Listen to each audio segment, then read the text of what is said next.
PMWC. I'm hoping it doesn't happen here at PMWC. There's so much at stake. Now, going on to the group stages, what is the goal for the team?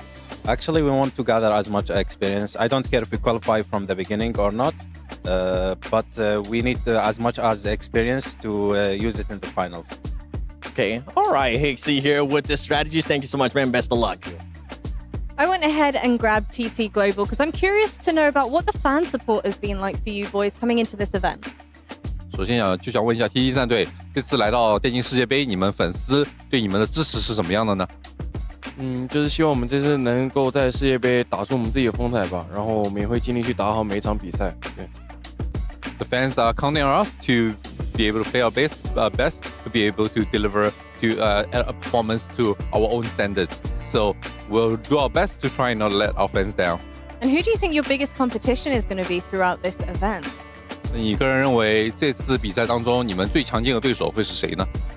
我觉得这一次最强劲的对手是我们自己吧，因为我们之前在 PMGC 打得不是很好嘛，然后我们没有很好的执行教练给我们的决策啊什么的，然后这一次我们会战胜我们自己，然后把战术执行最完美。I'll say the most challenging opponent will be ourselves because, for example, in the last tournament that we played in, we didn't do so well. It wasn't so much that the opponents were strong; it was more like we didn't perform well ourselves. So, for example, when the coach gave a lot of instructions, a lot of strategies, we didn't execute them properly due to internal miscommunication and whatnot. So, I think right now we're focused on being able to perform better, being able to overcome ourselves and be able to deliver at a higher level of performance in the tournament. Is there anything specific that's being done to make sure that history doesn't repeat itself again? 那你们有没有什么针对性的措施或者方案来提高自己，来让你们这次在电竞世界杯当中可以取得更好的成绩呢？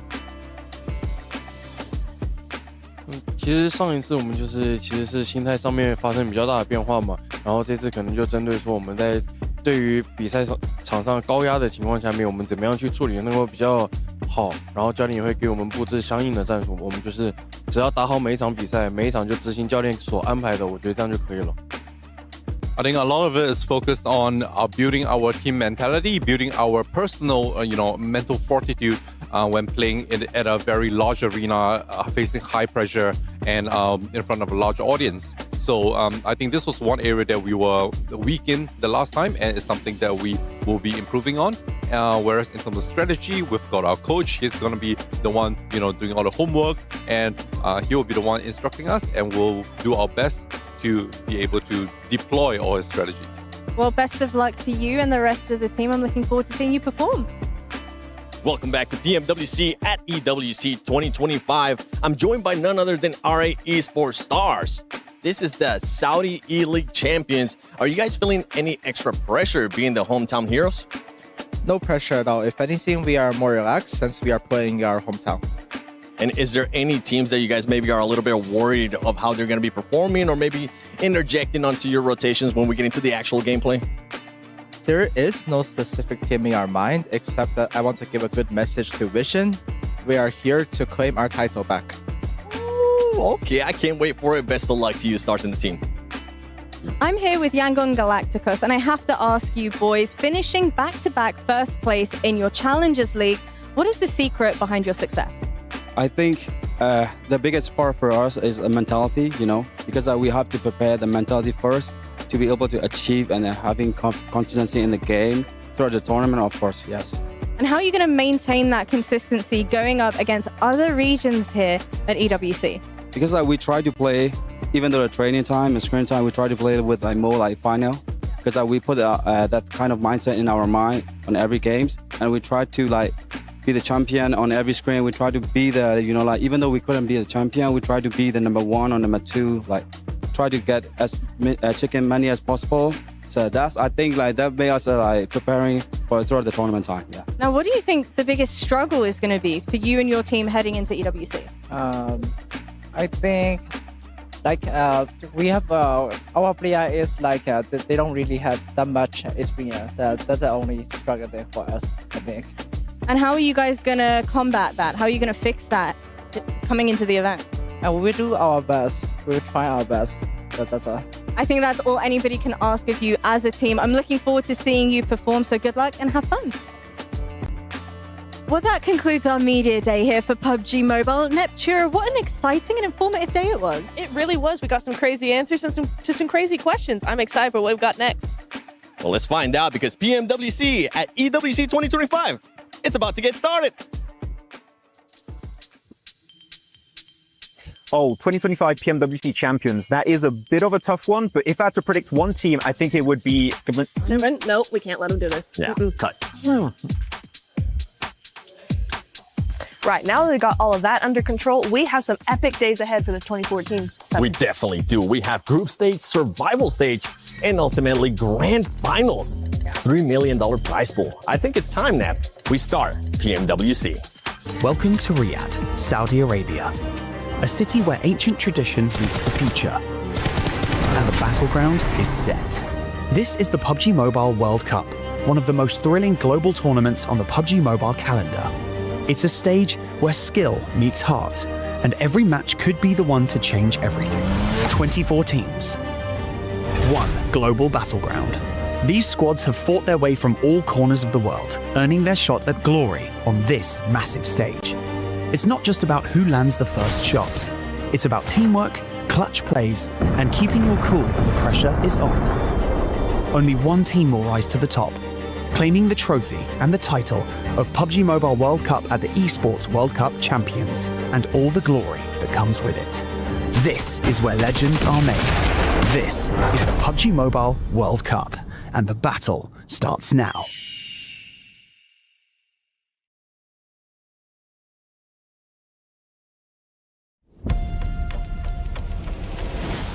No competition is as ruthless as the ESPORTS World Cup. Its trophy system is no exception. The Club Championship Trophy, awarded to the one club that rose above the rest and reigned supreme across all EWC games. The Game Trophy, when a competitor closes their eyes, it's all they see, and it's not complete until it's sealed with a champion's key. Every participant earns a key engraved with their name. That's their right to compete. This year, returning champions hold a key unlike any other.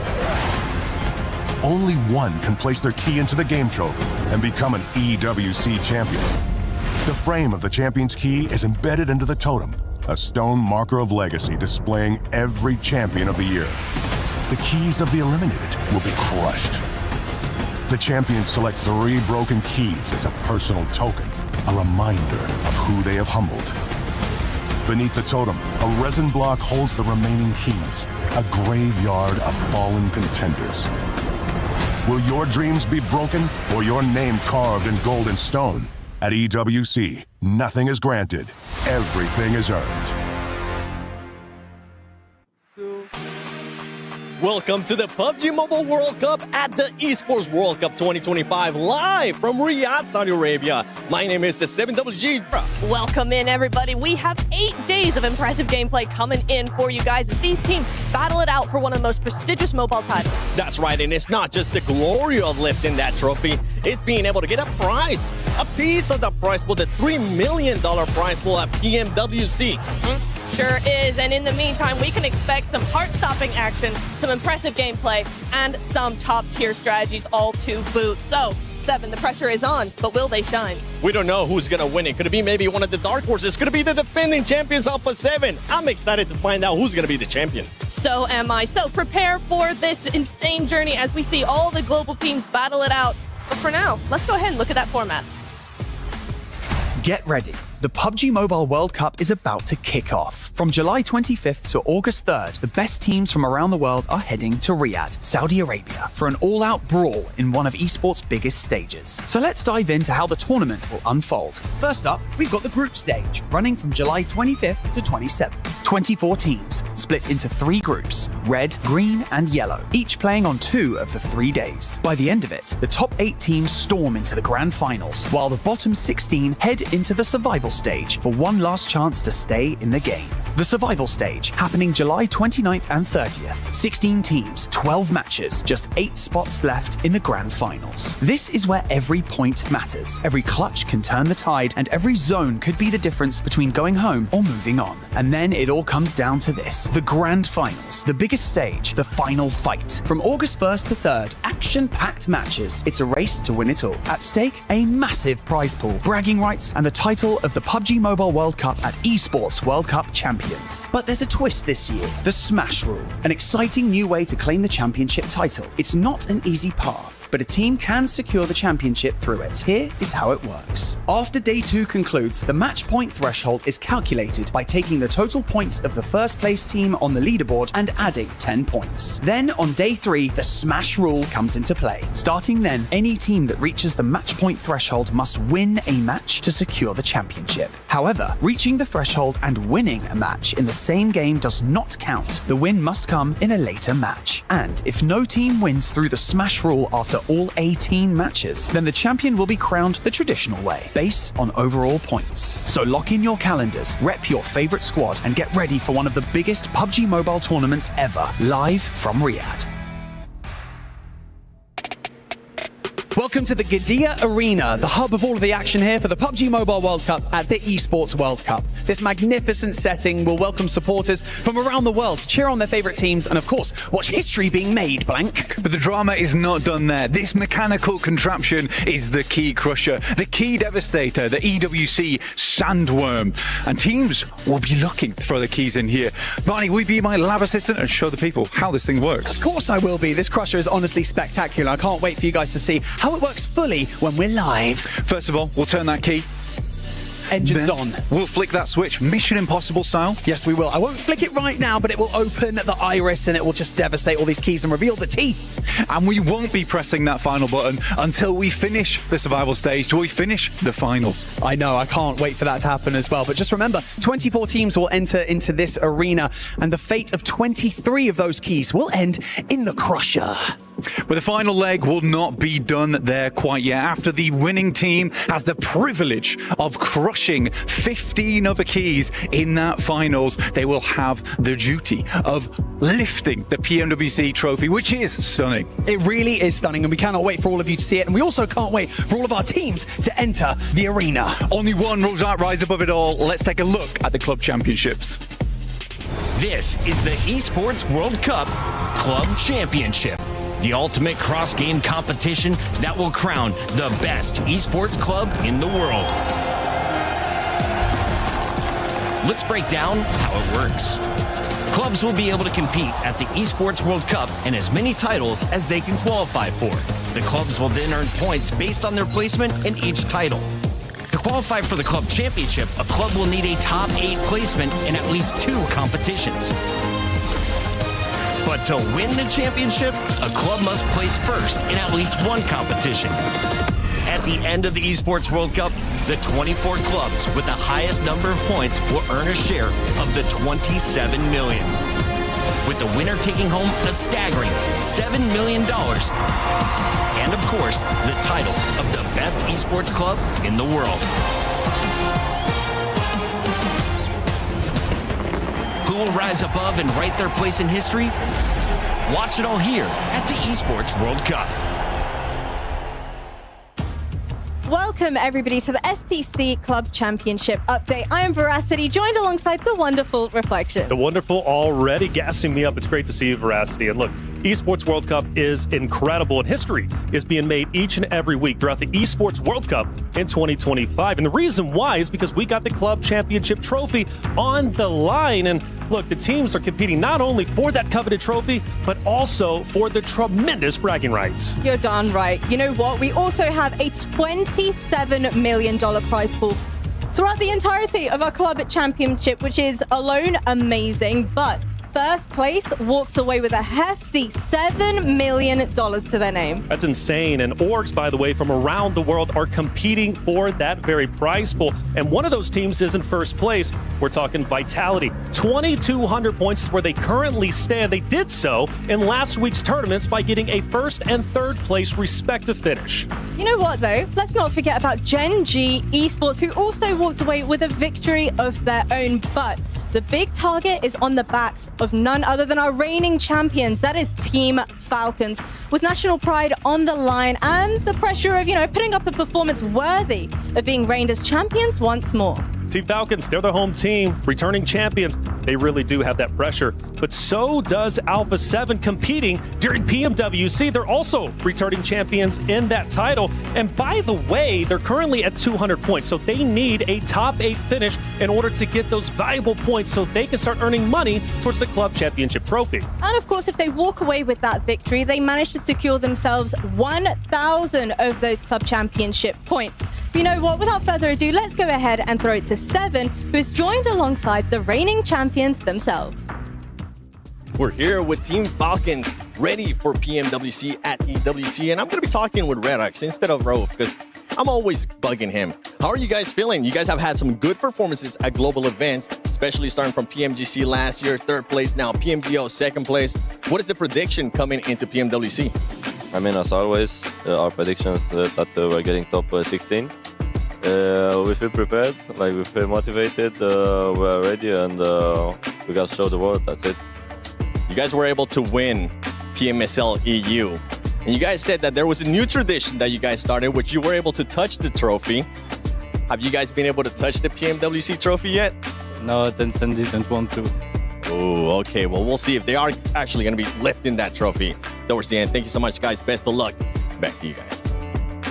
The energy in the building is electric, Max. But before we start to recap last year, let's have a look at how things are going to unfold this year. I mean, yeah, right here, Jackie, for 2025, it is going to be 8 days worth of action spread over the course of 2 weeks. So you better be there because the teams are here, ready to make history. Back to back, same time, same place, day in, day out. Yeah, and this time around, for day 1, it is going to be Group Yellow versus Group Red to kick off the festivities here at PMWC. And Group Red, known as the Group of Death, is ready to bring the heat. Oh, they really will be. And for those of you out there that enjoy a classic staple map pool, you're in for a treat, Max. I mean, come on, Erangel, the bread and butter here in PUBG Mobile Esports, it is going to be the best to have it 3 times per day. Though, looking back at 2024, Alpha 7, your reigning champions here to defend the throne once again, but we know that here, Jackie, a lot of teams are ready to take that trophy away. Uneasy is the head that wears the crown, and with Japan coming so close to getting their hands on the title last year, no reject. Who's the new challenger, Max? There's too many teams to count here that's going to be able to compete for it. But with that said, we should get right into the show. And actually, I'm a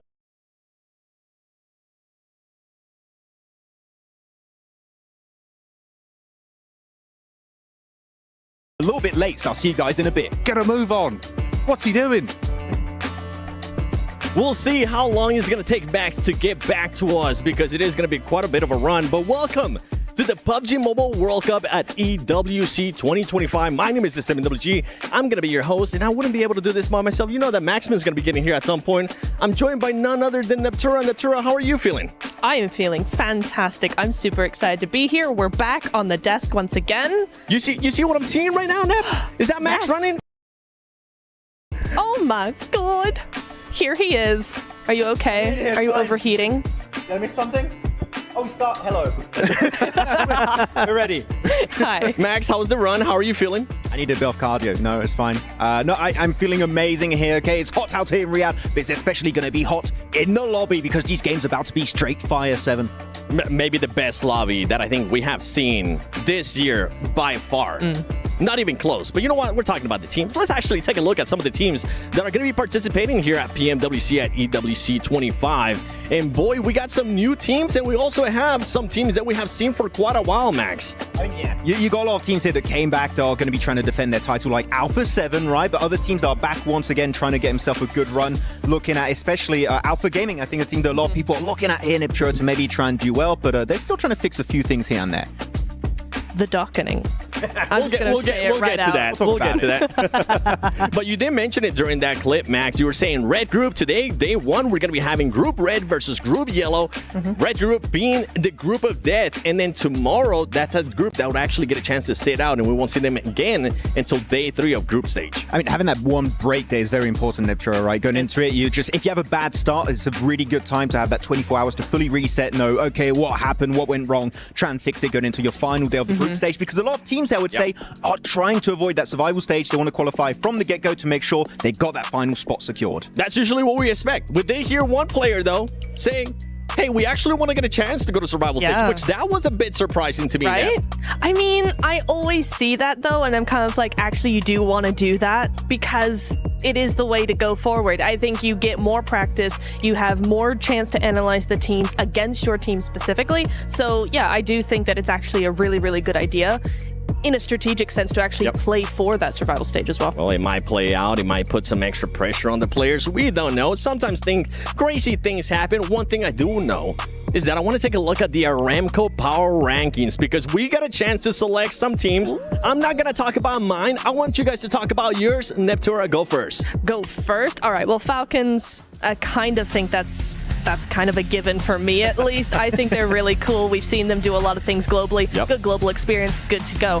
Weibo Gaming, huge hype coming in from them. I want to see more from them. We all want to see stuff from them. And I think they've got a really, really good chance of doing very well globally, which historically, since Nova, we've not really seen from their region. So I'm good to see that. Regnum Carya as well. I kind of feel like there's no real discussion there. We all know why they're there. PMGO champions, right? They made themselves their home region get an extra slot, and they qualified through that extra slot. They got themselves in PMGO over here in PMSL EU. So really good stuff from Regnum Carya. Silas, we have to say, he won PMGC. He's won now PMGO. If he wins PMWC here at 2025, he could be the only possibly winning.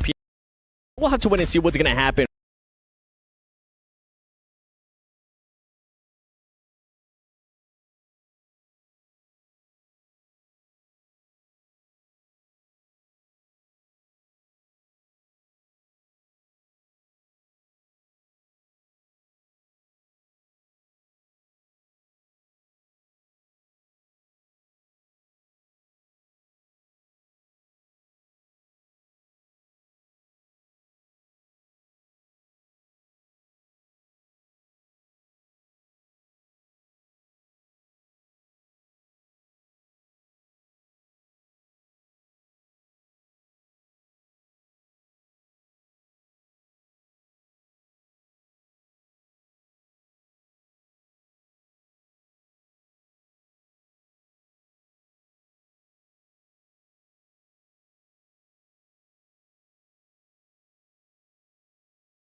team together. They came into PMGO 2025 with something to prove, and they proved it. From the earlier stages all the way to the finals, Regnum Carya looked like a team on a mission. Their plays were sharp, their teamwork was on point, and when the pressure was highest, they delivered. They walked away as PMGO champions, not only lifting a trophy, but also securing an extra PMWC qualification slot for their region in the upcoming PMSL. That extra slot, it ended up meaning everything. In PMSL 2025, Regnum Carya started strong, but found themselves in a tough fight during the finals. And despite their efforts, they finished in 4th place, just outside the standard qualification spots for PMWC. After everything they fought for, it looked like the World Cup dreams were slipping away again.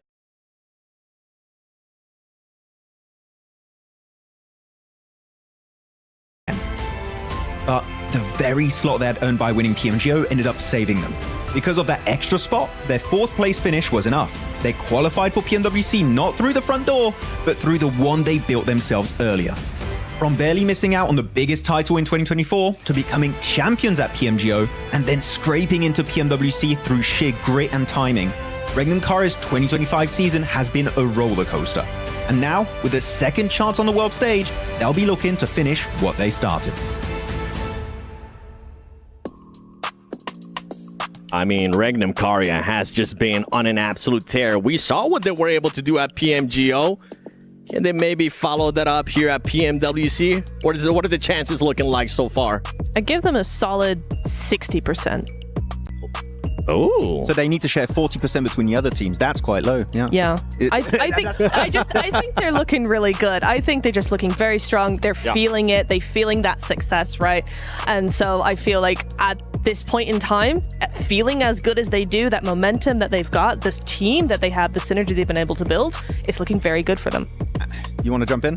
No, I was going to say, because looking at this team, right, these 4 players have stuck together now for the entirety of 2025 so far. Yeah. Yep. They have that synergy, they have that trust. Wild and Loxy in particular, when they're doing a play, they know exactly what the other guy's thinking. So when they're going for a breach on a compound, I'm telling you, Wild and Loxy, you don't want to go against them, because chances are, if they have a shotgun, you're not living more than 5 seconds, okay? You better be careful and hide. Yeah, 100%. It's so nice to see that synergy come through, and that's really something that you don't see other teams have, and that's what you're always trying to get to. That's the standard that you're trying to get to, is having that synergy between players to the point of where you know what the other one is thinking, and that's so important in that late game. Well, I mean, we're talking about teams that you don't want to run into. One team that I personally would not want to run into is Hora Esports. I mean, this team has been an absolute dark horse for me. They were able to perform well in their PMSLs as well. So before we even continue to talk about them, let's take a look at this interview.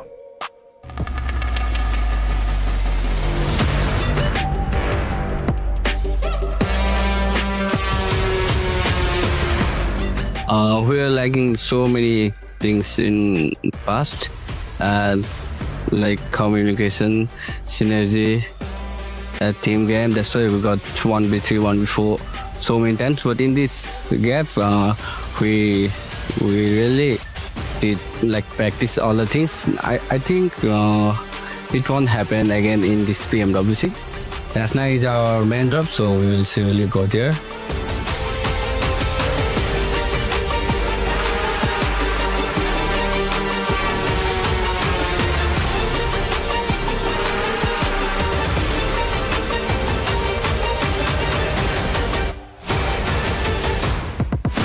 I never thought like I'm the star player of the team.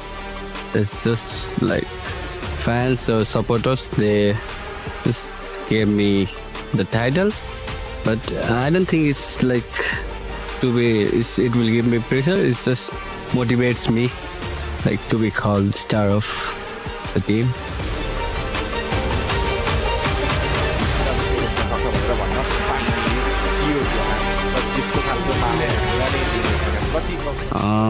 I don't like to say anything those who want to underestimate us, but I'll just show them in game.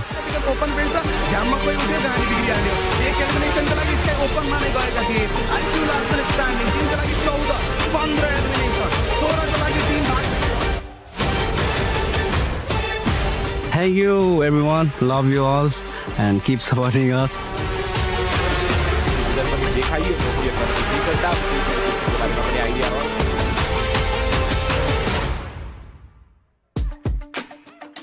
As I mentioned, a team that you definitely don't want to end up running into. They have turned it up this year, Max, and I feel like they could be either one of the favorites for some people or maybe a dark horse team for some other people. Yeah, I think you could see them in the 2 different options here going into this tournament. If you're a Nepalese team, you're going to see them, of course, as a big squad going here for the entire tournament. Though, this is a team that's very rotationally smart, right? They are so good at getting good entry points here, and I think that could be something that sets them apart in this lobby. I mean, we just got a chance to see them there with the Jamil Motorsport player arrivals. They're looking confident, and I think they might end up shocking the world as well, especially in group stages, Neptura. I think they could, exactly. I mean, this team gets a lot of pushback from actually being able to be very passive. They get labeled as very passive, but they're not. They're a very aggressive team. They're just not as aggressive at the get-go as you would see from a lot of other teams. So they get called passive a lot, but they really aren't. Yeah, they take fights that make sense. They're not a team that, I see you, I'm going to push you and fight. No, they think about it. If we get something out of this fight, if we win it, this fight makes sense, we'll send it. And they're a team that's very smart about it, but I see them a lot more as a defensive team. They get in positions ahead of the lobby, play defensively, hold teams at bay, especially with Sleepy. Is exceptionally strong with the DMRs, especially the Mini 4 team, keeps everyone at bay, and that just gives them a lot of space to work with in the mid to late game stage. One thing that I've actually enjoyed and that you were able to showcase on Instagram at MatsMainCast, make sure you check it out, by the way, because it's the macro play. They have just improved that macro play, and I think that's actually going to end up helping them out here in a global stage. Yeah, they know exactly how to leverage positions to their advantage. At any stage, early, mid, late game stage, it doesn't really matter too much. They're very smart, and it's down to the IGLing, the fragging potential, the team coordination. But one thing we need to talk about, especially too here, Nep, is going to be Mafia Ninja. The man in the shadows, right? Was part of DRS in the past, one of the most experienced players you will ever find in the path for PUBG Mobile Esports. And this guy has been helping fix a lot of issues for the team, and they are now coming fully prepared for PMWC. And because of Mafia Ninja and how the team have been working so far, I genuinely would not be shocked to see them up in a top 5 position. I wouldn't be shocked either. No. I that's currently a team that I have going to the grand finals. Do you feel the same way for that team? Straight from group stages, buddy. Straight from group stage is a lot, because I think we're going to have a lot of teams that will put a lot more points forward. But I think if they can survive to that late game, they're very sneaky. You never know where they're going to be in the circle. If they can get that far,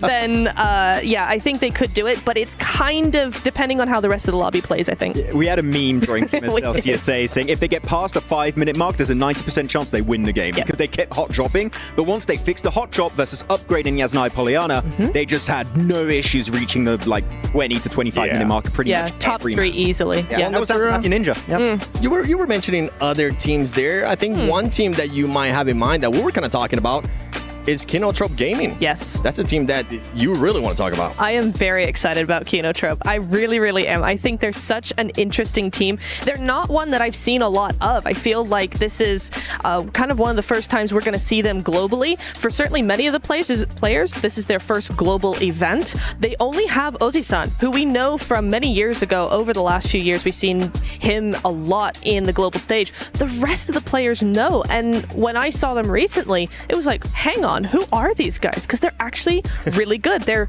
very aggressive, and they seem to hold their own against very experienced teams. So I'm very excited for Kinotrope. Me too. One team that I'm really excited for, and more than likely Max is going to agree with me, and I know you definitely agree with me already. Can you take a guess who it is? Starts with the W. A B and a G. Weibo Gaming, baby, because that could be one of the favorite ones to win this whole event, PMWC, because of the additions that they have had. Since the Nova era, where they won PMGC back-to-back, right? Have we had a team from China really getting close to competing? Tianba, you can maybe say, but occasionally. I am so hopeful that if a Chinese team is going to win a global event, it is going to be this roster of WBG. They have been so impressive in the PUBG Mobile Hong Kong Invitational in particular. Suk with the bow is a scary fellow, and you're looking at 33Z, you're looking at Order, the fragging duo. Order in particular, this guy, he is experience incarnate, and I think that with the way they played in Hong Kong Invitational, chances are they could win this trophy here in Riyadh. Well, Max, we're talking about all these teams, but we're missing one team, the main team. And I'm sorry I have to do this, everybody, but we got to talk about the defending champions. Alpha 7, look at barely making it into PMSL Americas. They were scaring us at one point. Reflections and I were like, are they going to make it or are they not going to make it? Luckily, they did end up making it. They're defending it. Is that one team that we're feeling like they're actually going to be able to win that back-to-back, Neptura? Do you want me to be honest? No, I want you to lie be, to us, no, please. lie to us. Yeah. No. Oh, why not? I think the lobby is the strongest it's ever been. I think we have way too many contenders that play too similarly to A7. Very aggressive, very quick. That they might just, if they don't fix the certain cracks that they have at the moment, they could fall through them. Max, I see you pondering in your head. Am I agreeing with this? Am I not agreeing with this? Like, you put it really well, so it's hard for me to disagree, but I want to say that there's a lot of potential on this team. Oh, right? yeah. We saw Squash, like Mafioso, Revo, Cario, we know those guys. They've been sticking with the team for ages now. But Squash is the new addition, replacing Magrelian from last year. True. And I feel like Revo found a new best friend in Squash. Like, they are an incredibly good fragging duo, and their potential is incredibly high. We were talking with Reflections, actually, just a few days ago, and he said the team maybe looks a little bit weaker than the previous iteration of Alpha 7 in 2024, but their potential is so high. If they're able to fix those little issues with Squash and him be able to get more experience on the global stage, chances are they could reach that full potential and go 100% here on this tournament and make it work out. Now, this is one team that I didn't want to talk about that much, but I do want to put a little bit of input there for Alpha 7. Is they're fighting for that $3 million prize pool. Not only just that trophy, right? But the main thing for this team is how are they going to be starting the tournament? Are they going to be starting slow? Are they not? I got a chance to talk to the players actually right before we started the show, and the main thing that I told them is, whatever you do not start slow. Do not play that catch up. And that was one team that told me, you know what? We don't really want to go to that survival stage. We want to go straight to grand finals because we want to be able to have a little bit of extra research, and that could be something that benefits teams. Yeah, survival stage, yucky. You don't know. Don't worry. That great analysis here on the desk. You know, like you want to try and avoid it. That would be my personal approach because you're putting your position for the finals at risk. Yeah. You would just want to get there as early as possible because otherwise, chances are you might not qualify through the survival stage. Oh, I mean, sometimes those teams like to have that pressure on their shoulders. They become diamonds. But then sometimes they end up crushing and they get exposed for just piece of coal for not really being able to do that. But for Alpha 7, we'll have to wait and see what that's going to be happening with that team. As you mentioned, this is one of the strongest lobbies, if not the strongest lobby we have seen, I think, in many years. And we can go on and on and on and talk about those teams, talk about which one's going to be challenging them, which one is maybe going to be surprising a lot of the viewers that they might have not seen before. I know that we definitely have a couple teams here and there, but I think the talk is done. I think I want to see this player. So you know what? Let's go to the introductions to this stage.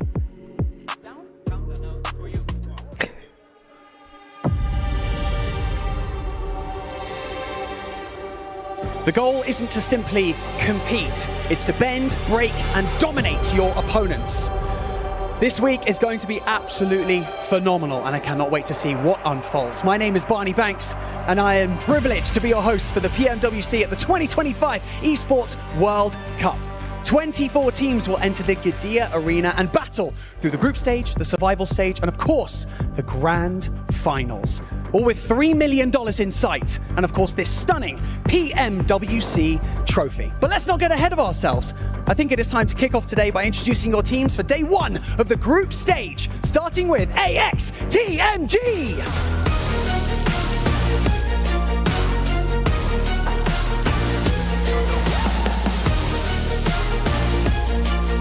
Nongshim Red Force.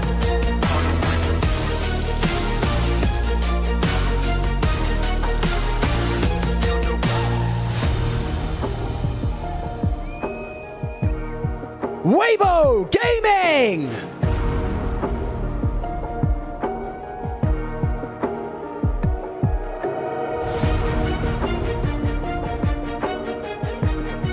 Yangon Galacticos.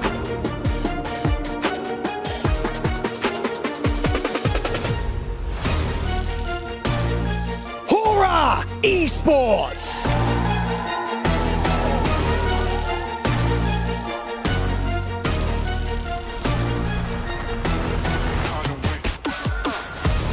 Power Esports.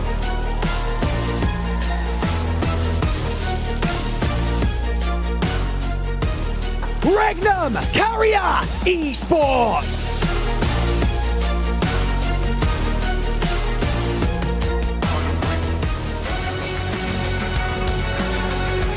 For Thrives Esports.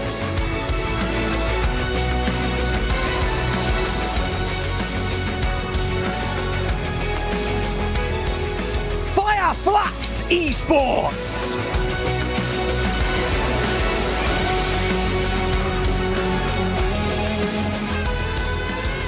Team Vision.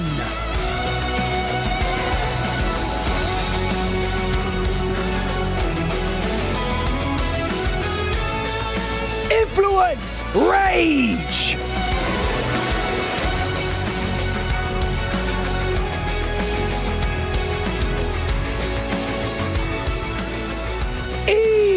Arena.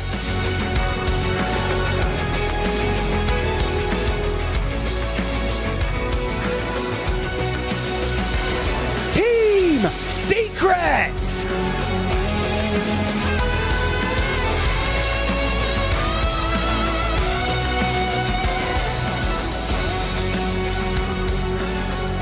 DRX.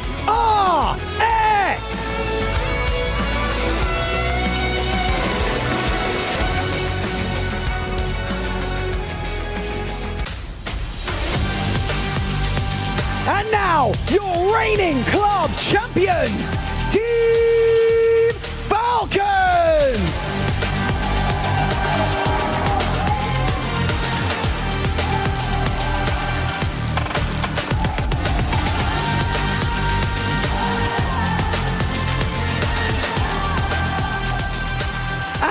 finally, your reigning champions of the PUBG Mobile World Cup at the Esports World Cup, Alpha 7 Esports!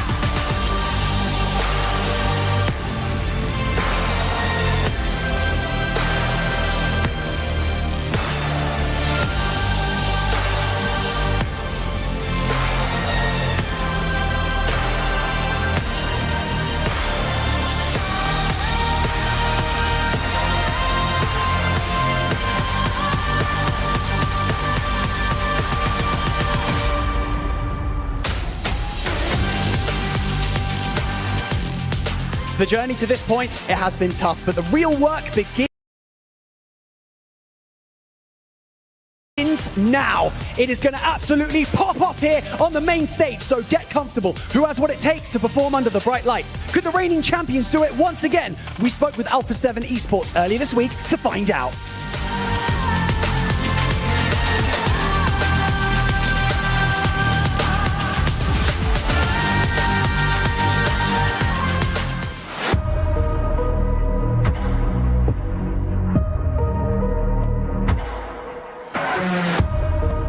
Alpha 7 Esports have long been the kings of their region, dominating every tournament they enter. But on the global stage, close enough to touch victory, yet always watching it slip away like under a curse, finishing second or third in the biggest events. Time and time again, they came close to glory, only to fall just short. That curse weighed heavy. The world saw their talent. They proved their strength regionally, but the ultimate global crown remained out of reach. Then in 2024, everything changed. At 2024 PMWC, Alpha 7 finally broke the cycle against all odds on the biggest stage in PUBG Mobile. They delivered the performance of a lifetime, champions, the first team from Americas to ever lift the World Cup. It was more than a victory, it was a statement. But since then, the roster has slightly shifted with McGrellin out. At the heart of Alpha 7 is Revo, a PUBG Mobile legend and basically an MVP magnet. The guy's consistent, clutch, and always in the spotlight. Revo jumps out the 364, and that's the second as well. Revo. Then there's Carrillo, the team's IGL and mastermind who calls the shots like a chess grandmaster, always 3 moves ahead. Mafioso and the newcomer Squash bring the heat with insane mechanics and nerves of steel, ready to turn any fight on its head. And honestly, Carrillo's not just the brains, he's got the highlight plays to back it up and he's hungry for more. But being a champion means the target on your back never goes away. Alpha 7 entered 2025 with a different kind of pressure, the pressure to defend, to prove that last year wasn't a fluke, that the crown belongs to them. In PMSL America Spring, Alpha 7, who have long dominated the regional PMSL, didn't just bounce back. They crushed it once again with relentless consistency and their trademark aggression. They maintained their undefeated reign at home while proving their strength internationally. A third place finish secured their ticket back to PMWC. Not as underdogs, not as challengers, as defending champions. From South America to the global stage set in Riyadh, Alpha 7 isn't just back, they never left. PUBG Mobile fans, prepare yourselves, for we are about to kick off 2025 in style. Things are going to be explosive, exciting, and damn right disgusting out there today, Blank. I cannot wait to see how this lobby's looking and how the first day of competition goes here live in Riyadh. Criminal roster of players across all teams here in the EWC, the PMWC. We've got Team Falcons coming in through here, coming off the big win over in PMSL EU, and Koa with his signature sunglasses on deck. Man, it's going to be a treat. So many teams that are absolutely stacked this year. I think that's the rhetoric we're all kind of looking at. Damn, all right, little bit of a flourish as well. Yeah, it works. I'm digging it, Blank. I'm digging the stage too. I think that's one of the fun elements that we're bringing to you this time around. Such a different style, the dynamic nature of it. It really embodies what the scene's looking like today. You know, even earlier on, I got the chance to, take a little step into the stage during scrims. You have players shouting at one another from across the room. It was good stuff. But the dance has already had like some nice discussions about how they feel teams will fare. I think one of the more interesting discussions that was had was about Weibo Gaming. Yeah. Honestly, I think that they're absolutely right and correct in the fact that, you know, China just hasn't been a powerhouse for a long, long time, despite, you know, being straight off the mark very, very early on in PUBG Mobile. But that was a long, long time ago. Yeah, the optics for it, the potential chance, you know, it's literally what me and Max were setting up back at the start of the day, right? Who's going to be that upcoming challenger? You've got a lot of X's on Alpha 7, a lot of targets. People are looking at them, right? They're aware now you're coming in. Everyone's looking hot blank. Other regions looking to try and have an opportunity to snatch at that trophy, rip it away from them. And we saw how motivated and close Reject came last year. Not in the building this time around. Someone else has to come up and show us what they're made of. And I think there really is a definitive chance that we get a different champion this year. I'm not actually even expecting the two-time possibility blank. With how stacked this event is, I feel like it would be so much work for Alpha 7. They're going to need to give us their A game through and through. Well, like Yagami in the building. We do have like a bit of an issue, right? In terms of the fact that Alpha 7 barely made it in.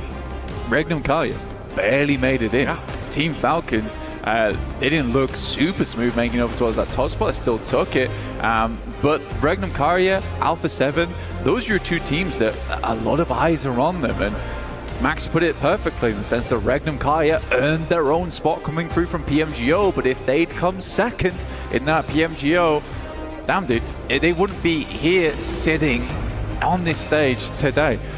So again, there needs to be some big improvements from both those teams. Alpha 7, I want to see them have that hunger once again that we saw them, where they were pacing all the time to try and pick themselves up a win. Forever second place, that team. Yeah, the Cinderella story, right? Forever the bridesmaid, never the bride. They were finally able to have that success story, and what a time for it. I do like as well, it's the way it kind of plays in, right, with the stage, them in the middle, risen up. But is that the true lay of the land? Like you're saying, the differential of how this year is going to be looking once we really start to kick things off. A lot of excitement, a lot of talent. That's really what we're looking at here. I mean, to be honest with you, I think everyone at home this year is going to be in for a treat. Day in, day out, back-to-back blank. So much PUBG Mobile, and you need to make sure you clear your schedule to fit it all in, because it's going to be world-class. All right, this is a feast. It's going to be calorific on the stage, and it will be treats back-to-back. Some sweeties for the PUBG Mobile fans. Oh, yeah. A couple of bonbons been thrown in there. Sugar rush gameplay. But yeah, I think the interesting thing here right now is you can see it's quite pensive in the room, quite pensive. Yeah. Where we're all on 0 points right now.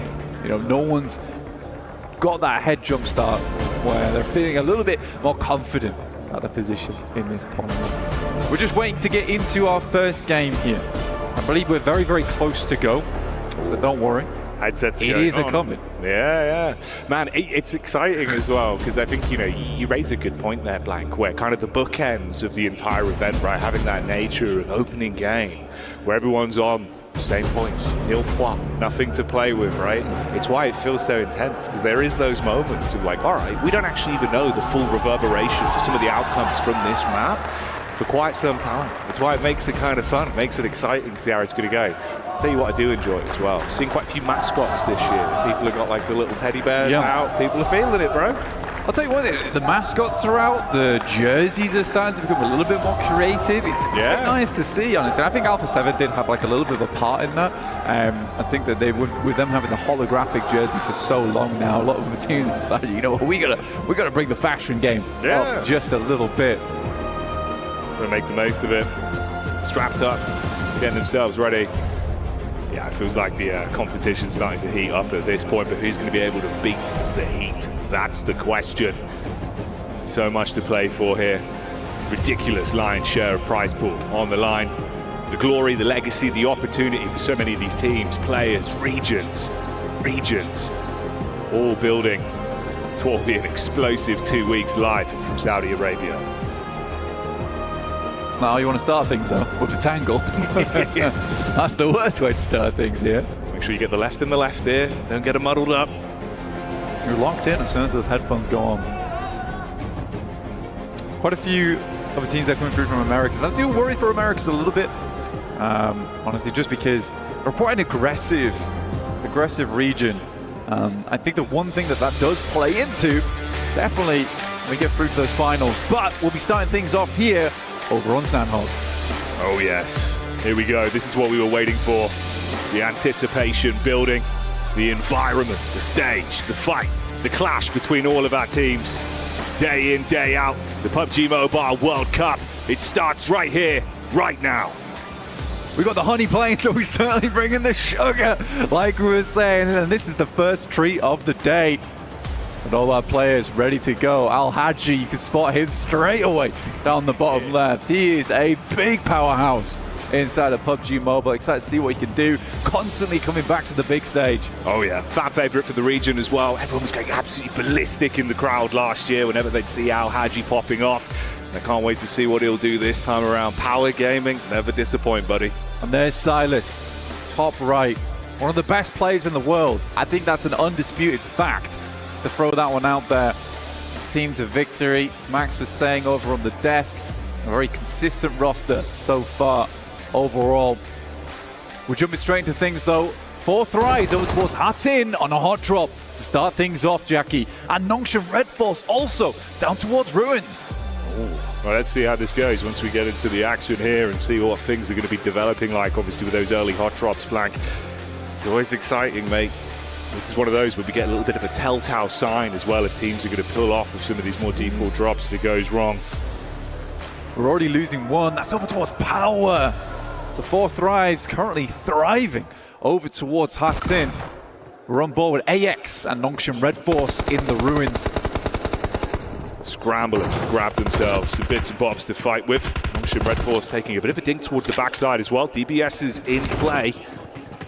They start to make their move. This is real rough as well for Power, Blank. I mean, down to just 1 man left standing already.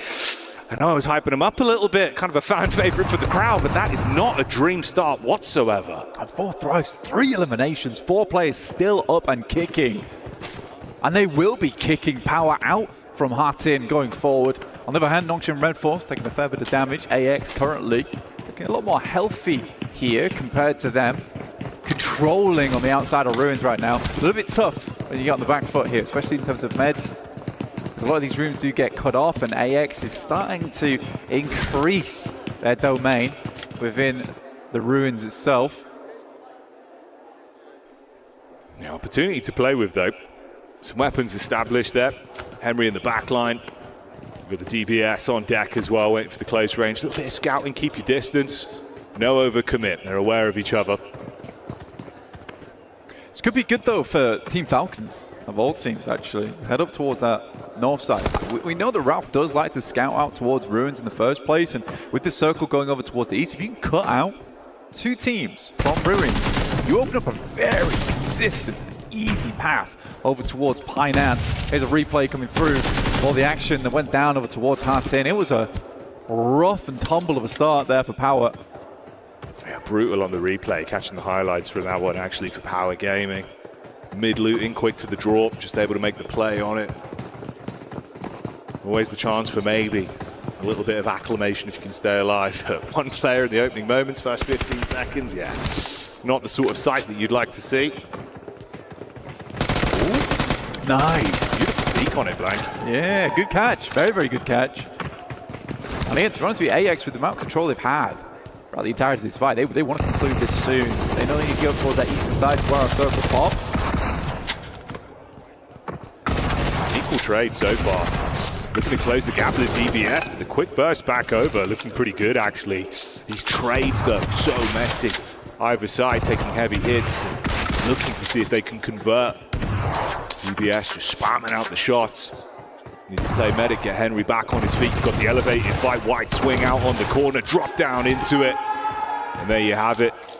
Come out on top in the end, being able to shut down the Red Force. Nongshan out on that one as AX will survive. Bit of a nail biter, but they get through it.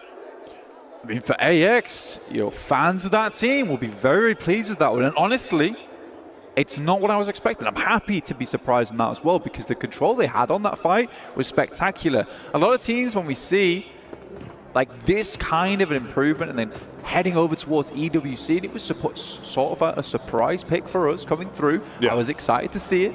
I'm very, very surprised to see that kind of control coming through early. Now, the question is whether they can do that kind of thing to a much more consistent team with Lobby. You know, we're looking at scarier teams, Alpha 7, DRX, Regnum Carya, Weibo Gaming. Can they kind of have that success versus them? We'll wait and see, but to start things off, that was very, very clean by the books. Even just to get the nerves out of the way immediately as well, like the, you know, the caliber of the stage you've immediately been thrown into, mate. It's one of those where that feels so good for you compared to the outcome of losing that. Especially as a special invite as well, because in a lot of instances when we have that invite come through, a lot of times that team doesn't do amazingly well, but it's nice to have them here. But this is a very keen team to start things off, so I'm impressed. I'm impressed to start things off. Here's Regnum Carya on your screens. Currently up towards Cal right now on the north side of the map. Locked in a fray though with Weibo Gaming. We might just be able to get some answers nice and early. Weibo versus Regnum Carya, how that pans out. The well-known player, Order, star-studded player, in fact, in Order, has had so much success and consistent success over the years. Order versus Silas, that could be a very, very fun matchup. We can check in as well, of course, with our reigning champions at the minute, Alpha 7. Got Mafioso doing a bit of scouting work as well, the only player separated away. Squash, another big talking point that we'll develop into over the course of the event as well. See how he's performing here. Bit of a new look. It's like 25%, I think the maths on that one, Blank. Yeah. Well, I mean, that's always been the case for Alpha 7, is just finding that fourth player has never been easy for them. Squash is returning to the game after a year. Took a little bit of a hiatus from it, but they immediately had him back. Fair play. It is unfortunate to see McGrellin not in the roster, though. McGrellin was a player that they had found massive success with internationally. And I thought, you know, that they would work with him, but I just think the team did not gel, despite the ridiculous amount of success they were able to find over at EWC. So yeah, weird. Weibo Gaming is going to give up the chase here, though. They're going to head down towards that south side. Regnum Carya don't take any casualties off the back of that one, which is good to see. Obviously, threw the highlight out there as well towards Falcons early. You can see they've had a relatively unscathed path up to this point. Going to go for the crossing as well on the bridge here. So potentially a bit of an opportunity for a skirmish to come up. AX as well making their move in now, coming over towards Painan. Again, not really had much of an encounter since. Nice to get the overview though with the map screen. You can see New Circle coming in and the shift for our teams here. It's a cool shift as well on the circle. I've never ever seen a Lukawi finish in my entire time of casting PUBG Mobile. So cool. We can go east again, end up in Lukawi. I'd be very, very happy. I think I've seen every other finish here on Sandhawk other than Lukawi. Fireflux, Falcons are heading up here. I don't know how they're able to get towards this position unseen. Man, that's an instant knock as well. Now Valo being able to pick up pretty big impact onto this. Yeah, that's crazy. It felt like actually with the position they were in, there must have been some kind of visual contact from it. Really not ideal. 3 quick nades of the cast out. 2 knocks. Got one back over onto the Falcon side Blank, but for what it is, a bit of a messy encounter here. I think the Fireflux, if I was looking at, I think they tried to regroup from that northwest side and then come back down towards Cave to get together. The Falcons have been so silent on their approach, despite having a vehicle as well. So you imagine hear the engine, surely. And we're going to get our circle closing in just roughly 15 seconds. We're heading over towards the east side of Quarry. Now, Quarry is a big problem, Jackie, for a lot of these teams. It's low ground in there. You don't particularly want to head towards that position. There's a lot of sight lines from that eastern side of Quarry that are on the high ground looking down into Quarry. So you have to either go above on the north side or down towards the south. But it's going to funnel teams into awkward scenarios. So Falcons already taking out the majority of Fireflux. It's beautiful for the Ralph. Okay. Oh, mate. You say taking out the majority, they might actually just take them all down at this point. Being able to track them all down there, perfect peek in, gets the drop on them, literally. Now, there has been a bit of a proverbial dinner bell that was rung, and that's AX on the rotate over. They would have heard some of this gunfire release, trying to at least carve a path back around. Don't want to half commit to this, seeing the Falcons are up on high. I think it's a smart move from AX. I mean, Cave is a messy area to try and push, try and play around, get those third parties in. You don't have exact location either. So I think for AX just to head ahead, you know, and they realize this is clean. We're not getting in contact with absolutely anybody on this rotate. So they get ahead. They sit on the edge of Quarry. And Falcons need to make a decision on how they want to play through. A lot of times on this circle, they actually shift down towards the south side here, Jackie, before moving up towards the north. So I'll be interested to see how they do play out these next moments. 4 Thrives. They won their fight over towards Hutton versus Power earlier on, and now have come into contact with Weibo Gaming. Now, that's kind of interesting to me, right? If Weibo Gaming didn't spend so much time over towards Cow, potentially they were here a little bit sooner than 4 Thrives, but felt like the end of the game for 4 Thrives here was just to get into the circle ASAP. So it is a bit of a split as well with the Scout. So we'll see if he can make his passage safely. The solo head count, obviously Scarface, the only man left from the squad after the Cave shenanigans that we saw, tucks himself in, and then you have Easy on the long old quest. He tanked himself up, late loot, just trying to make his way down. Obviously that was Power Gaming losing absolutely everyone bar Easy in the opening few seconds. Come on, let's head north. Let's head north on this circle. Show me one Lukawi, please. Fun area of the map right now. You got like a lot of high ground that slopes down over towards Kampang, over towards the Kari itself. It's a little bit open on those high grounds as well. There is more buildings down towards that eastern side, but that means you are picking up the low ground early on. If you have to move out that area, it is a death sentence.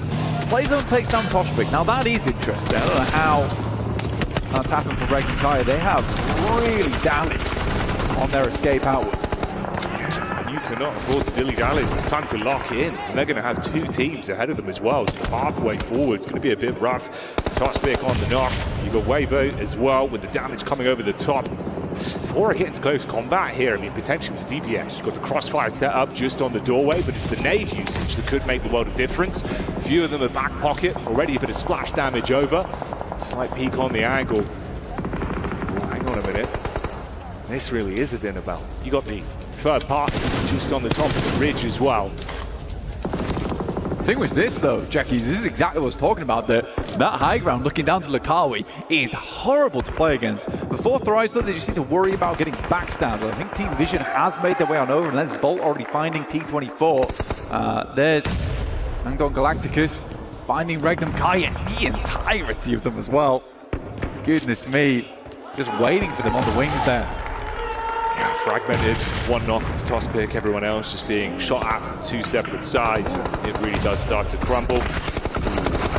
This was 4 Thrives who were setting themselves up to get the third party down from the top of the ridge. Like you said, they've been ran up on, and it's not looking good whatsoever. Quickly, they are dispatched. Mopped up like a spilt drink, Blank. It was a great push through from Vision. Honestly, Volt does a huge amount of work in that instance. A surprise that 4 Thrives fell for that so suddenly, and I think that's because they got a little bit too aggressive down towards the position early. And that is always the difficulty with taking that high ground, that your back is not protected. Hora though, no fear. Certainly feeling it now, it's a little bit. Soez from DRX, of all teams, down towards the south side of this, actually getting slightly involved. And it's nice to see, you know, Hora getting aggressive, because it's exactly what Neptera talked about on the dares count. Teams maybe see them as a bit of a passive team, but no, they've got a little bit of a bite to them. Oh yeah. Don't want to get those hands too close, they'll bite back. It's rough for Order as well, how he was setting himself up. Actually quite nice with the cook on the nades. You can see he was trying to just go in for the knock, didn't expect the shot from the side, instantly downed, and then fully committed because of it. Yeah, DRX might actually have a little bit more to say about this one, longer it develops as well. You've got a good read on it. Oh, hang on a minute. Alpha 7 now dropping over. Mafioso trying to bail out. Damage comes through. Quick damage on the Carrillo. There's the pre-nade as well. Oh, nearly mate, couldn't get it through the window. Yeah, I mean, that's a nade you should not be missing here in EWC, right? I don't think you should be missing those kind of nades. For Alpha 7, now they're surrounded, Revo Mafioso keep things under wraps. Team Secret now coming over towards that building, over towards Revo is. He's got a big task ahead of him. It was a cook on the nade, cast it out, doesn't look like it's going to be on target.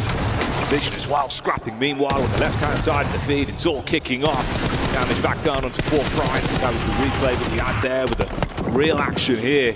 Let's see how it goes. There's 4 teams in this compound, dude. This is unbelievable. You've got Yangon Galacticos, Alpha 7, Team Secret, E Arena, all battling for control here. I think Team Secret picked their moment very nicely. I think Team Vision maybe missed their moment there. But they could have come down slightly earlier as opposed to looking over towards this fight happening between Weibo as well as Hora Esports in Lakawi. I think DRX does have a nice spot, you know, over on this eastern side. They can stalk the opponents on the west. Yeah, it feels like they've been picking their fights nicely as well. You know, the one pick they were able to find was good timing on it. They're not overcommitted. They're playing the long game on this one. With everyone being so closely grouped, there's a lot of potential for a big point earner the longer it goes on. A lot of chip damage being thrown out between these teams as well. Weibo going down in the meantime. Another squad eliminated as they are thrown to the wayside. It's been so rough as well. Mafio so consistent, just taking so much damage, having to tuck in. Really doesn't have an angle to fight from at all. Smile. Be happy with that one on the peek back over. Good tag straight up. Say goodbye. It's a good unleash over towards E Arena. Very nice angle to play in. Mormon goes down after all. Maybe Team Vision didn't miss a trick after all, by the way. I think they can clean out Hora Esports. They have a very nice ability to kind of sweep on this eastern side. But I'm very, very excited to see who wins out on this compound eventually. Here's Marcelo. Again, this is what they wanted to do in the first place. They get rid of Hora Esports, then they can start to move down over towards DRX. They will cut themselves out a huge amount of space on the northeast side. And even if it goes over towards the west, they do have a scout in Never Alone, currently playing in a compound on that northwest, keeping tabs on that huge fight ongoing inside that compound that you see on your screen right now with Team Secret Alpha 7. Yangon Galacticos, nice nade. Comes through again. 6 elims on the match. Yo, honestly, you've got to give him props. Vision looking really crisp right now. That was a beautiful nade. Great timing on it. Ooh, hang on. Going to be able to get the full commit onto this, though. Looking for a window. Obviously wanted to get the pick back up. Couldn't do it. So Hora out on the adjustment there. Great work from Vision. Topping right now on the elim points. That's 8 that they're rocking with.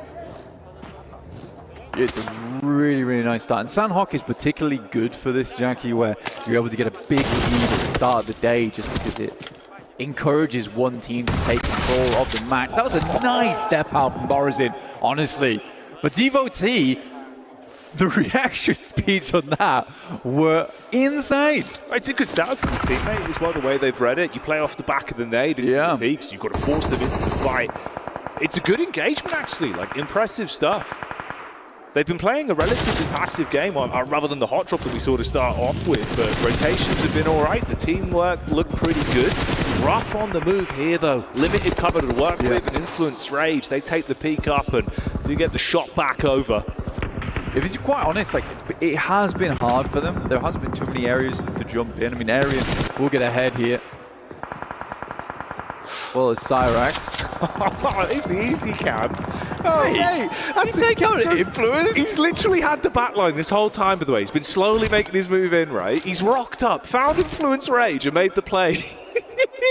Oh, easy. Fair play. Fair play. 2 elim points. Can't actually turn your nose up at that blank. No, you can't. Let's see if he does any more. I'm rooting for him. Oh, footsteps heard. Yeah. Nah, he's not joking around. Hey, I mean, he outlived 4 thrives, though, so... It's really not that bad, considering that could have been literally like a 0-point game. Like, yeah. You'll take it. No, absolutely you will. They got, I think, a 2 off the back of that. Yeah. Nice. Yangon Galacticos will finish off Alpha 7, who get 1 pity point in terms of placements. Any other elims that came their way. Team Secret now struggling. And this has been a great setup from Vision.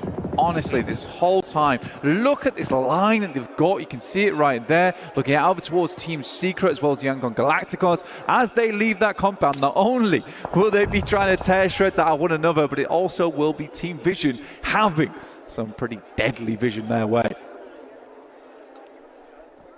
Potential stab in the back as well still. From Joker onto AX as they start to make their rotation at the top. Like you say, it's a good setup from Vision, but I'm also liking what DRX are working with. Oh, hang on though. Volt still keeping the electricity going. More so than anything, right? You're going to have that relatively equal tie right now in the elimination points between both of them. Great game of how they've been keeping themselves involved. It's a nice sprint to at least have an understanding of the rotations in for DRX.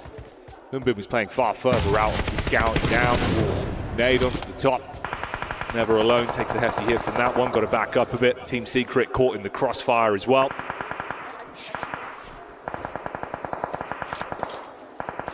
Smile finding a lot of Team Secret there, so stolen away, a lot away from Vision, honestly, on their exit. You can see there that Yangon Galacticos, 13 elims this game. An absolute galactic performance from them. Irina goes down. Iron goes down as well. That's the Yangon Galacticos. Another tag on, which takes them up to 14 elims on the first map of the day. Beautiful stuff. It's Team Falcons that I'm interested in. You know, they've had a pretty casual game. They really need to make it count now, though.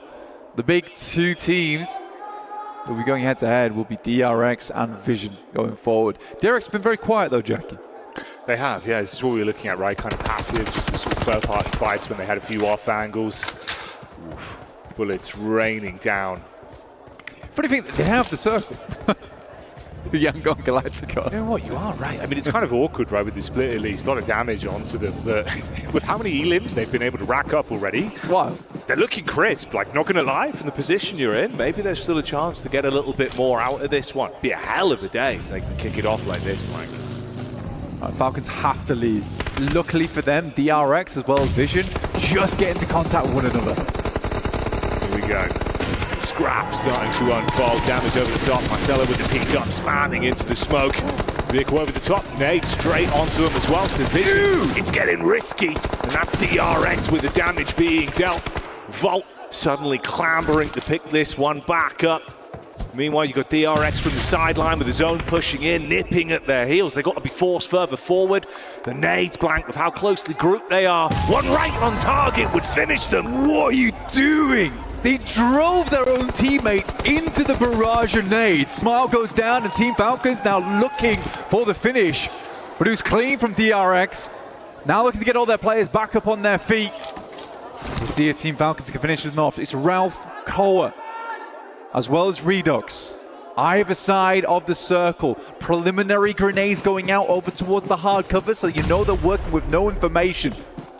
Nades in. Stepping forward, the feet are on the ground right now. DRX, they saved themselves. Could have been misery in the previous fight. The smorgasbord of mistakes have kept them in it to win it, and Hyunbin tries to unleash. That's one clean connection back on around. Koa, low on HP. DRX dealing damage right now as the elims are racking up. In a position to close it and grab themselves a chicken dinner on the first game with the shots raining true. It's all on Redux. We need to be a clutch from the back line, and that's not going to happen. DRX will take it. Yeah, coming to play here. It's not quite D plus Q, but DRX are looking good on the main stage. Very, very nice to see here for them. Team Falcons will take that second place. It's a good position to be in for them, Jackie. It really is. Beautiful stuff. And a hell of a start to the day for Yangon Galacticos, right? Like the elims, absolutely beautiful. You're taking really heads-up fights. You've been able to build up that momentum. For a first game, that's the performance I'd want every time. Yeah, we didn't get the chicken dinner blank, but the blood's pumping, the comms look clean. That matters a lot. So that Ralph doesn't see two blues that game, but I think that they should be happy. They were working with little to no information there, and they really had to cut it down to the wire moving out from that blue. They were banking on Vision and DRX actually fighting one another, and it took so long to get involved. But what was that car play, dude? Mate, it just felt so confusing in the moment as well, right? Because you're like, why okay, are you backing your teammate? You've got the intense fight here. What is this play? Like, where's this going from? The comedy of error that then just unfolded into everyone obviously having to be closely grouped. You eat a nade, no spacing, nothing you can do. The difference of one nade is just completely removing them from what was otherwise a really great sort of mid-flow of the game. The game was unreal from Vision, and to end in an embarrassing moment like that does feel rough. They still get themselves a lot of points on the back of it though, Jackie. They really do. They really do. And a lot more action to come. So join us after the break.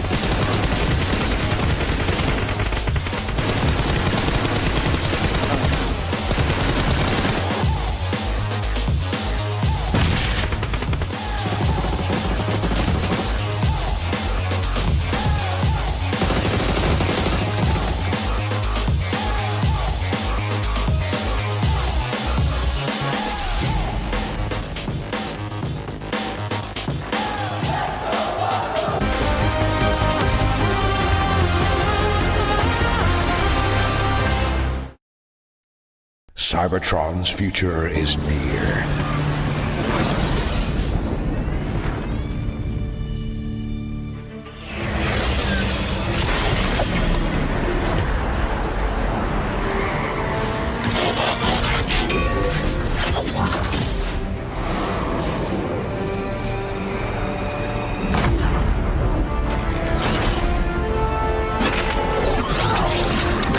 Autobots, roll out!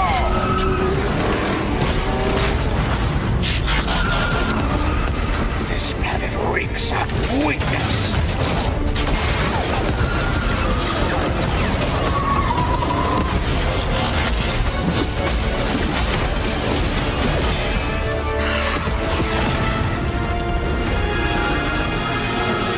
Your courage reignites my spark.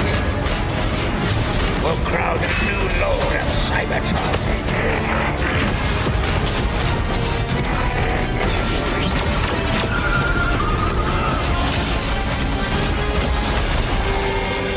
Roll for freedom. A victory for all sentient beings.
What a first match that we have had here at PMWC at EWC 25.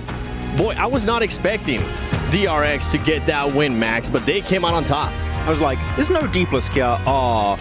But DRX are the new D plus Kia. Does that make sense? I don't know, maybe. But South Korea here to play. It feels really good. And really good entry point to the East, playing it pretty safe, waiting until the very end. Got a really good nade onto Vision that really just unlocked the potential for them to win that match. It felt a bit like an underdog type of game, right? You were telling me that a lot of these teams, I mean, big teams that we were expecting to do good, they didn't end up performing that good. One team that actually ended up surprising me, and I feel like it surprised a lot of us, was Yangon Galacticos. The amount of eliminations this team got. They're like, what the hell is happening in that Alpha 7 compound? I guess we'll send it and just eliminate everyone. They got almost double-digit eliminations that game, if I'm not mistaken. Yep. So Yangon Galacticos, I think a lot of teams here qualified through PMSLs. They made it through PMCL, the Challengers Cup, and people not really looking towards their direction too much and actually getting a really good start here on Sanhok. I mean, Neptura, them being able to achieve 14 eliminations, that's one way that you want to be able to start PMWC. That is wild, and I think it really is down to all of those third parties because they were really on top of the ball when it came to actually finding those opportunities to get those eliminations. A lot of them were through those third-party opportunities. They were just like, oh, there's an angle, there's a team fighting, there's an angle, let's get that angle and move on. So really, really good stuff from them. It's nice to see them step up like this. Yeah, I mean, Team Vision here getting himself a third place with 10 eliminations. 2 teams able to get double-digit eliminations alongside Yangon Galacticos, and they had a really good third party onto Hora versus WBG. That fight was just stretched out to its absolute limits. I think it went on for about 5 minutes, if not more. For way too long. Yeah, and they were like, well, this fight, it's kind of stupid it's taking this long. So like, we're just gonna roll on in, get those stragglers, get the few points, and after that, get a nice transition to go fight DRX. Yep. Unfortunately, DRX had nades, as we did see, but it was a really good start from Vision that after all of the teams that came out of MENA, I was really not having high expectations for Yes. That was a massive surprise for all of us. I feel like with Team Vision, the way that they were able to perform here on this first match, something that actually ended up surprising me. I was expecting to have 1 hot drop. Instead, Max and Nev, we ended up having 2 hot drops. We did. We had 2 of them, and then we had, what was it, Power also with Fourth Rise, that's right. But then we also had Nongshim Red Force and AXTMG, Max. Yep. What a weird one. Weird. Because normally AXTMG, for those who know, looking back at the MPS, they drop Northwest Island. They drop on the mountaintop. I think they might have been scared of a possible flex out of Power and Fourth Rise outside of Heartin. So like, we're just going to give that space away and go for Ruins instead. But Nongshim Red Force dropped there. Like, that is a known fact. And they still try and take it away, which I don't know why, because that's a bit unnecessary, but they win it, so I can't complain too much. I want to pause it, though. Was it on purpose? You think so? Possibly. Now, I have seen many times before, if a team wins a hot drop, that carries momentum in through the rest of the game. They're able to build on top of that and get a lot of eliminations. Sandhawk is this team's best map. So for me, I'm like, okay, that's a weird hot drop. That's a weird choice. Was it on purpose? Did they think we can win this against Nongshim? Let's go for it, get that momentum and get some elims for the first game? It's entirely possible. I feel like the reason why we're saying this could be their best map is because they do end up playing it twice at BMPS, so they have a little bit extra experience when it came to that one. Very confident. Now, like, you got a chance to talk to the Falcons coach. I did. And I know you were happy to mention something about this team. I was. Pico. Shout out to him. He was talking to me about the team, and I was like, you know, are you going to play any different? Because, like, you're not playing tomorrow, all of this. And he said, no, we're just going to play normally. We're chill. And I was like, okay. Normal in these sorts of lobbies, especially the first day, is everybody kind of tiptoes around each other a little bit. Certainly in the early stages of the game, you kind of like trying to get a feel for how the lobby's going to play. Not with this team. They went all out very, very early on. And so I'm like, hey, that's not normal. Pico, you lied to me. How dare you? That's not normal. They came in with real aggression, and actually, it was really impressive. I liked it. And it worked out, clearly, right? They gave themselves second place. If they had 4 players, maybe it would work out, but DRX were very smart about the way playing that ridge. They get control of the rocks, and then Falcons couldn't do much. But until that point, it was a very, very solid match here coming out from Team Falcons. Yeah. But again, let's keep in mind, PMGC, 3rd place, right, with Enigma Galaxy. PMGO, 2nd place. The 3rd place curse has been broken. Come on, if they win it here, that would be such a magnificent comeback storyline for them. Just the line is just going to keep going up for that team. Now, another team that we were expecting them, especially with the circle that we ended up getting, Max, was Alpha 7. We thought that they were going to be able to do a little bit more, but I know you want to rage on this team because I was also raging watching what happened. I am confused. Because Alpha 7, if you want to go for that road trifecta compound, I don't really have a big issue with that. I think that going for the DRX Ridge would maybe be a better decision overall. But instead, what do? They go right into the road trifecta compound, which is a very crashable compound. And they stay split. They have 1 player in each building. And guess what? Team Secret come in. Yangon Galacticos come in. Another team come in right after that. I don't really know why they decided to stay split for that long when you know you're going to get crashed. Go into 2 buildings as a 2-2 or even have 4 players in 1 building. I don't care, but you need to be set up for defense because you are not going to hold 4 buildings as a full squad. No, it's a really, really difficult thing. But those buildings are so hard to play anyway. Like, it's so nadeable, so low ground. It's just hard. So it's kind of like you lose whatever you do, really. And it was one of those teams that you expected that team to just stay a little bit compact. It didn't end up happening to them. But don't forget that from July 25th to the 27th and August 1st to the 3rd, log in to Summon Airdrops and collect 2025 airdrop vouchers to enter prize draws for official merchandise, smartphones, BD partner rewards, permanent in-game items, and more. Every participant is guaranteed to win. Additionally, from July 25th to the 31st, vote for your favorite airdrop partner for a chance to receive special gifts from them. Don't miss this year's airdrop carnival and unbox your surprise. I know I'm going to be doing it. Max probably has already done it, and Neptura is going to be doing it too. Now, going back to this game, I mean, one thing that actually ended up surprising me in regards to what you were saying with Falcons is how they were actually able to crash on Fireflux and take control of that southern part. It's crazy, right? I mean, I know Blank and Jackie were talking about it a little bit there, where it's like, you're not usually able to get up there, let alone silently, especially in vehicles. So it's kind of a bit of a miracle they made it up there to begin with. And then what really impressed me was the follow through. They got the 2 initial knocks, but they didn't leave it there. You saw Raouf actually go into the cave, spot that extra player, and get rid of him. And then later on in that Elim feed, we saw them do it again and pick off that final player. So, like, they followed through with that fight. They didn't catch, like, full in the cave itself. Yeah. Oh, was it on purpose? I am the bad catcher. Was it on purpose? Maybe. He had an entire backstory in that cave where he got spotted out by Raoul. But it was an interesting fight. Cave is always a little bit weird to fight around. Yeah. But it worked out at the end, and yeah, Falcons able to just maneuver their way through and make it out. It definitely did. Do you think, I know that was the only Sandhawk that we're going to be playing for today, but going into tomorrow, do you think these teams are going to be able to maybe readjust in regards to the hot drops, Max? If you're talking about AXTMG versus Nongshim Red Force as like that one hot drop, I think that I want to see AXTMG give up on it. I do too. Frank, because even though they won? Yeah, because it's a 50-50, right? If they lost one player, guess what? Your chances of making it that far in the game is going to go down drastically. I think you go back to Northwest. Guess what? Camp Alpha is open. No teams dropped there, but we're also going to have different groups now, I think about it. So maybe you'd have to think about it a bit more. It might not be free tomorrow, but the previous drop was fine. Yeah. If you can go there again, just go and play your game. Now, Neptura, for this match, you got a chance to talk about Team Falcons. You got a chance to talk about some of the other teams as well. Is there anything that kind of surprised you from what you saw here happening in the first game? I kind of want to say actually Team Vision in the final phase up against DRX. I thought they could actually win it against DRX. They looked really mobile. They looked really aggressive. They had that momentum going. Just DRX's nades were able to pull through. But actually Team Vision, I was like, okay, nice. A little bit of a step up. I'm going to be looking for them. Yeah, there was one player of DRX, I forgot who it was exactly, but that played very respectfully at one point. They were taking so much damage from Team Vision.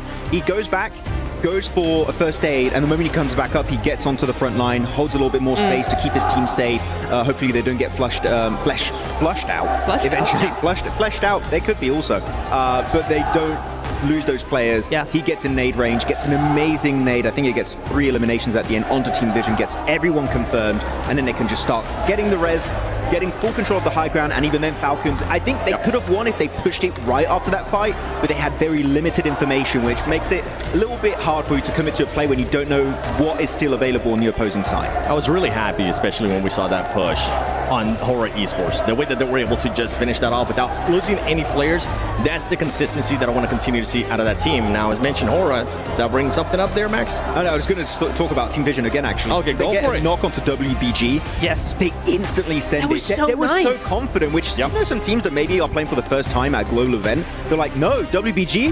Who the hell is that? We're going to send it regardless.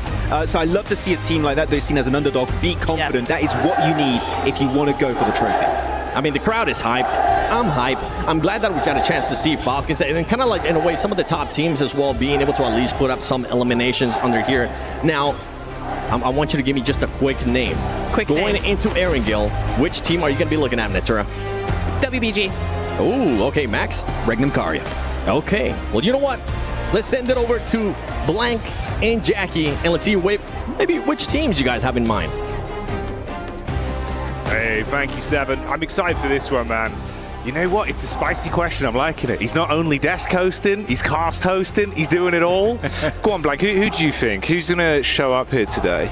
I think that's what I'm looking at least. I'm kind of looking at Power, to be honest with you, and their drop over towards. Yasnaya, right? Yeah. Because there's a potential chance that they drop alongside with Weibo Gaming. And I'd be interested to see how that hot drop happens, because a lot of times, you can comfortably control Yasnaya on both sides. I do wonder if Weibo's going to be a little bit unhappy with a team dropping with them. We'll have to wait and see, because a lot of these drops can change. Also, Team Falcons in PMSL EU, they really struggle with Papada Supermassive actually dropping on top of them. In Pachinki, it really hurt their league stage. I'll see if because right now Kinotrope could drop on them, potentially. But we'll see, because I do think Team Falcons needs that spot on the map to succeed, especially with Angle being 3 matches a day. No, I'm lucky. I like the setup here. You give some sort of good thought there for some of the storylines, Blank. I think it's in. Yeah, no worries. I got you, homie. But I think it's a good storyline as well in the sense of power, because that is actually literally like a power struggle. If you think about sort of the opening result from the first game there, you do squeeze out 2 points with Easy being able to get the backstab off late onto Influence Rage. But outside of that, that was a hot drop that obviously was a heavy hand straight to the face, right? Another rough outcome here, another rough start. I feel like it compounds so quickly, dude. Day one, hot drop after hot drop. If it all starts to go wrong, you build a very slippery slope for yourselves. So I'd love to see them fix that before we're saying, oh, game 3, it's not looking great. You know what I mean? Yeah, I think for Power as well, the big issue for them is that most of the tournaments that we've seen internationally, it's always been pretty bad start to squeezing out a qualification right at the end there, or just barely missing out on a qualification. And I think that's something that Power just can't afford to have. When we've seen Power done the best in the past, is where they get a really clean start, they get out the gate running. That's when they do very, very well. So I think that kind of momentum buster towards the beginning of the tournament will hurt this team. Yeah, you've got to feed the hot hand a little bit. One thing that I think we noticed a lot last year as well was the difference of the body language from that team. When things are on, like you say, the confidence is there, they're feeling themselves, you see the happiness. When things aren't on, it does take a little bit of a different turn. Al-Haji has this astonishing capability to either look like the angriest guy in the room or the happiest dude on earth. It's interesting. It's definitely interesting. Hopefully we get to see the more happy side of Al-Haji. We want to see Al happy. That's what we want to see. There you go. Yeah. That's good. No, 100%, man. I think that human element of PUBG Mobile is something that sometimes sort of take for granted, right? Especially more so when we're online. You don't get that all the time to see the real sort of emotions for a team. And it really does run through you, especially in this kind of environment, right? Like grand stage, very different, all-encompassing with how you're sort of down in the middle, all of your other opponents around you, the crowd onlooking from all angles. Yeah, the anticipation and pressure could build up quite quickly. If you're just joining us as well, we're getting ready to kick off our second outing of the day here for the PUBG Mobile World Cup, live from Riyadh, Saudi Arabia at the ESPORTS World Cup 2025. First game had some great storylines to it. They broke it down very succinctly on the desk there. We were saying the highlights, well, the ebb and flow of Vision, looking like they had a great control of the early game. Good mid-portion with the fights they took. Late game, though, comedy of errors in that encounter where they sort of shoved themselves into harm's way. Blank, DRX being able to pull the wool over everyone's eyes. Very passive but smart fights. Little backstab, little moments, all building to good map control that resulted in them getting a great chicken dinner. And then, of course, Galacticus coming at you like a super villain, just ruining everyone, Blank. Eliminations on, what was that? Another elimination.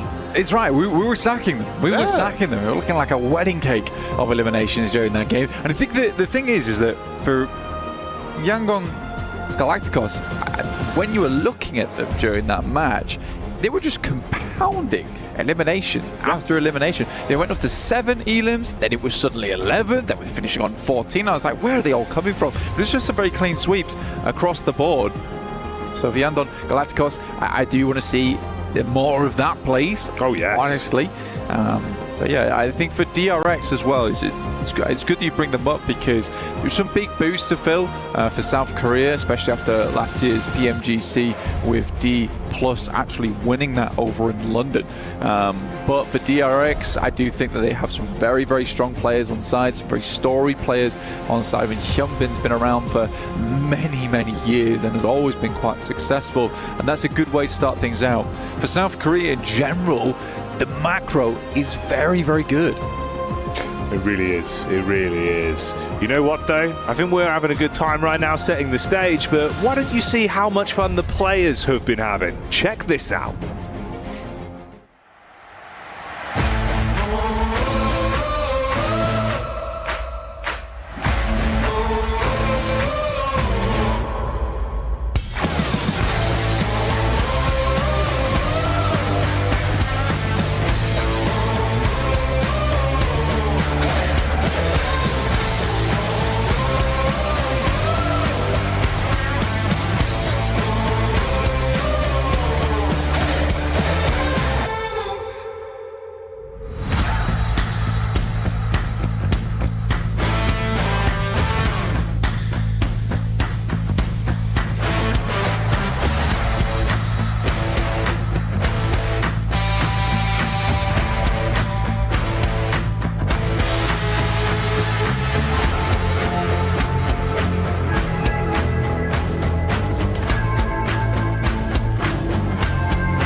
Oh yes, as you can see, they've been enjoying themselves thoroughly. Blank winning prizes, showing us the spins with the basketballs, and exploring all that Boulevard City has to offer, it seems. Yeah, I love that, they took Regnum Carya out, they had a great time, they were on the basketballs, and then they put Team Falcons in the dark room.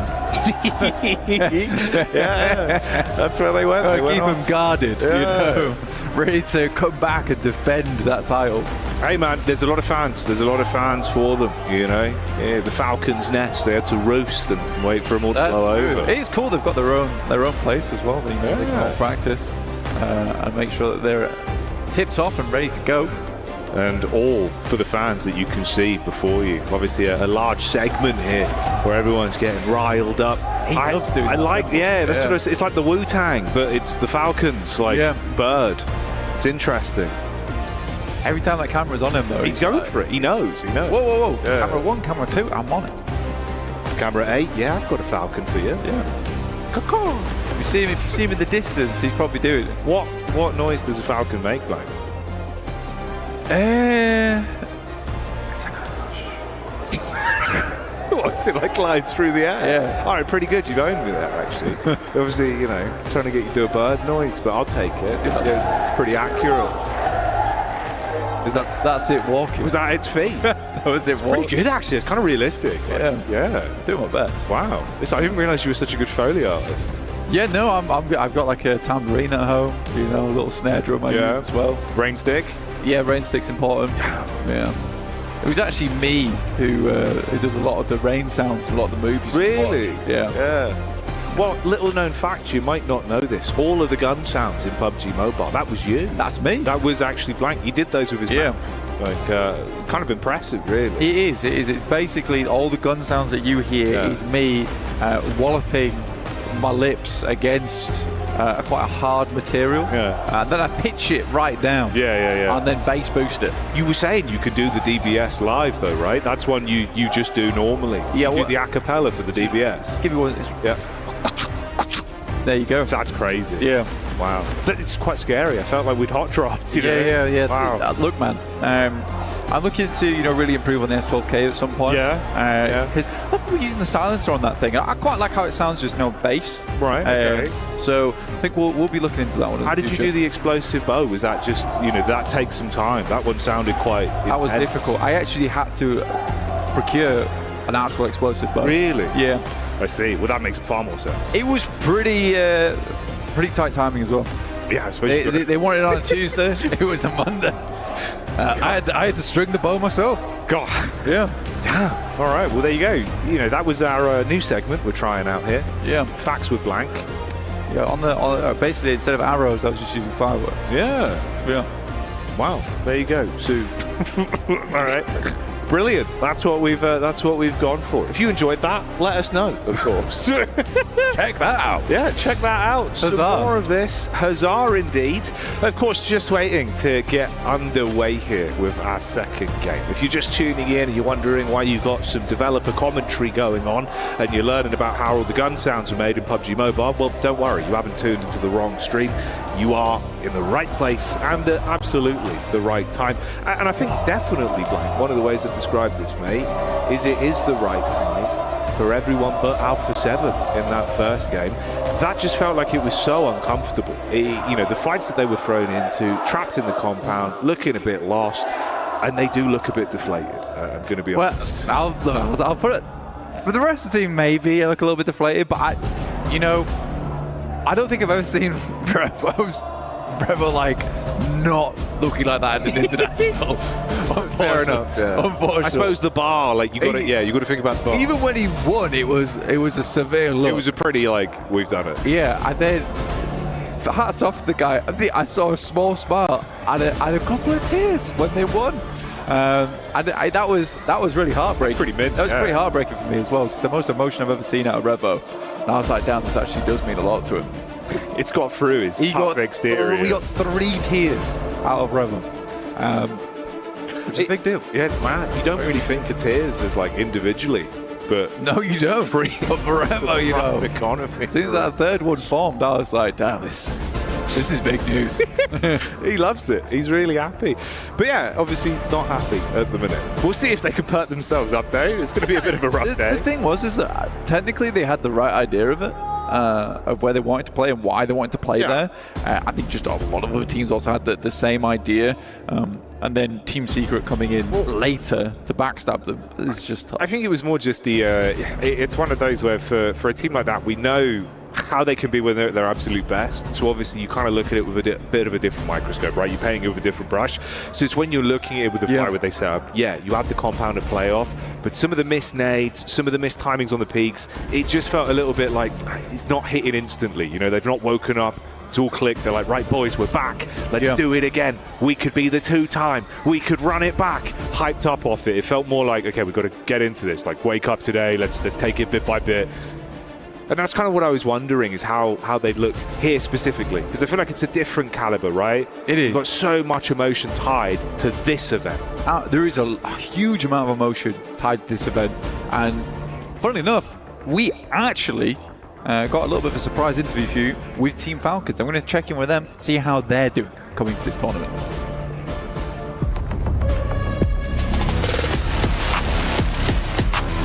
I think I adapt really fast because the team is hardworking, same as me, and then that's the result of us getting good plays. All in second here, most likely Asara being battered back. Hora doggedly in pursuit. I will stay in Team Falcons for now, and then I would describe it as hardworking team. But are they a funny team? Good team.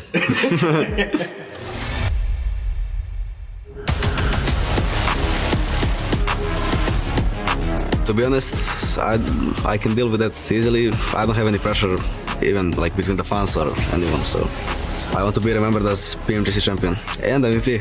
There is a sense of circle there for them.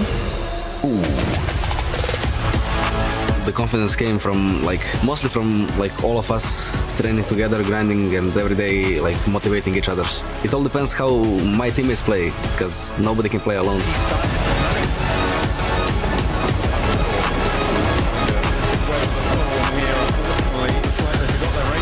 I think the biggest challenge is going to be Alpha 7 on PMWC. Thank you all for following us and for supporting us, and see you on the next tournament.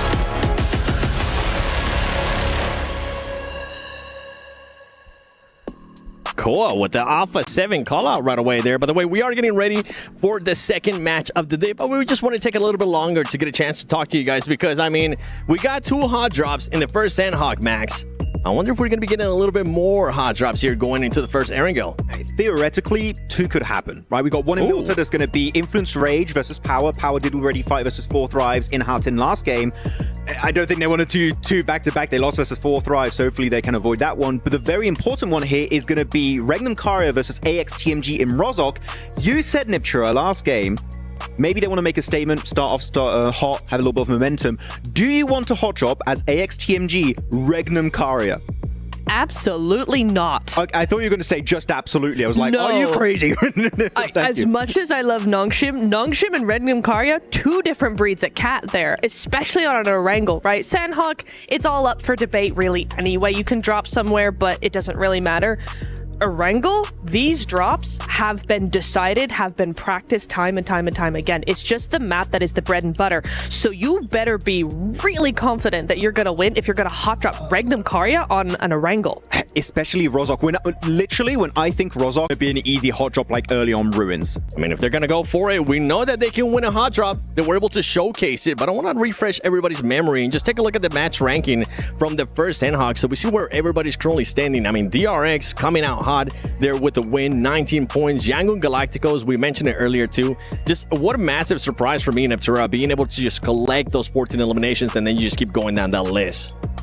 You do indeed. And actually, I think there's a lot of teams on the top of that list, yeah, 1 game in, but that we didn't really expect to see. As you said, Sandhawk was kind of the underdog game coming into this. I mean, Yangon Galacticos, you've got Team Vision, you've got E-Arena, I think, has got a lot of hype, but not necessarily a lot of sort of backup with that. Necessarily, there's a lot of people who don't know who they are, and so I feel like they have actually come into their own. Something to keep in mind too is look how top heavy that first match was. Oh yeah, like 6 plays, you go from 10 all the way down to 4, and then you just keep going down 2 and 2. So this is something that a lot of these other teams gotta watch out, because if they do have pop-up performances, I mean, we're talking about how insane this lobby is.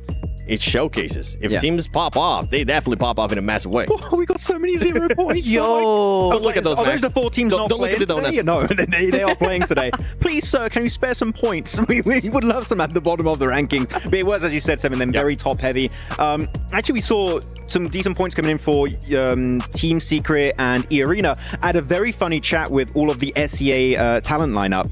And the Indonesian talent, I asked them, do you guys think there's any team from SEA that could win here at PMWC? And they instantly, I'm talking not even a second to think, all said no. They think no. They said E-Arena, maybe they could win, but they said Team Secret no, and the side of Alter Ego no. So that's quite surprising, because they have been favorites in the past, but even the local talent said it ain't happening, bro. I mean, it does seem like it's gonna be just one of those things of we got to be able to get to see more from them before we start putting our faith in them. Well, we've been talking about Sandhawk. We wanted just to do a quick little recap there on what happened and just show everybody what's happening in regards to the match ranking. But I think it's time. I think it's time we send it back to Blank and Jackie for the first Erangel. Oh, yeah. We'll run it right back, Seven. No one will even know. They'll think it's the first throw. They'll think they're tuning in, ready for this, because they damn better be. The game's going to be intense, Blank. First map, first outing. It was beautiful to see. A few mistakes made for teams, and like Max alluded to, a rough start for the many. But it is the few that have been showing up here at the Esports World Cup for the PUBG Mobile World Cup in force. Beautiful eliminations, some great teamwork, but what will we be seeing here? It's exactly what we want to have happen on our stage right now. Over on Erangel, we're going to send it back Over to the old classic. That was good. I like that. You did? Yeah. That was decent. I told you, decent Foley artist. Yeah, man, I got it. Sounds down. But match number 2 out of 18 here right now. This is Group Red versus Yellow. So we'll have the groups shifted up a little bit tomorrow.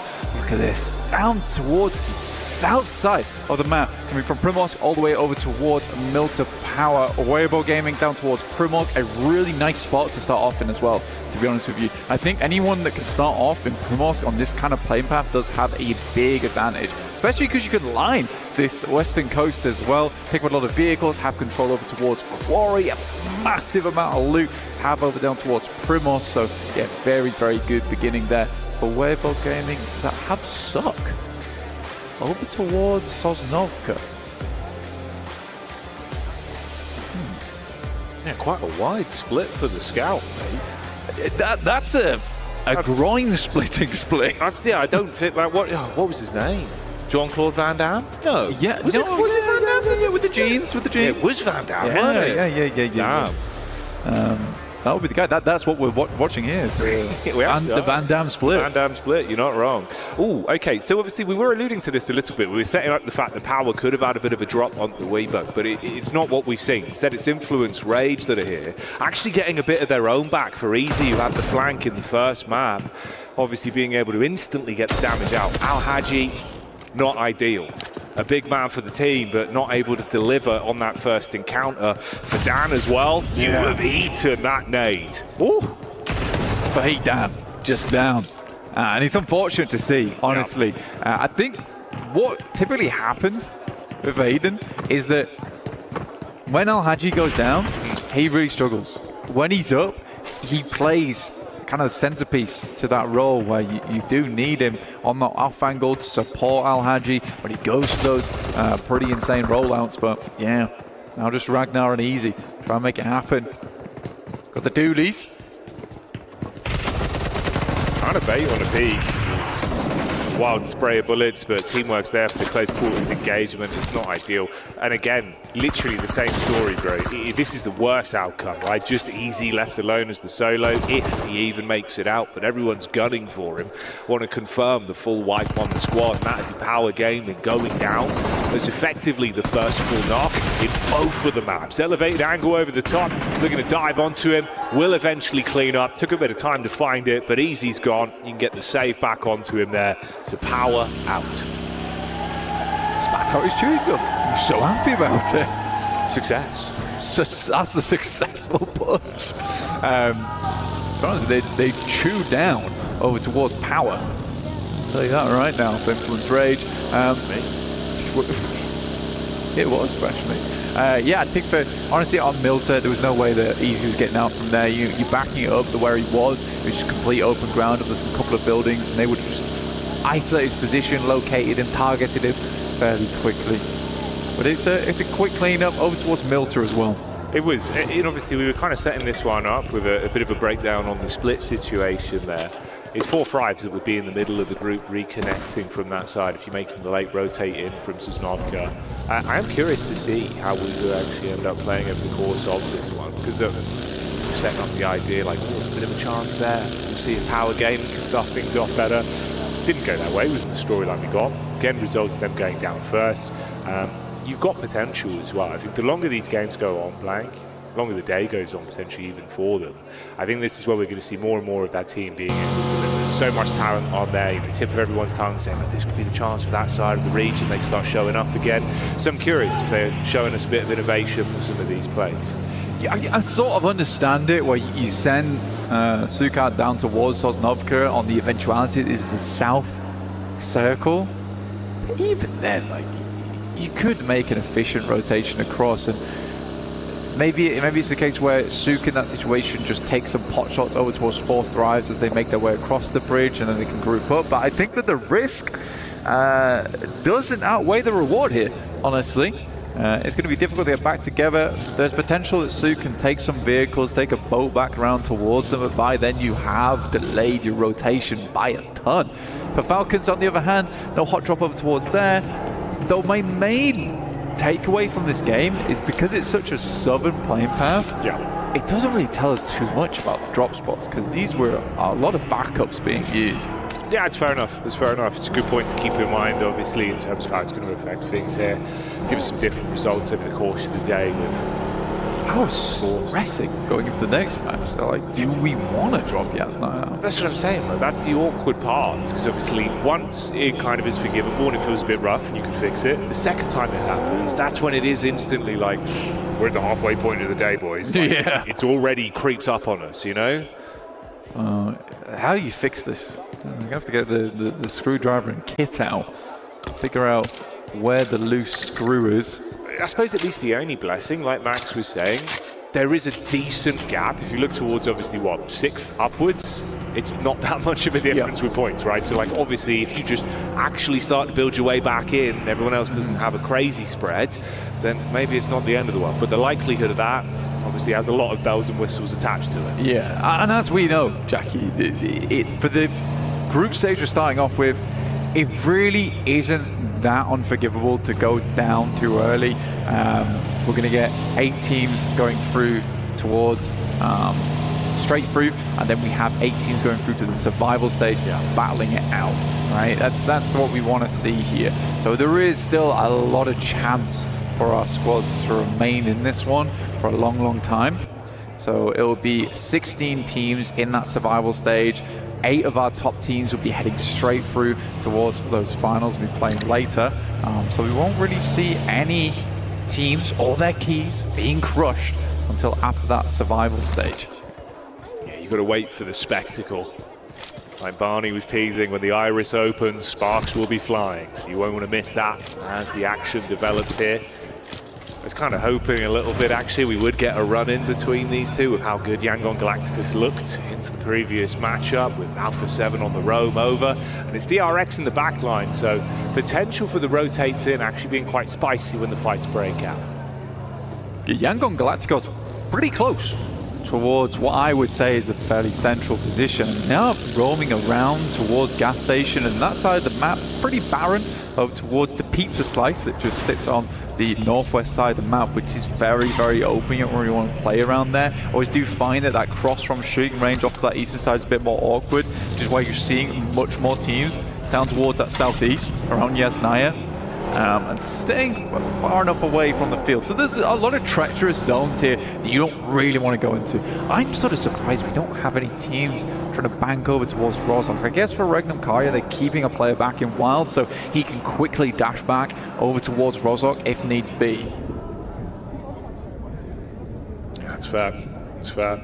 Let's see, though. Let's see what this is going to do in terms of the shift and how the zone rotate will affect things. Blank, obviously, favours some more central overall. Actually not too bad, really, especially in terms of the group that you've got there. So DRX still being able to play on the outer edge, everyone else making their move in. Falcons obviously slight adjustment there. Pachinki obviously open entirely as well, so we're regrouping up. It's a late rotate in through the blue for Weebu, and they'll have their focus in on a little bit of a late joining. I think, honestly though, for the circle, pretty rough.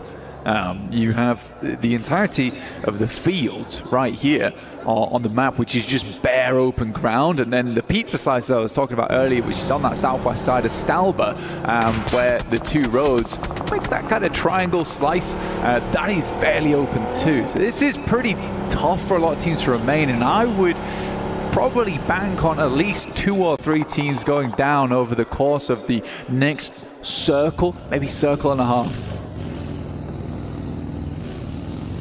Definitely a lot of potential. Not much cover to play with, limited opportunities for the compound, so fights could be coming your way. Absolutely, you're right.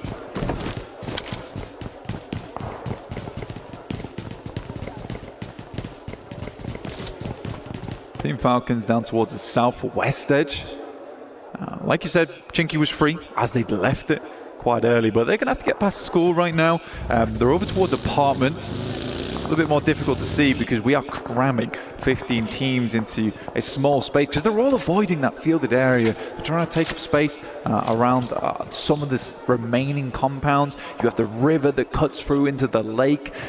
It's a weird circle. It's a very weird circle. I do like this position DRX has, though Alpha 7 is waiting in the wings. Mafioso underneath this typically is a really good spot to catch teams playing on those outer shacks and outposts just over towards the western side of Yasnaya on the lake. And you can control a lot of area from this top side. Now, how will DRX handle Alpha 7 though? Because the rest of the team is making their way on over with Creo, Squash and Revo just off towards the west. It's Mafioso just playing on the lip here of the rock face. He's had the vehicles approaching, the engine giving that away. Just tucks in, has to play on the off angle realistically. If they peek into him, he seems like he's got a good read on the situation at least, but spacing from the teammates relatively far. DRX trying to get a lay of the land, assess if anyone else is coming in from the other side. Didn't actually find him. He pushed up towards the rock face as well on the peak.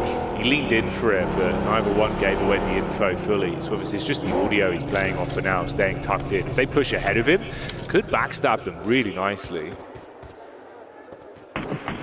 They have no idea. They're properly confused on what's occurring. We're going to get our next circle.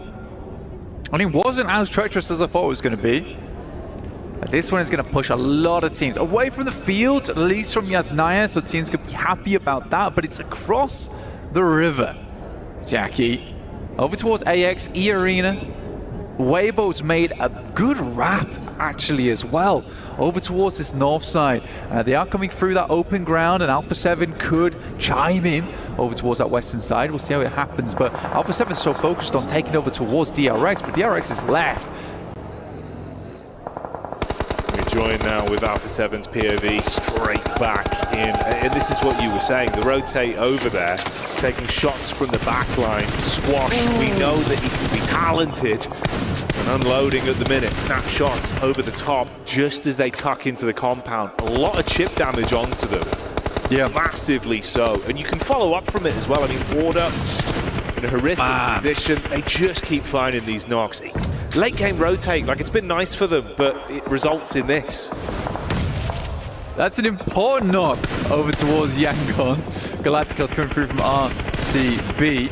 But Weibo Gaming can get themselves back up. This is a Hail Mary of a play, Jackie, all right? In terms of where they are on the map, it's very, very central. They'll take the Wizard Tower here, which works out nicely.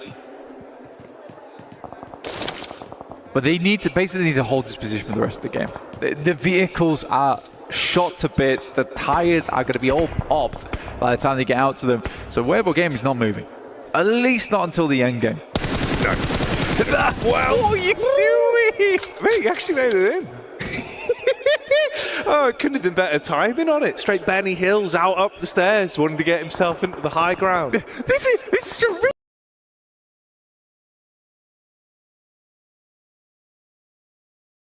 This is a risky play. No, it's meant There's no one there to help him. He just went for it. It's like, we need the high ground. Yeah. We need to play off the high ground. I've got to go. I've got to go. I've got to go. I've got to go. And he did. Go, he did. Yeah. So that was literally a player. I guess the reason they do it is that making that play later, you're going to have 3 or 4 teams looking at you. So this was the only time to do it. Respect the fact that, you know, when it's crunch time, they're ready to play inside the crunch. I mean, like, honestly, they've been kind of subverting expectations already with this matchup, even if it hasn't been just off the back of like, oh, we're seeing some crazy gun skill. They're keeping you guessing a little bit, which at times, thriving in the chaos, can be incredibly beneficial. Seems like non-ship Red Force taking a knock there, though. We've got a bit of a follow-up as well, with AX getting thrown into the fight. Falcons, of course, here, having a whole load of shrapnel thrown towards them. Narvalo is down. Still in a position where he could tuck around the back of the stairs and be saved, at least. Arian trying to just throw out some bullets to keep them guessing. Does he actually want to push up? It's a nice nade over towards where Koa is. He cooked this one perfectly. Chuck it in top. Ooh, it's pretty nice, actually, yeah. I think for AX, they're way more concerned about this next circle. Jackie, the amount of water in this is staggering, only for it to be over towards that southeast side with the fields.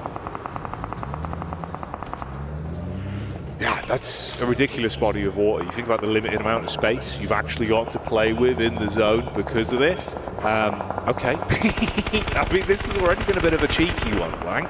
So let's see where it goes. Nongshim Red Force here, just eating bullets, trying to use the water as some sort of additional cover to work with, throw it off, but no. I mean, Alpha 7, eyes like a hawk at the minute, dialing onto them. We do say goodbye to another one of our squads here. Going out second, of course, with Power Game will be the only full wipe that we had way back at the start of the game. That's why there's so many teams still in play here this late into the matchup. And this is a really interesting position from Regnum Carya, where they're underneath the bridge right now. They're playing the bridge, but the fact that no other team has really challenged that position as well is a staggering thought to me, honestly, because a lot of times you'll have teams on either side. So Regnum Carya being able to hold this, it doesn't seem like the best position in the world to be literally on the iron girders underneath there. But it does keep you alive a long, long time. Doesn't always necessarily give you the winning position of the game, but I think for a lot of teams, survival is quite important in this particular match with this kind of circle.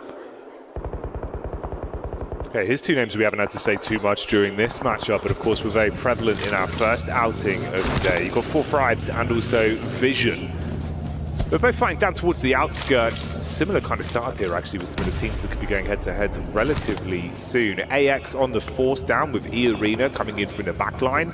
Henry might get caught. And you've got Falcons that will be waiting in the wings as they get lower down towards the roadside as well, with Vision onto them. Oh dear, Blank. Potential for some interesting little bouts here. It's a wide spread, though, from the arena. So they've got a lot of a lay of the land onto it. They can try and get a bit of vision onto the backside with DRX and Alpha 7. It can't really afford to play anything too close here for E-Arena, because the space is just absolutely diabolical to play in. IQ, very, very good player. Been playing for a long, long time. Smart guy, hence the name. Looking to lead 4Fribes towards a victorious push here versus Vision. They already find some good damage over their way. He's slowing it down. He's running circles around them. Vision realistically just have not had an opportunity to move too much over the course of the past few minutes. We'll come back to that for as it's DRX. They've got the opening chicken dinner of the day. Now they're just being given an explosive breakfast with nitro being thrown their way. Nade after nade on top. Weibo as well, still being able to get stuck into the fight from the side as the bullets hit. Hyunbin on the nade back, good for one, but he's got a full army coming his way. I mean, this is E-Arena, the wall of smokes in front of him, effectively just him left. Everyone else has been taken out, so DRX, if they want to get the back-to-back wins, it would need to be an unbelievable effort just from Hyunbin with an awful lot to get them. Yeah, he's in a bit of a struggle position. Luckily for him, E-Arena is getting walloped from the sidelines. Oh, what a problematic smoke there. Dissipates, and his eyebrows raise and are visible to E-Arena. Falcons somehow make their way in front of AX here, which is nice, and obviously take out the opposition, but what a disgusting circle this is. All lake, all field. Fireflux currently holding down towards Vision and 4Fribes, so even if one of those teams gets away with their life, they're still going to have to deal with shots coming through. Well, Vision actually able to sneak on past using that ridgeline on the west towards the roadside to make that happen. Nade after nade. It's good damage. AX being able to find opportunities to fight on their terms in both matchups we've seen today. Going for the full crash as well. The Rhino maneuver with the vehicles over the top side, hitting heavy onto the Falcons. Now Valo at least with the reply back, good for one. No. The nade on top of the team. Oh, Henry goes down and so do the Falcons. Oh mate, feels like no one really wins there. To be honest, I think that should have been an AX just wiping out Valo. Plays a risky game, drops a nade at his feet, finds two on the knocks. Somehow it happens, Team Secret, Lil Boy will go down. That's Jaiki in the back there. This is Team Secret all the way on the northeast side, coming out from Yasnaya. Alpha 7 made a big swim down towards the center of the circle. As we said before, Weibo have just not been able to move all that much. Their vehicles are shot. It is Yangon Galacticos still making this one happen, though they lose Say Cloud. It's nice seeing the energy as well from Team Secret actually into this one. A lot of yelling already from them on the player cams. You can see they're trying to keep themselves fired up. Opportunity to steal away a couple of elims so far. And it's put them in a pretty good spot. I mean, you know, Influence Rage, top spot with 6 points, but you're at a close second, still able to build more as well. We've got 4 players alive. Now, off the back of what was a crazy dive in, Order still from a position to find more impact. Team Secret still popping up there and again and again. Regnum Carya, they've got a lockdown on this western side of the circle. It's such a nice place to be in where you really don't have much competition. They can get involved when they want, playing off from this bridge position. And again, a lot of teams didn't put stock in this, and I don't know why Regnum Carya was the only team to make that choice earlier on to pick this one up. And to be honest, it's a bit of a change, honestly, from their usual play. I think that they took their time moving from Grozok a little bit further across towards apartments.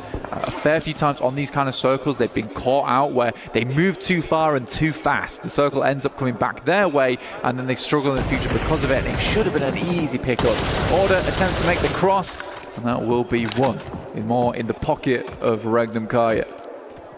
Yeah, the man himself, Silas, on screens, looking to find some impact on this one and build up the elims for him from the position they've got with the cover to play off.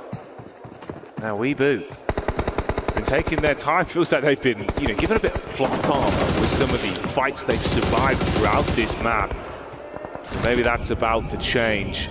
It's a good peek in. Loxy lops them up, shuts down one. There's the reposition close into the ridge as well. The rest of the squad not really in a position to attempt to trade, and the angles just don't favour you. You've got covered either on that side with the rock face, you've got vehicles to play off of. My God. With a quick peek, good headshot there. Yeah, that was nuts from Toshbek. So low though, but you need to get that headshot coming through from the Mini 14. Stake 3Z going down, just Suk remaining, our slightly more unorthodox player coming through from Weibo. On that big split they had earlier on. Alpha 7 do make it across, by the way. They took a heavy amount of damage, but managed to make it happen. Toshbek looking now, but you can see from staying in this spot for a long, long time, resources aren't looking all that great. Yeah, running low. That's the factor that could come back to bite them the longer this one goes on. I was curious to see if things would keep developing in a good manner for Team Secret as well, as they had a nice little bit of choreography there for a while. They were finding fights where it looked like it was working well. I mean, up to 6 elims, but they've been shot in the back. They do at least still get the knocked player back up, so it's going to be okay to reset from it. That's the last remaining member of E Arena as well, just down towards the coastline there in Joker. Meanwhile, Alpha 7 low here on resources, but can they build back up from forcing out? What are you doing, Carrillo? Oh, mate, what's happening? Bladed him. Hey, here's an initial fight from earlier on versus Influence Rage, and Drang just holding it down in that front line. Diego goes down as a hopper from Lil Boy, and he just holds the angle, apparently. Yeah, I guess so. Kind of setting this one up where it's like, oh, this could be big for them, force them out, take the position off them, get some gear. Nade to the back of the face. Love that, but let's see if they can save Revo, get him back in the fight. Meanwhile, they're being collapsed upon though. So this is Hora coming in from the top as well, looking to really put the pressure on here. No fear. Living up to his name. Nade over the top, burst in air. Hora with the first knock back over. Seems like Silas as well, taking that one straight to the dome. It's a free-pointer. Oh, mate, beautiful work done. We move out in the meantime. Sleep, he has his legs blown out on the nade back over from Alpha 7. If he hits this. It's so close, bro. That second nade was unbelievable, but Forever was able to make his way down and hit the shot. Regnum Carya will go out there. 6 elims. I think that was a good game from Regnum Carya, all things said. They just got themselves into a position where couldn't quite figure out a way to remove themselves from it. Again, I don't think the circle favors them at all here. So I do think it was decent. For Carrillo, yeah, head down focused. Definitely should feel a little bit guilty about what he just did over towards Revo, who was revving up to get a good nade over towards Regnum Carya earlier. Yeah, I mean, that's the thing. Like you say, if you can at least recover it individually, then it'll be all right. We can forget about the bad times and the possibility of it maybe being better than it should have been. Well, we'll go from here. You forced out the team underneath, so no one blocking your path. It allows at least a bit of a reset from Hora. A lot invested into that, though. Unfortunately for them, they were hoping it would be way cleaner, right, on the dive in with a third party. You get left with just 2 players. It is going to slow you down. So many nades used as well from them. So back pockets relatively empty, and there's not much to pilfer from what was underneath the bridge. Yeah, this is such a weird circle as well. You do not see this kind of circle for many, many months at a time. It's a very, very odd one. I don't think I've seen the circle end up around here for a long, long, long time. Pretty much for Thrives or Fireflux do have a big position here purely because they have the ridgeline to play around between one another. It's going to be Hora, No Fear, Alpha 7, Team Secret, and potentially Iarinu who's going to be getting themselves involved with one another. Obviously, the big difficulty though for Thrives and Fireflux is that eventually that ridgeline is going to be useless to them because they're going to have to move over towards that north side. Well, Hora might have just outlived potential expiry date they've had on this one. No Fear, the last to fall, as Revo will get revenge for the damage back over into the previous encounter towards the bridge. And he can save his teammates. You also have 2 of the Alpha 7 squad alive and kicking, trying to play off each other here. Let's see, maybe they can build themselves back in, have a great start into the second game of the day, and show us the reigning champs have a lot of fight left in them. Team Secret though, Blanket, I'm curious to see actually if they could show up on this one. It's been nice from some of the mid-game fights that we saw them taking, and I love how fired up they look. Like instantly into this matchup, they're yelling, they're going for all of the good comms. That's not what you want though. Sideline shot back over, quick trade, headshot onto Revo with a Mini 14. It's a nice knock again. They're feeling the pressure from this position. It's bad though. This is the worst time for Revo to be able to find a shot like that. For Alpha 7, they're far into the circle already, but this next one's going to start to push them. And to be honest, in that moment, Team Secret likely wanted to start finding a bit of a foothold in the future.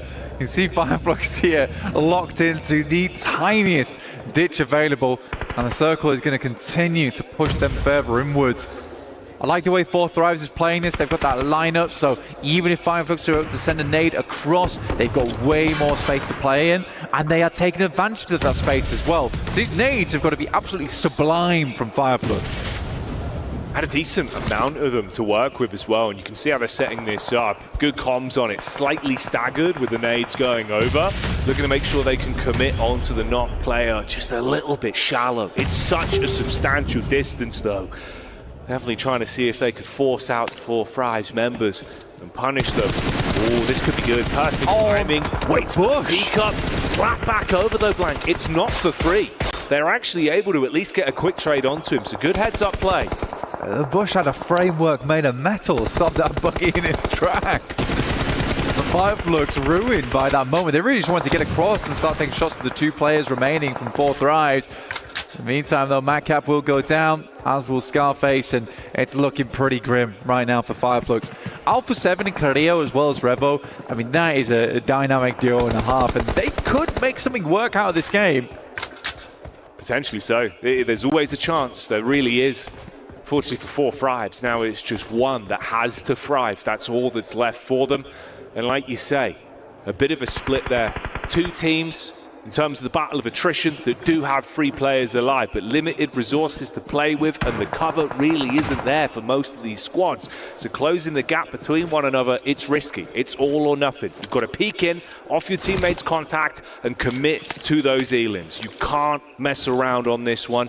And Secret looking very agitated, obviously aware of the Alpha 7 position, knowing it's do or die on the peak. For Team Secret, the lucky thing for them is that they have a lot of hard cover in front of them, and those rocks, as well as the tree line. This is wild from 4 Thrives, but they knew where Ketch was, and they're just looking for 3rd place. It's a smart maneuver. They're going to confirm points. I actually like a team that does that, that takes it into their own. What? Okay, goodbye Team Secret. That's how that goes, mate. The damage over the top with an aid and the absolute aggression from Alpha 7 that throws us back into a head-to-head 1 versus 2. Revo looking to let it rip on the shots over the top, and there you go. Alpha 7, your reigning champions. They might have struggled on the first game, but they're back. They mean business, and they take that one home. I mean, that's an apology and a half from Creo. I'm going to win the game for you. I'm going to win the game for you. Trust me. Yeah, I don't know what happened there. I mean, I was praising Fourth Rise for the fact that they knew where Ketch was, and they were like, we're going to just secure a 3rd place. We'll leave Noki behind, and then he can try and go for a 2nd or a 1st if he's lucky.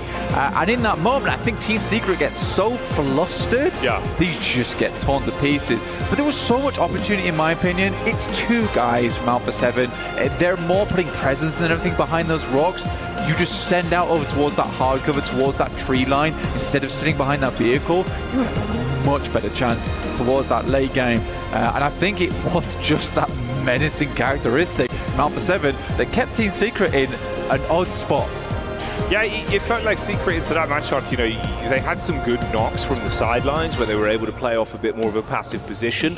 But by the end... Talk about the grenade! Yeah, I know. He's just giving it. He's just giving it. Yeah. I mean, it is ironic, right? And that was the only outcome. Like, you gotta just win it. If you just win it, doesn't matter. We'll be fine. And that's what he does. That's what Alpha 7 do. And you are going to wait until we're back in a few moments' time. We'll see you in a sec.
The defending champions making sure they show up in the first day, and boy did they end up showing up in a big way as they were able to clutch up a win here on the first Erangel of the day. Max, I'm going to be sending it to you right away, and I'm going to be calling you out because you kind of did a bit of a reverse curse on them. You were saying this team is just going to get absolutely eliminated with the rotation that they were doing with that swim play. It ended up working out for them, Max. If you guys want to know what I was saying backstage while that game was happening, I was just like, no way Alpha 7 win it. No way Alpha 7 win it. No way?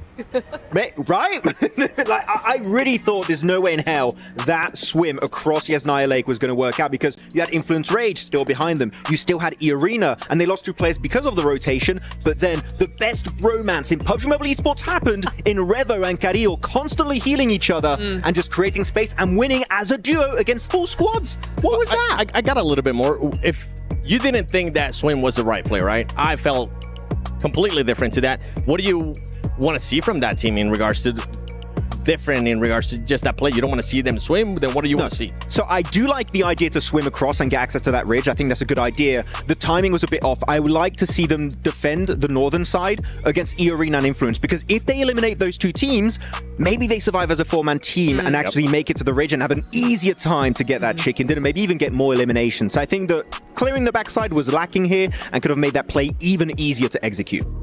Yeah, I think so as well, but we did have WBG as well in the back there, which added problems to any of the rotations. I mean, it was kind of the lesser of 2 evils, really, because WBG, A7 had a really good position in the beginning of that kind of late phase. That compound was phenomenal for them, controlled a lot of that northern ground. WBG coming in, they were like, not on our watch, you're not.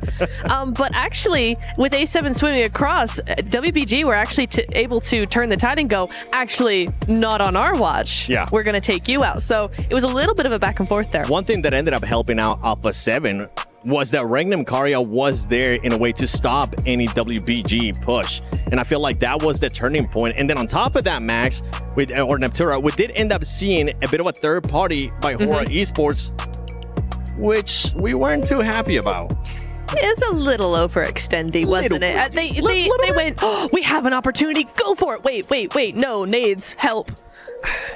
I do like the idea of third partying, but you got such an open, flat terrain between their position of Regnum and their own little gas station that you can just play it very passive, wait for them to push out and just nade it, Molotov the position. I don't really care how you want to do it. I think you want to hold that spot to then go fight into 4th rise. But looking at the match rankings here, 20-point bomb here, dropped by Alpha 7 here on their second match on the Wrangle. Really good game, and again, as a duo here, so doing a statement at the very start of the tournament. Another team, too. 4th Thrives Esports, one of the dark horses, at least for me. 15 points, and 9 of those coming in from eliminations. It's really nice to see. I think we've seen actually a really good game for them. I liked the position because typically we see them do a lot of third party. Certainly in Sandhawk, the name of the game for them was that third party initiative. But here they actually played it as a 4-man squad in a field, playing for position, playing the position in zone as well. And I think it was actually really nice difference to see from them. We've seen a lot of Pakistani teams making globals like I8, now we got 4th Thrives. Do we all agree that this is the best chance we have of a Pakistani team winning a global? Because this team is looking amazing. 100%. I fully agree. I think we're also seeing one of the best players ever from Pakistan in Fallon. Oh, yeah. The 1-second nade specialist, you know. He's been having some great times in KMSL CSA. They're going on to the second page. DRX not quite able to follow through with their initial chicken dinner over on Stanok and getting 0 point the bubble here on Erangel. That's not good. There towards the second page, one team that didn't get any placement points, but did end up getting some elimination points.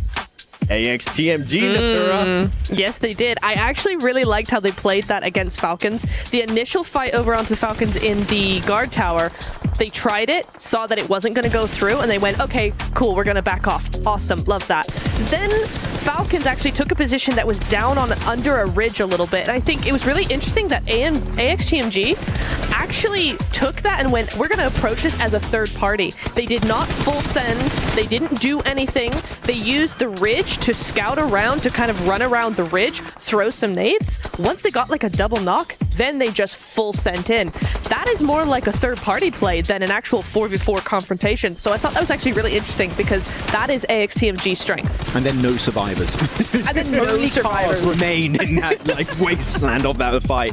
But I think actually there was another option available for AXTMG. I wish they would have opened up their third eye for a second and just saw that option, which is maybe third-partying Vision versus 4 Thrives, and the southern side could have been a decent play. You go onto that bridge east of Rozhok, play it passive, you don't have to fight Falcons, because guess what? Even if they do win versus Falcons, later on you're going to have to cross Regnum Carya and WBG and Hora, so I think it would have been a good fight to claim a position at that point. Before the chicken dinner, no way was going to happen after a big fight versus Falcons in that specific spot. Well, with what I'm seeing so far from AXTMG, I feel like we got to go into Dr. Suleiman Al-Habib hot takes, because my hot takes is, with what I'm seeing from AXTMG, I feel like they might end up going to the grand finals, and I'm hoping it continues on. Max, do you have any hot takes? I'm not sure if it's a hot take. I think it is, personally. I think hot drops have no place in a global tournament like this. Agreed, especially after day one. Nep? I think A7 are going to win the next match. Back-to-back, day one. Let's go. Is that a hot take? Excuse me? That's a hot take. All right. Well, you know what? I'll let it slide. It's for me. I wonder if Reflections is going to be maybe changing his hot take. I want to end up finding out. So you know what? Let's send it over to John Allen and Reflections. Okay.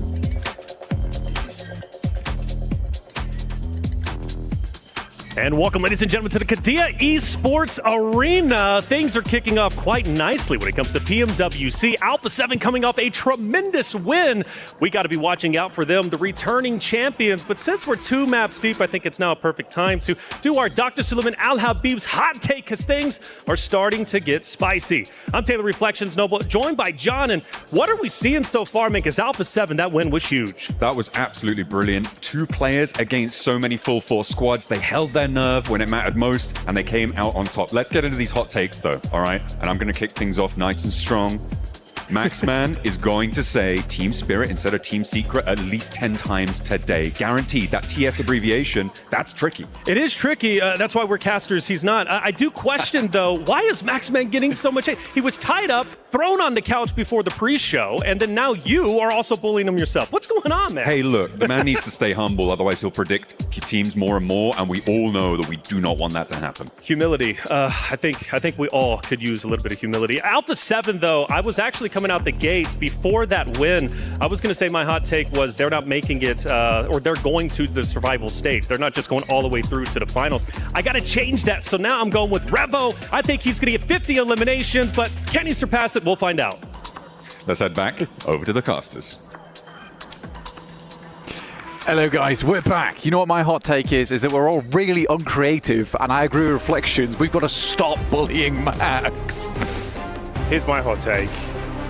I love Maxman so much. That's such a cold take. Everyone knows you love Maxman. Yeah, but you know, what else am I going to say? You're freezing right now. You're freezing cold. Look, I just want Max to know. You're -5. Max, you're amazing. All right, Stop this it. is specifically for you, Max. I'm talking to you right now. Fanboying right now. He's so cool, though. The style, the grace, the way that he fills up the place when he walks in the building, Maxman. King of the nades, Maxman. But you know what? Let's talk about another team that delivers almost at the same caliber of Maxman. Alpha 7, that was a hell of a comeback from them. It was a good show up. Yeah. Man. I was worried. I was saying, like, game 1, right, looked kind of sluggish. Everyone looked sad. Sad on camera 8. Least now, kind of happy on camera 8. Reminiscing about the misplay with the nade, but in a positive light. All blown over, all still mates. I threw a bit too short, you know? It's fine, we won. My finger was a little bit sweaty, I'm sorry. Yeah, it's all right. But he did clutch it, came home big with it, hit the straight slick 3-pointer. Everyone's living. Although, how's it going to go from here? Obviously for us, third game of the day, last game of the day for us, only the halfway point. You recap some of the things we're seeing, right? Again, global trends on this one. Point differential, not that crazy. Mid-portion cap, right? We still got a good half of the lobby that can get a bit of a shift on in this matchup. Power gaming, though, not looking great, Blank. I'll be real, and that's a shame. They're unshimmied right now. Yeah. It's bad. It's bad.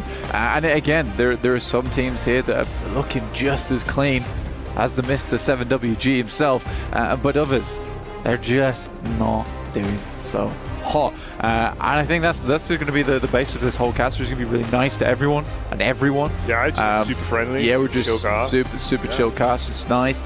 As we head in towards our third match of the day.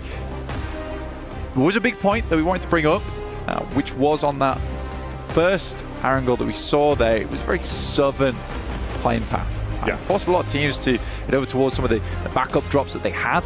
Now, I do want to see something that's a little bit more central, even a vertical playing path would be pretty happy with. I want to see a clear-cut decider of where teams going to be playing, because it is not unlikely that you have a day where all of these playing paths are really awkward towards the side of the map, or not allowing you to swing far off towards the west or the eastern side because of where they're situated over 3 matches today. And not only is that difficult for us to get a read on the players and the teams and where they're dropping, but it is really tough for the teams who are going to go home tonight and put a lot of that analytical prep that you see the caliber from Neptura, for instance.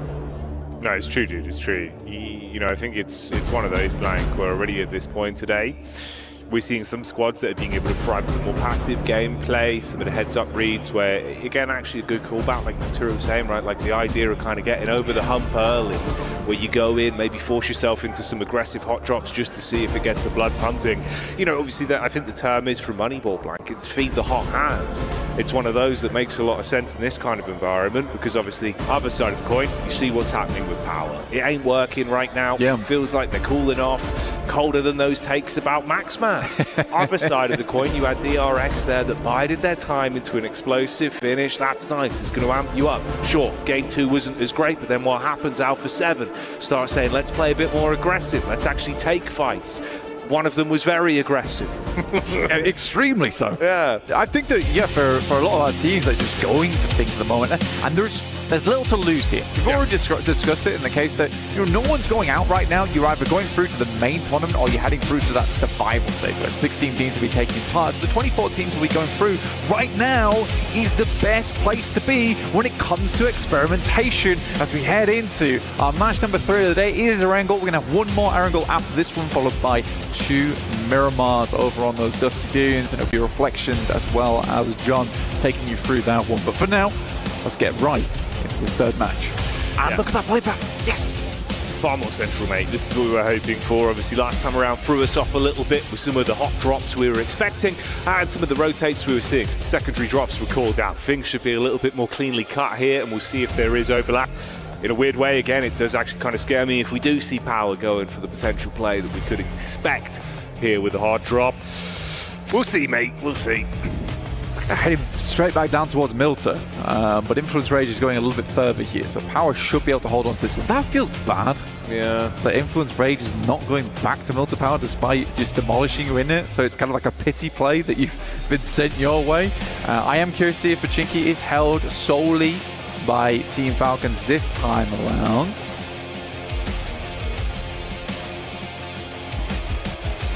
I like the fact, again, actually, we do get sort of the distance there from Team Secret. We do seem to be playing this far slower wick of the game. Let it burn late into the night, don't want that one to burn quickly. Yeah. Although I will say the problem was the minute they were actually thrown a bit of a broader sword, it was panic stations. That's where it went wrong. Well, there was no parries. No. There was absolutely no parries involved there at all. Even the dodge roll looks sluggish on the side of Team Secret. Heading over towards the Popka as well, and I do have something to say about the Popka is that although decent position, it's all right. You do actually see a lot of pro teams these days like moving away from the Popka as a spot. If you can get somewhere further in towards the circle and comfortably play towards that, you take that. Even if that means holding over towards one of the west or eastern side of Yasnaya, that's fine. But yeah, we'll see how teams play this now. It is a pretty packed map already.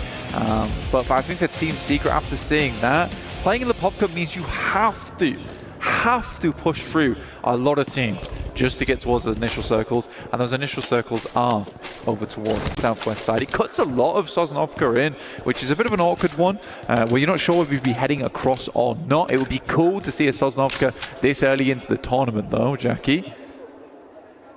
Yeah, it'd be fun, man. It'd be nice if we actually do get it thrown into the mix. I do love these wide splits. Sorry, just a highlight there. I know, obviously, map feed wise, just looking at how Weibo are going to be able to rotate on this one. Nowhere near as drastic. Backline of the DRX late. But anyway, we'll focus up with what's happening here. You've initially got the POV of Alpha 7. Alpha 7, for those of you tuning in, of course, I'm sure you're aware, they are currently the crown holders, the kings themselves, who took the trophy last year in a rousing affair. Some incredible plays, back-to-back games where they were popping off. And really, it was a bit of a nail-biter towards the end of last year. Like, you know, you're thinking sort of them and Reject, like who's going to take it, which region's going to show up. Coming into this one, I was a bit worried with the result in the first game. Glad to see a massive show up, even with it just being a duo that had to get so much done. Some diligent PUBG Mobile shown from them the previous outing. How's the rest of the day going to go, though? Will Neptura's hot take become a reality? A back-to-back chicken dinner for them would instantly be the landslide of, all right, maybe it is going to happen again. Like, that's the sort of hype you want on a day one. I think for Alpha 7 in particular, they're a team that really, when that momentum starts getting rolling, it's hard to stop them. They're very much like an avalanche in that respect. It's hard to deal with that, and if you're not careful, you are going to get covered and buried underneath the snow. Alpha 7 is going to be bringing down upon you. So I think that for Alpha 7, getting that win there, especially where it mends that relationship between Cleo and a Rebel very early on, that could have been difficult for them. But that makes you feel really good, you know, because instantly, instead of having what would have been a little bit of an annoyance, right? It's a bit frustrating. Now you have a bit more of that brotherly bond once again been stricken there in that map, which is cool. It's very cool to see, and I think that would help them. And I don't think Neptune is far off from the mark. I do think for Alpha 7, this game could easily be a good one. No, absolutely. Even though she was smirking while she said it, the point does really reign true and could certainly have a lot of credence. And you're right, bro, you know, not cutting the cheese with the chalk. I think absolutely it's one of those where you would have been fuming with each other had you gone down on the back of that nade with two key players as well. Right? Instead, you won it, and like you say, it's brotherly love, everyone's having a good time, the boys are back in town. DRX, they were in town for a second there, but one of them has instantly been shut down. You've got the drive in from Falcons that have spotted a weakened target. Solo and isolated. Blessing from that, you do grab another vehicle off the back and get the 1 point. Yeah, unfortunately, DRX went to town. You know, it's like a boys' night out. You're going to lose one of them eventually. Where's he gone? You find him at home later. So I actually never came out. I was at home the whole time. Sorry, guys. Stayed in the plane. The DRX down to just 3 players there. They had a good start to the day, but if you look at that, 19 points, that's all the points they earned there on Sandpond. True. They earned nothing on that last game, and I think that for Arangel, it's a very important map to be able to perform on, so I'd be very unhappy to see them go to Arangels with nothing to show for it. The Falcons, though, we were talking about earlier, you were talking about feeding the hot hand. I like what the Falcons are doing. I do worry a lot of times about the Falcons in terms of their more passive gameplay. I think that there are definitely moments where I think Redox and Narvalo certainly need to take a leaf out of Koa's book and just be a bit more aggressive. And it's funny that one of those passive players on this team, historically at least, Ralph is one of the players who I think has been the most influenced by Koa's gameplay. So yeah, I think that that's what I'd like to see from that team, especially here where they have the ability to experiment a lot. But it's nice to see them having just continued success. Yeah, it's hard as well because it's a double-edged sword when you have such a really infused fan base like Falcons do, especially when we're here, right? Like we're in Riyadh, we're in Saudi Arabia, and you can see the excitement that's going on there. Everyone's cheering after they get an elim, after they make a play. Yeah. That goes both ways. If suddenly everyone goes quiet, you notice it, and you know it's for you four alone. Dude, even in PMSL EU over towards Turkey side, right? When they were playing there, they looked stressed on their bad games. All eyes on you, bro. They look stressed on their good games. And I think that there is a lot riding them. There is a lot riding them here. I think personally, if they can at least get to the top 8 after this group stage, I think they'll feel so much more comfortable. Just going straight through to the finals there and not having to deal with it, that will be the ideal scenario. I mean, even if you think about just the fact, we were saying like, oh, everyone is literally forced to stare at Alpha 7 on a pedestal, on a plinth, literally in the arena. They were called out by name. They were there. Everyone else sees Falcons as well, separated from the rest of the squad. It makes you kind of have that animosity of, we should take them down. We should make sure, you know, that extra oomph on the other teams where some people thrive on that. Like those little elements come into your mental game. It affects how you play PUBG Mobile. Suddenly it starts to change a little bit. You see those targeted fights. it gets spicy. This is more of a story we'll develop over the course of the event. We'll see how that starts to ebb and flow, but it's just something to have in the back of your minds for the viewers at home. Weibo, I think it's been, I'd say, nice, at least in terms of the way they have been playing to their strengths. They've had some really crazy dives, crazy rotations, but they've made it work, so I can't fault it too much. It's obviously just not been the best in terms of converting it into actual placements or eliminations.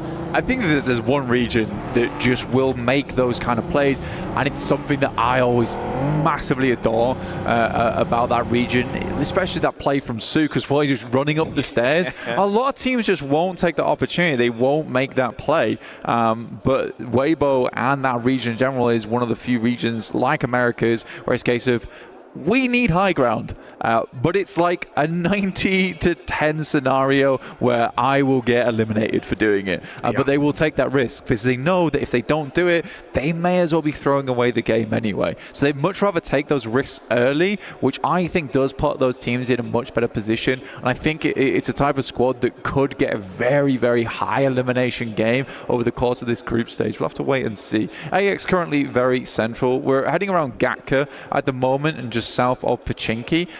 It's a bit more flat around this area. There is fielded area 2. You don't really want to be heading down towards Ferry Pier because you're cutting yourself off the sight lines.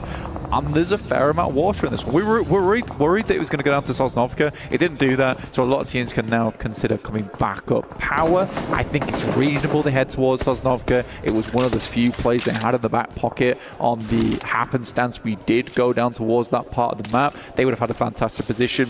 Now they've got to figure out how to get across.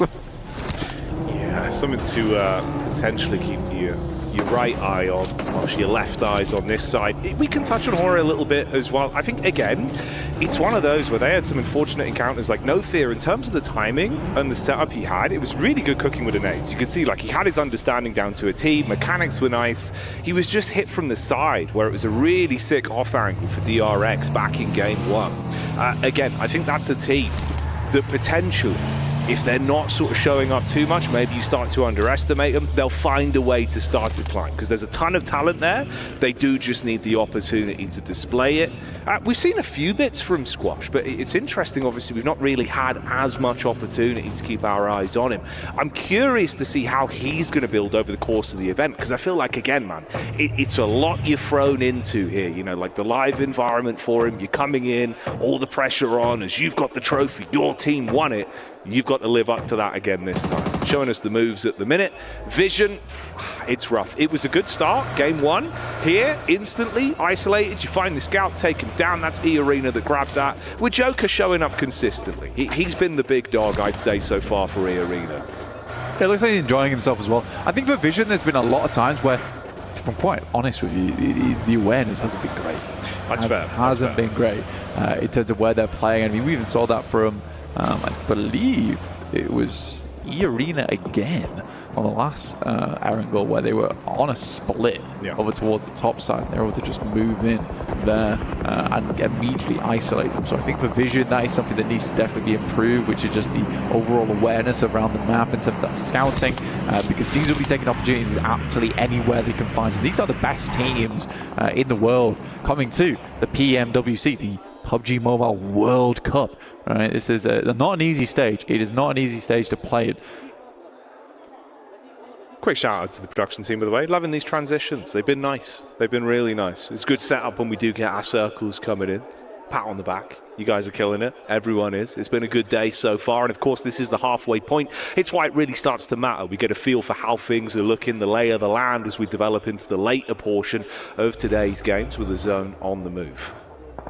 I think that's Toshpik actually going down there for Regnum Carya. He's a bit split off from the rest of the team, and they were making that move out down towards the south side, and I think he just gets caught on the back of that rotate. They'll still have 3 players to work with there for Regnum Carya, which is not terrible. It's not always the best position in the world, but this is one of those spots where you take it early on the circumstance that we do get this fielded area, and this becomes actually one of the stronger positions because it is so open ground around it. That's risky playing in this corner, but he needs to get back across. I think he's worried about the sight line. Yeah, very, very worried about it. But there is so much area around here. Is that an arrow been sent his way? It might be. Just locking him on the door. Yeah, this is kind of naughty. I mean, you've just got them pinned, effectively. Like, obviously, smoke wall up, try and play behind, stay tucked in, but you don't have an opportunity to aggress on it. Like, the timing on the face from the angle they've got with the high ground, you should have the shot every time. Yeah. Attention is somewhat split, though. I want to know if that was Sook, because there's been a lot of talk about him actually carrying the explosive bow and arrow around a lot, just to lock players down in position. But we'll wait and see. We'll wait and see. That was pretty terrifying there for Regnum Carya, but they can play that spot. They can certainly play that position, and it might pay dividends in the future. We'll wait and see if that investment was worth their time. Bravo 7, though, probably wouldn't be getting away from this position on that southwest side. AX are in front of them. They'll have to bash through there. Currently, Power is struggling on this bridge. The amount of times I've seen Falak on this girder, on top of the bridge, is a lot. It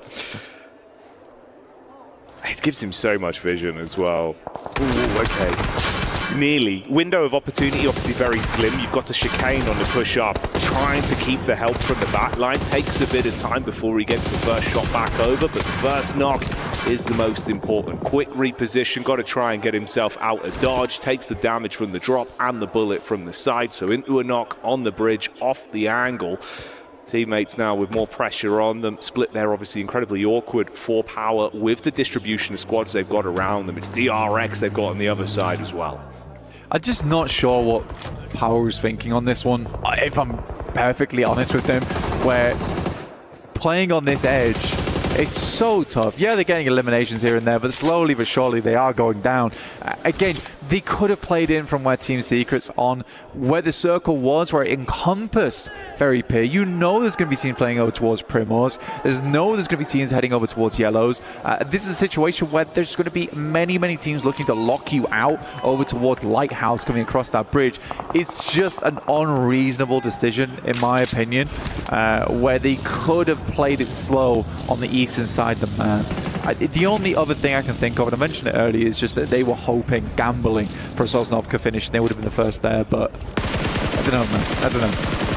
Yeah, the odds certainly not in their favour if that was the gambit they were going for this time around. He was unlucky as well with the timing. Nearly got the pop-off on the hill to keep himself alive, but Fainan going down because of it. And then Al Haji, you are a sitting duck, effectively. That's the real sort of top and bottom of it. He's just trapped in the coastline. Play zone being the additional squad that will take him down from the back. So again, Power Gaming, I think that's free for free on first squads to fall, other than obviously actually easy. Yeah, he survived as a solo, got those 2 points in the first game, but it's been rough. You're losing at least 3 players in the opening sort of, 2 to 3 minutes of each game now, minimum. It's rough. It's really rough, and there needs to be a big change towards the end of the day.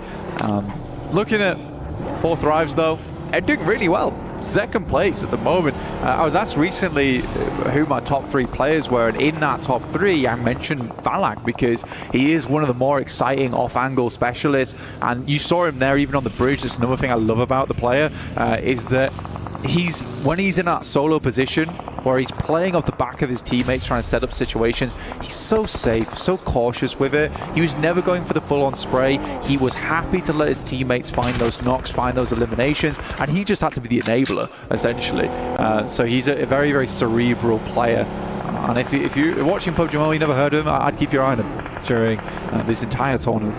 100%, man. Nerves of steel and really handy with the steel with how he was taking those fights. This has been Vision trying to get a bit more aggro as well with a dive over towards the hut side. Isolate one player there as they get the info onto him. Quick pick up on the crate as well. Grab what he's got on him to restock themselves. Yeah, bro. He looked lost inside that shack, like he had no business being in there, and the arena was just getting evicted. Oof. Yangdong. They're getting secreted on right now.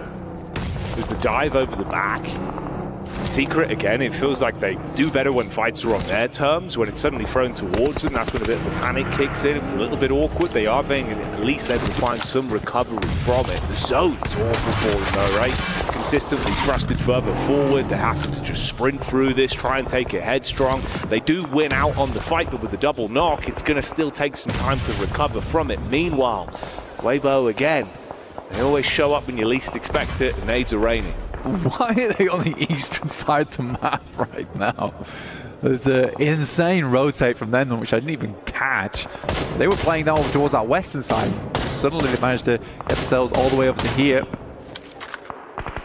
Just wrapped around, and Fireflux do find them. I think they were looking for a holdout as well over towards Fireflux, but losing Suk is not ideal.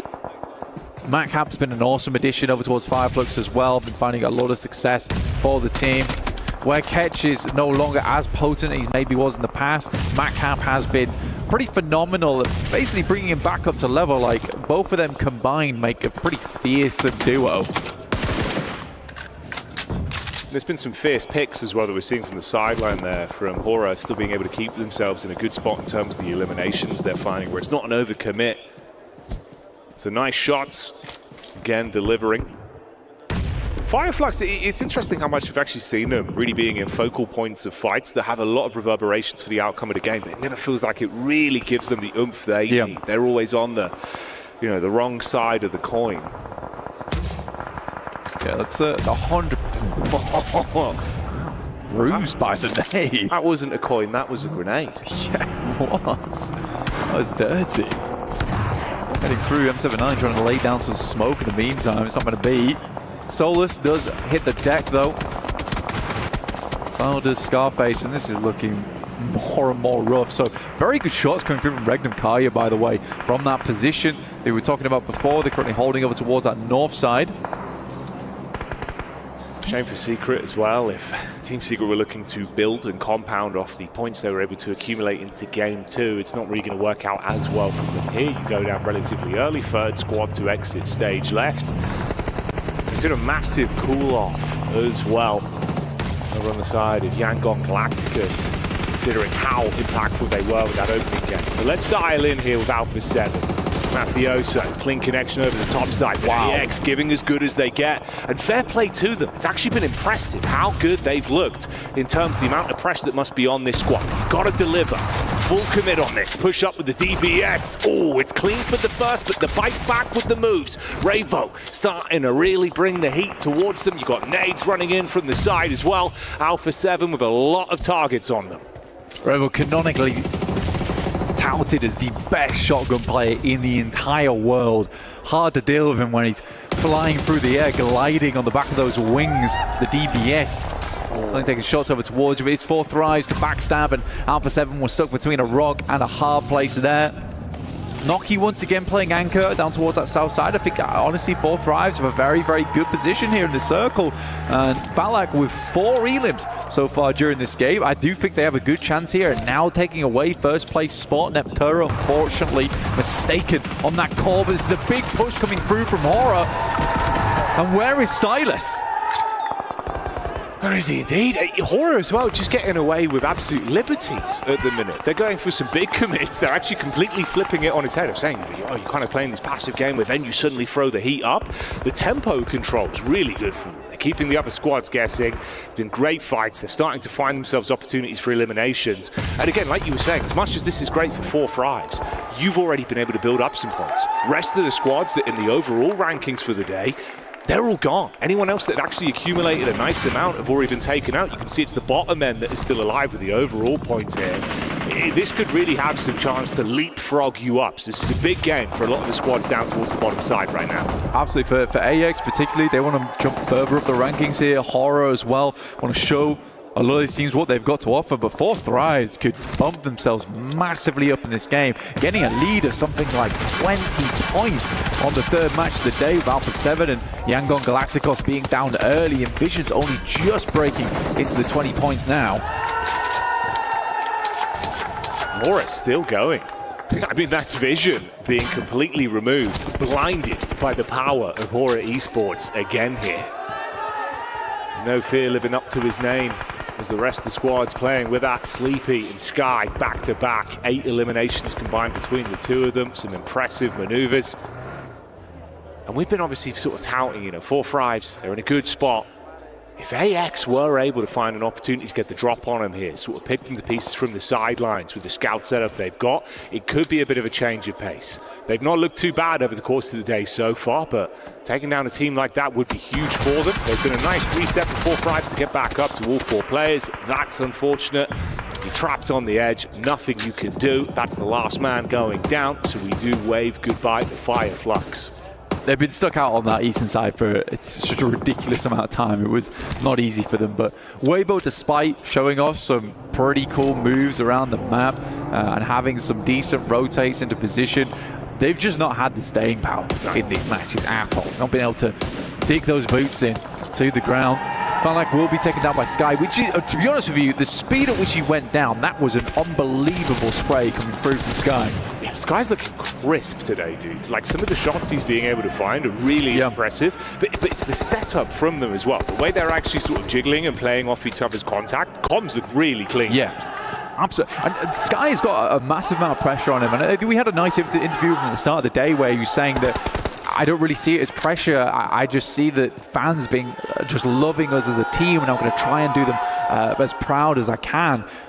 For Sky, he's always been a phenomenal member of multiple different teams. Now, I think he's found a very nice spot here on Hora. Yeah, he is the star figure on that team, but by no means is he not backed up by some of the other players on that squad. I mean, No Fear's been around for a huge amount of time, and Sleepy and Jiggle here really feel like they have melded into the team very, very well. So yeah, Hora is definitely a team to keep your eyes on.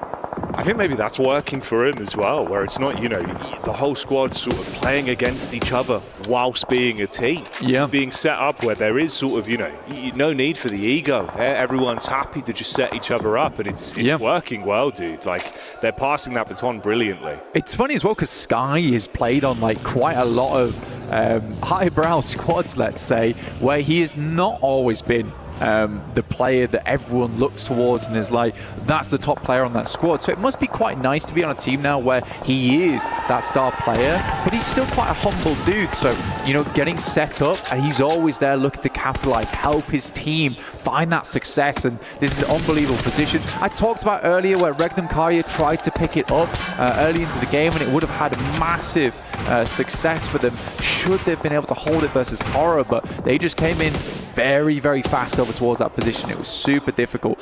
They're on the outside of the circle now, though, with Nongshim Red Force. I think that's Binny and Tizzy currently playing in a shack of their own, and likely Hora's going to struggle unless they can start finding picks on the outside of the circle over towards AX or Influence Rage. Yeah, it's been good shots, but it's the fact that they're not really being fully able to convert off the back of it, with the cycling of those knocks being really just stalemated. Henry here, you get the POV from the man spamming over towards the side. Good split as well from the backside. Sleepy still gets the tag back in. That's an instantaneous shot onto Henry. And they really do just take him out instantly. Good read of the lay of the land as well. So Arian's trapped behind the vehicle. Bullets coming in from the side. 4-5 still trying to keep themselves involved in these encounters and snatch points where they can. Cyrex tried to edge his way down towards 4-5, but was immediately shut down there. Henry, I think, was on 12 bullets left in the next magazine, so wasn't a lot at all. That's 3 loot crates, by the way, that I can see on the map there. And those could comfortably create some cover, but the speed at which Hora's going to have to set up this flying V is going to have to be very, very quick. Hora sends out, though, and no one's currently taking shots. Binny and Tizzy are currently encapsulated in smoke. One goes down, but it will be Arian to go down next. And Hora efficiently gets themselves over there, but can they get their player back up again? 4-5s have been doing what they've been doing for so long here as well. The minute there's an opportunity set up by someone else, that's when they capitalize from it. So AX open up the fight. You see the weakness there on Hora. They come in for the sideline sweep, get some damage in. Nongshim Red Force as well, finding an opportunity to get one shot in from the back, and that's all they really needed. It's fragmented the squad. They go down from having 4 members looking really clean to just 2 isolated split on them. I think it's good, though. Honestly, if I'm fully analyzing this, Hora makes a sacrifice and it pays off for them. Yes, they lose 2 players, but given that moment, it gave time for both No Fear and Sky to get further into the circle. Such an important moment for them where it actually could have gone really, really wrong. And that's what you want from teammates. Teammates who are ready to make the ultimate sacrifice for you in-game to allow you to get a little bit further, a little bit more points on board. Beautiful stuff. That's what I mean, the lack of ego. You see it there. Everyone's playing for the big picture. They're not worried about the stats, they're worried about the placements, they're worried about how it results overall for their tournament run. That's a brilliant way to think about it. You've got the late backstab potentially from Influence Rage. I mean, that's Law, the solo member with Red Force trapped, living on borrowed time inside the hut. Near miss from the nades as well, dashing them towards them. 4 Thrives have been able to play on the back foot for quite some time, wait for everyone else to come towards them. Now they do have to advance somewhat. Hora, of course, with those 2 players, like we said, still good at Influence. The quick trades are made. 1 shot back over 4 Thrives taking issues.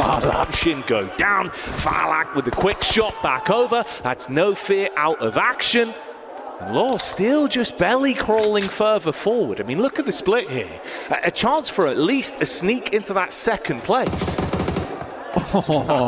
He had the 1 nade and the 1 Molotov, so could have actually efficiently cleared out 4 Thrives, but 12 eliminations, now looking for the 10-point. Bobs up just as he gets res there, and that could have been absolutely treacherous for them. And now nade's getting sent over the top, and it's unbelievably placed. Coming through from 4 Thrives, taking them to a 24-point game. Massive scenes. Brilliant teamwork, never over-egging it as well. So comfortable playing their own game and always following up. If someone else went in for a fight, they were ready to clean up, ready to engage. Good rotates on it, and they're going to be happy with that one, but that is a massive gainer. It's huge. You were talking about it as well, where you were saying that a lot of our top teams were just out early, and it was really only 4 Thrives still going there. I think off the back of that game, they're up to 43 points, if I'm not mistaken, which is a really big result. And again, a lot of the top teams went out fairly early. I think they're right now looking at around about a 20-point lead at least over a fair few of our squads there. But Hora was another story during that match, looking really, really good. Egoless him. And again, it was not only that, but just really good reads as well. You saw Binny and Tizzy, they both smoked out their compound to stop players from peeking or sending shots in. In that moment, the boys from Hora, they send across because they sense the opportunity. We're going to take this opportunity for a quick break. We'll be back real soon.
Pulsar Legionnaire available now. First outfit with special head animations and voice lines. The Pulsar Legionnaire set comes with its own super cute voice lines that can be toggled on or off. What happened? Hello, Earth. I'm here. It also features the upgradable Hyperion ship DSR and Jet Reaver glider with special animations. Experience parachuting like never before. That's not all. Even more rewards await. Event period, July 25th, 2025 through August 26th, 2025. What are you waiting for? Get the new Guild set now.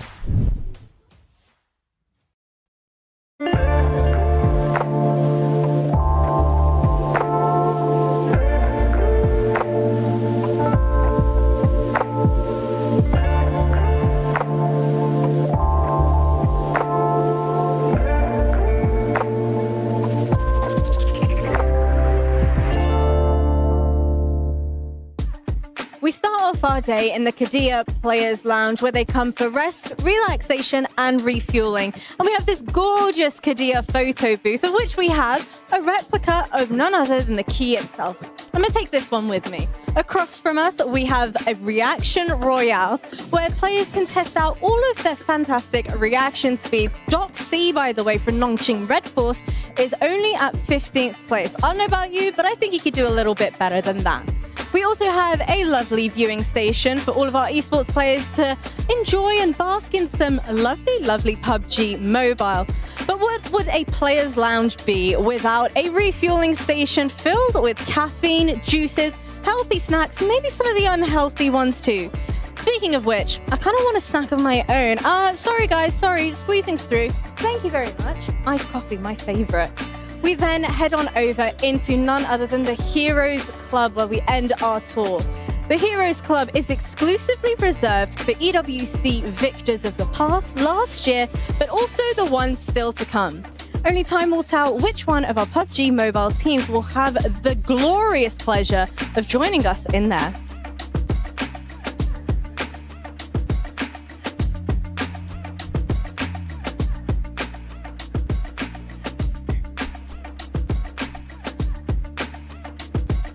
Oh, Max. Hi. Thank you. Hello, Sorry, guys. I was mimicking there what Alpha 7 did, but you know what? We're going to talk about that last match because, boy, did Pakistan show up with 4 thrives, being able to just take advantage of APG not being here and getting that win, Max. Hey man, Pakistani here for the win, really. The best Pakistan has looked in the global. Such a good win here this time around because from the very word go in this match, Alpha Gaming's not playing this match, right? So they're not going to be dropping a military base. They're not going to be contesting the western side. So 4 thrives, this game was pretty much from the start put in easy mode. Even though it was not quite that easy a game, I just like that fight in particular was normally making it a bit hard for them back in CSA. But the control they had with Falak on the beams, able to clear all of power, man, 4 thrives. I was scared them going into global after CSA. How are they going to perform? All of my doubts have been already cleared that they know what they're doing. They have a game plan here coming into PMWC. Yeah, I mean, from the interview that I was able to do with Falak, that player is just oozing confidence, saying we're not really feeling any type of pressure. Everybody has experience, and that is showcased here in that last match. 24 points, 14 eliminations, being able to back it up there with the win. On top of that, you have Hora Esports, CSA pretty much just taking over Neptuna. They really are. I mean, we love to see it, right? Yeah, and again, it's very top heavy. All for CSA, look at that, 24, Hey, 16, 10, and then 7 and 5 and down below. So, I mean, yeah, Influence Rage, kind of the silent partners there, even though they got the double elims. We didn't see too much of them. But yeah, 4 thrives and Hora coming in clutch there. Some really, really strong performances. Hey, I thought Hora were going to win the whole thing. I really did. But we can get onto that later. No. Let's get into it now. Get into it now? Okay. Hora overextended. If they had pushed over onto that player of AXTMG as they should have, then yeah, I think that would have been really, really good for them. They drive to the player, take out that player, take that player's position, and then they have full control of that northern side. They should have won the game there. Yeah, I wouldn't call it them overextended. I think they just mispicked the right location to go for that overextension. If you go for the player of AXTMG, as you mentioned, they have already a car. They can crash it into the car of that one player of AXTMG. You have a little bit of a mini fort, and then there's no way Falak is going to be able to just shut you down in the process. So it was a good idea, but I think there was a slight mispick as what position you want to go for, because if they do secure that, you have a solid 2-2 split. You're fully controlling all of the fields. 4 thrives can't really encroach on your terrain anymore. I think it would have been a Nepali win. I know CR7 during the watch party would have loved to get that win here for his team, but maybe later. Okay, it'll happen. He's going to be happy. You know what? Match ranking, they were second, being able to clutch up a lot of points too. That's what you want to be able to do for some of these teams. Because remember, there's going to be one group at the end of day 3 for group stages that's not going to be playing. So you might as well just be able to do as much as you can. Now, I want to rewind a little bit, Max, towards phase 2 of 4 Thrives. They were doing that 2-2 split. You were mentioning them. They're taking advantage of APG not being here. Yeah, really, they're just, oh, well, we know we're not going to have to fight Alpha Gaming at the start of this match. Let's just go for this very passive 2-2 split. No one's going to really try and contest it early on. If it goes back to military, we regroup south. If it goes north, which ended up happening, we'll send it back up north, have a very easy transition, hold on to Lighthouse, hold on to the gas station, hold on to the warehouse. They almost had too big a split, but because they're so experienced around this kind of terrain, they're just like, we know what we're doing. I mean, 9 times out of 10 in CSA, what we saw from them was them holding that exact position. So they absolutely know what they're doing when it comes to that. But I actually really liked the split. I can see what you're saying. It was like almost too much, but I think the control they had, the control that they garnered from actually doing that, made sure that they had so much info, they knew exactly how to play the next few phases. Yeah, I mean, talking about the next plays they did after, I think you want to talk about their third party on Alpha 7 and XTMG, because that was a beautiful play from 4 Thrives. Yeah, it was. I thought it was playing to their strengths. If you're a team, as a team, you want to play to your strengths. Not every team knows how to do that. So for me to see that, to see them go, oh, A7, AXTMG, they're popping off. They're going at each other really heavily. We need to third party that, use that our strength, and then to not overdo it and not go over to AXTMG. Yep. Just take A7 and go, okay, we're done. We're going to go back. Really, really well thought out from them. I mean, one player that absolutely popped off for 4 Thrives, and I mentioned it. I'm glad I mentioned it right before. I was like, the best player of Pakistan ever, Falak, popping off with 7 eliminations, 1,000 damage. Okay. Okay. He's cooking. More than that. Jantasho. Oh, yeah, big time. We'll have to learn how to say in Pakistani. We might need to need it for Falak in particular. Yeah. In the chat, tell us. We'll need a little more help, guys. But 7 eliminations, playing early on as the gatekeeper of the bridge, on the beams, trying to eliminate all of power. Luckily enough, he did get rezzed by one of his teammates who was able to play until the late game, but he was not giving up any angles. If he saw you, chances are you're living for 5 seconds maximum. Falak is being ruthless here in PMWC, and we're just 3 games in. He's off to a great start. Absolute eagle eye, right? And the thing is that this is usually what you want to see out of your star player, Neptune, right? You want him to be able to put up stats just like that. You absolutely do. I think it was a really, really good thing coming in from him. You know, we were talking to him. He was very confident, as you said. That confidence is starting to show. It's not being the overconfident. It's just really confident. And his team is backing him up like a champ. I mean, they have got that synergy down. So it's really, really exciting to see them coming out of here. Yeah, I mean, you said they're confident, but they're also very respectful of this lobby. You talked about the third party with Alpha 7 and XTMG. They take Alpha 7, eliminate them. XTMG, that's maybe a bit too much. You know what? We're just going to take it back. And a lot of teams might have just fully committed and pushed in like, oh yeah, we're just feeling pretty good after eliminating Alpha 7. No, they go back. We have a strong position. We're going to play it safe. I like when a team can be both respectful and aggressive. That is the true mark of a champion in my eyes. One team that I do got to give a shout out to that you just mentioned was AXTMG. This team is not shying away from fighting top dogs. That was the big question mark.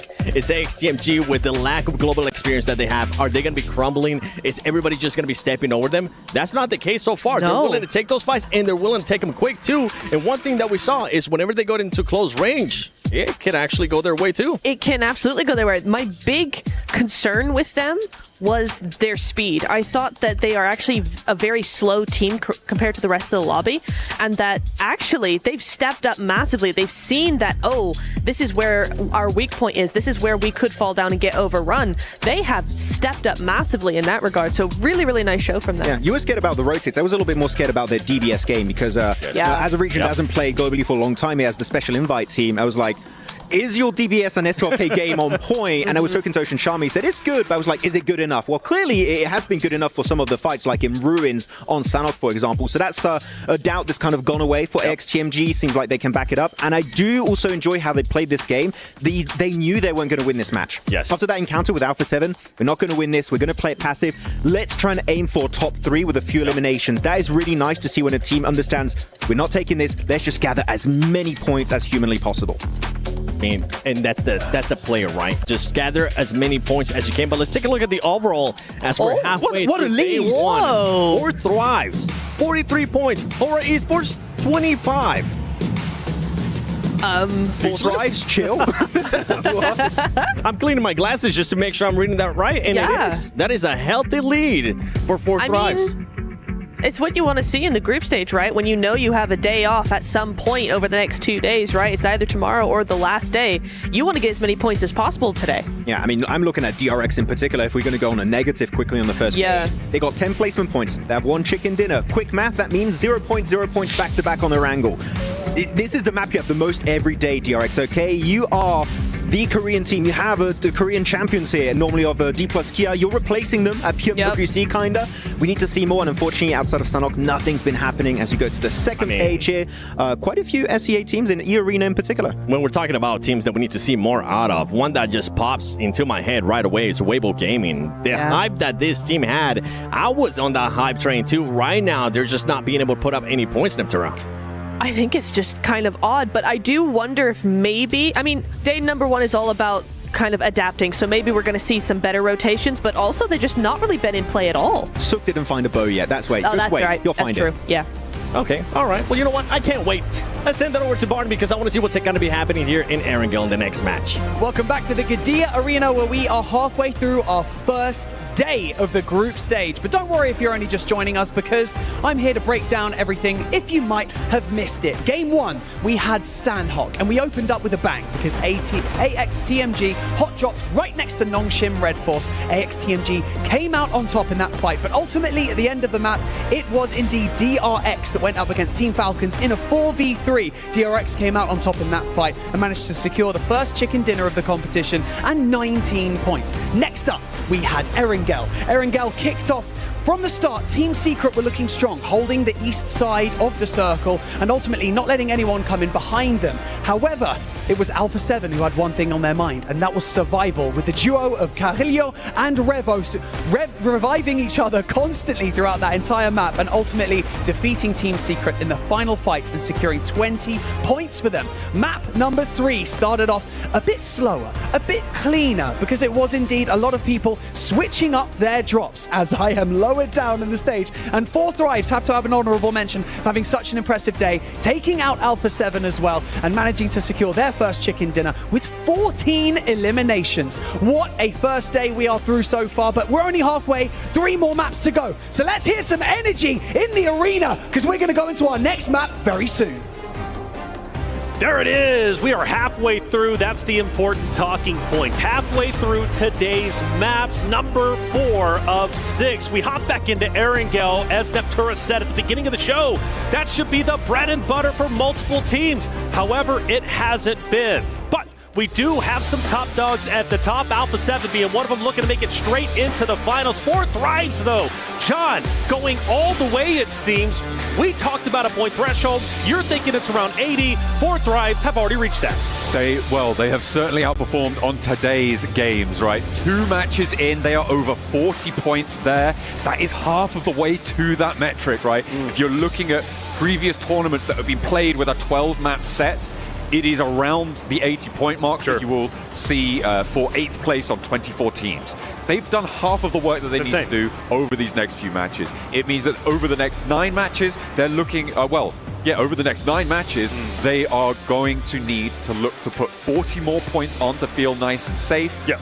That is a pretty low average. I would say so. We see some big games, but we were talking about it. Consistency is key, not only here, but also in life. Let me not get too deep already. It's my first global event here, but I will say 6 points or so, you're saying, I think is where you want to be. But granted, that's, of course, not counting the first 3 games. We've got some teams towards the bottom.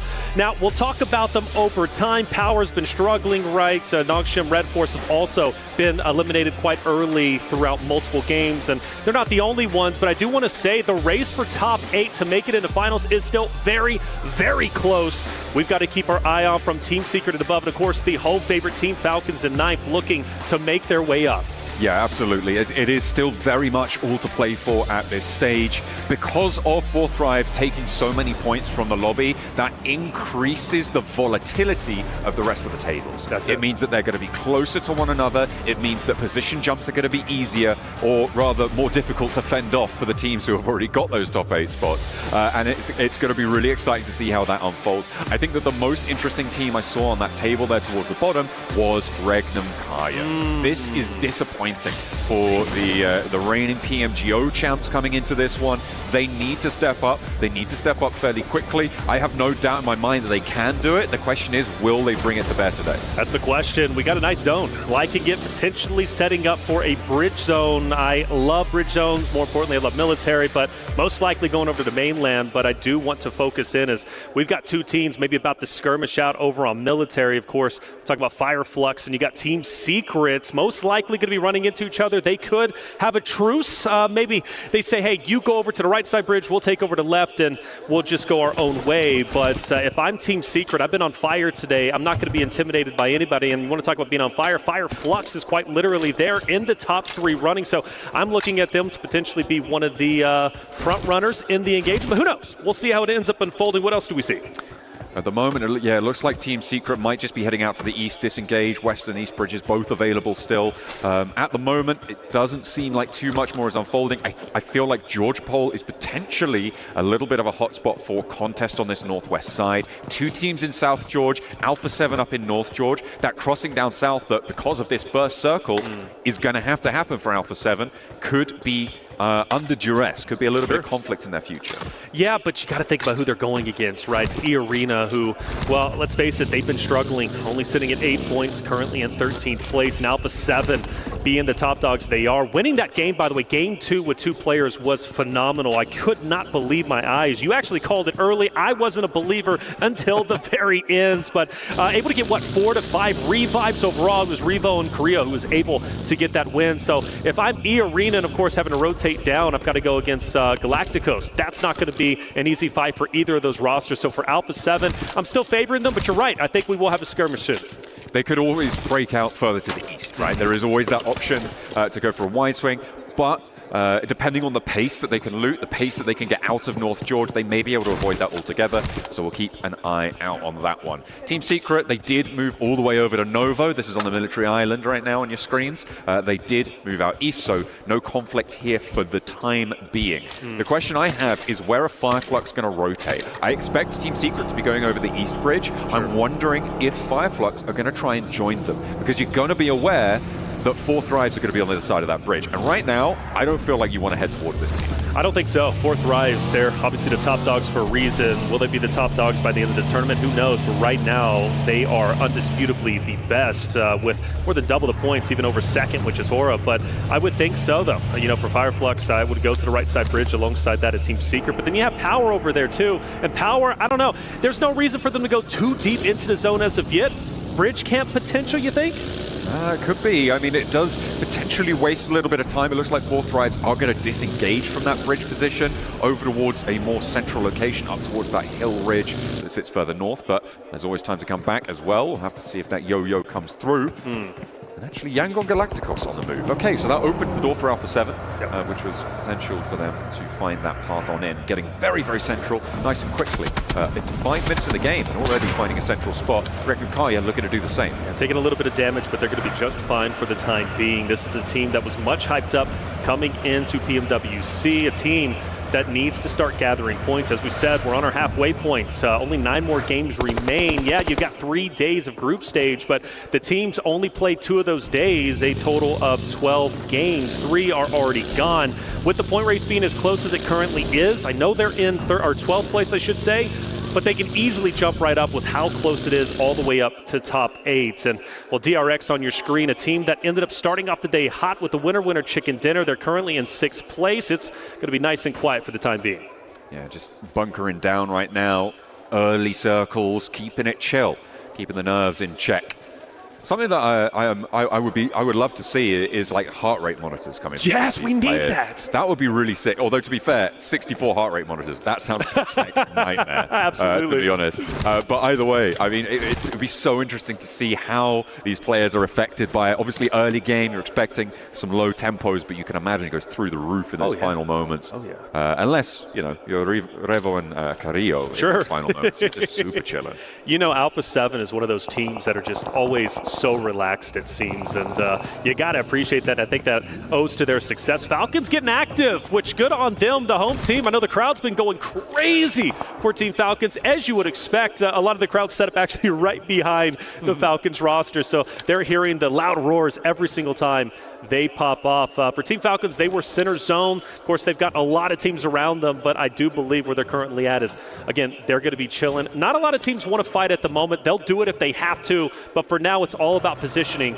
into stage 2. Absolutely. For the Falcons, they came into this tournament obviously as the winner of their region, coming in from Europe and qualifying through there. They won via a smash ruling. So if you want to take a look at that, make sure you go and check it out. But not yet, because we've still got more game to play.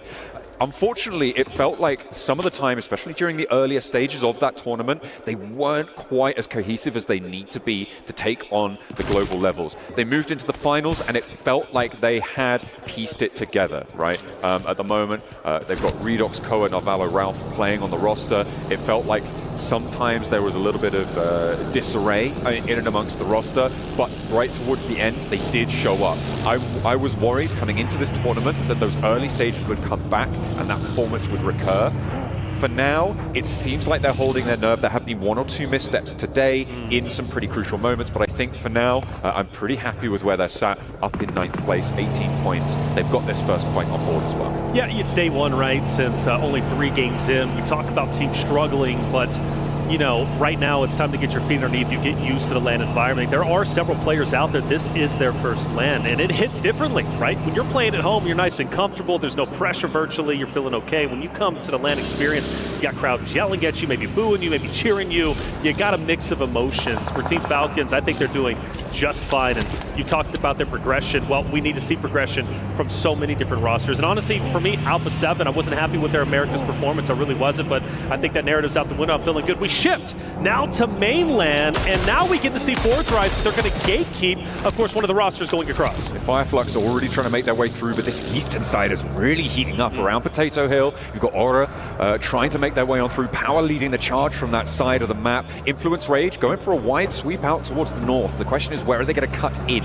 Are they going to go all the way out? Maybe challenge Alpha 7. There's potential there, depending on how far they go. They know they'll be on a home ground fight, right? Influence Rage versus Alpha 7. These two rosters will be familiar with one another. Yeah. They could have a little bit of an edge in this fight potentially, or the same could be true on the other side. Influence Rage on your screen. Been happy with this roster through America's second place. They played so very, very well. In fact, even outdoing that of Alpha 7 during the PMSL Americas season. Well done for them. They've not done too bad. I know they're in 10th place, but again, that point gap, that point spread is just so incredibly close. But we're talking 4 points from going from 10th up to top 5, right? So for Influence Rage, happy they're going to be on the dead side of the zone in the north. I'm very curious how that's going to end up paying off for them. I want to see them make a deep run. I feel like Influence Rage is a roster. They've been around. We've talked about them on the global stages before, but this is the year I think they're truly going to show what they're made of. I would hope so, but it seems like they have always been the little brother of the region, right? They are there, they're powerful in their own right, but they just haven't been able to take that next step. Maybe they'll find that development here, but I feel like with Big Brother's Alpha 7 in the lobby, it's going to be hard to try and take that fight. Yeah. Well, and that's a great point, right? When it comes to Americas, it was a region that we paid attention to mainly for Brazil, North America. I know we've got our struggles. We're going to try and make it back up eventually. We're getting better, I promise you. But when you talk about the Big Brother of Alpha 7, I saw a massive improvement across the board from all the rosters because they know they've got Alpha 7 to battle against. Trust me, they wanted to win PMSL Spring Season 2025. And unfortunately, of course, some of them didn't. But for others, they did dethrone Alpha 7. Alpha 7 barely made it to this stage. Let's put that into perspective. They're doing great now. But I really do think Alpha 7's performance, them winning last year at EWC, truly made the other rosters say, I've got to step it up. You talk about little brother, they're looking to be the big brother now. Absolutely. Try and have a little bit of Regnum combat going on through. Take that throne away from Alpha 7. We'll be making sure to keep up to date to find who will be able to take that top spot. But is it even going to matter, right? Because at the end of the day, it's about that global interaction. Sure, you can increase the quality of those lobbies, but then how does that playstyle move into the current stage of gameplay? And with the experience that Alpha 7 has at this level, right? I think that is going to be a massive, massive hurdle to overcome for the teams looking to catch up.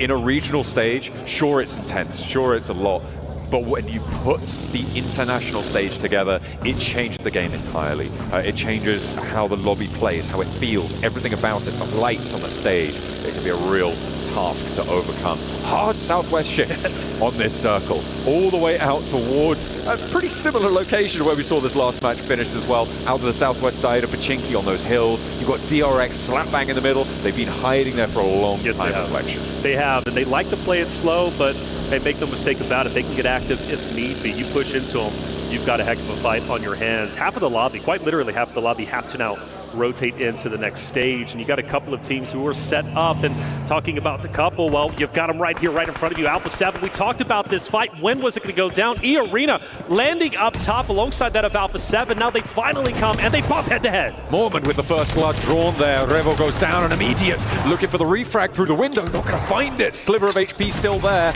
And now with a nade cooking, it's Alpha 7 who are biting the dust more so than ever. Joker went down earlier, but now it's 3 players alive and Alpha 7 can't find the fights. Ernike goes up the stairs, and immediately with the pump action around the corner, Alpha 7 coming apart of the seams. Alpha 7, they're falling apart. Carrillo, can he be the hero? Can he be the one to save the day? They're already in shambles. He would be the only one leaving this engagement. Influence Rage, mind you, they might come in for the third party. This fight needs to be finished up, but Carrillo throws a Molotov, and it's going to at least drop one from the arena. Carrillo going for it off angle, taking damage, but he has no choice but to push forward, and he's making the most of it. Alpha 7 refusing to lose. Not yet. They will not go quietly. An Influence Rage on the south side looking to guard this one out. Carrillo, though, could slip through the cracks as a solo. It's a lot easier to go unnoticed, but unfortunately, the firefight around him has drawn the attention of their regional teammates, and they will have to move through it. Carrillo, I don't expect them to be getting too much further, but he could leave north side,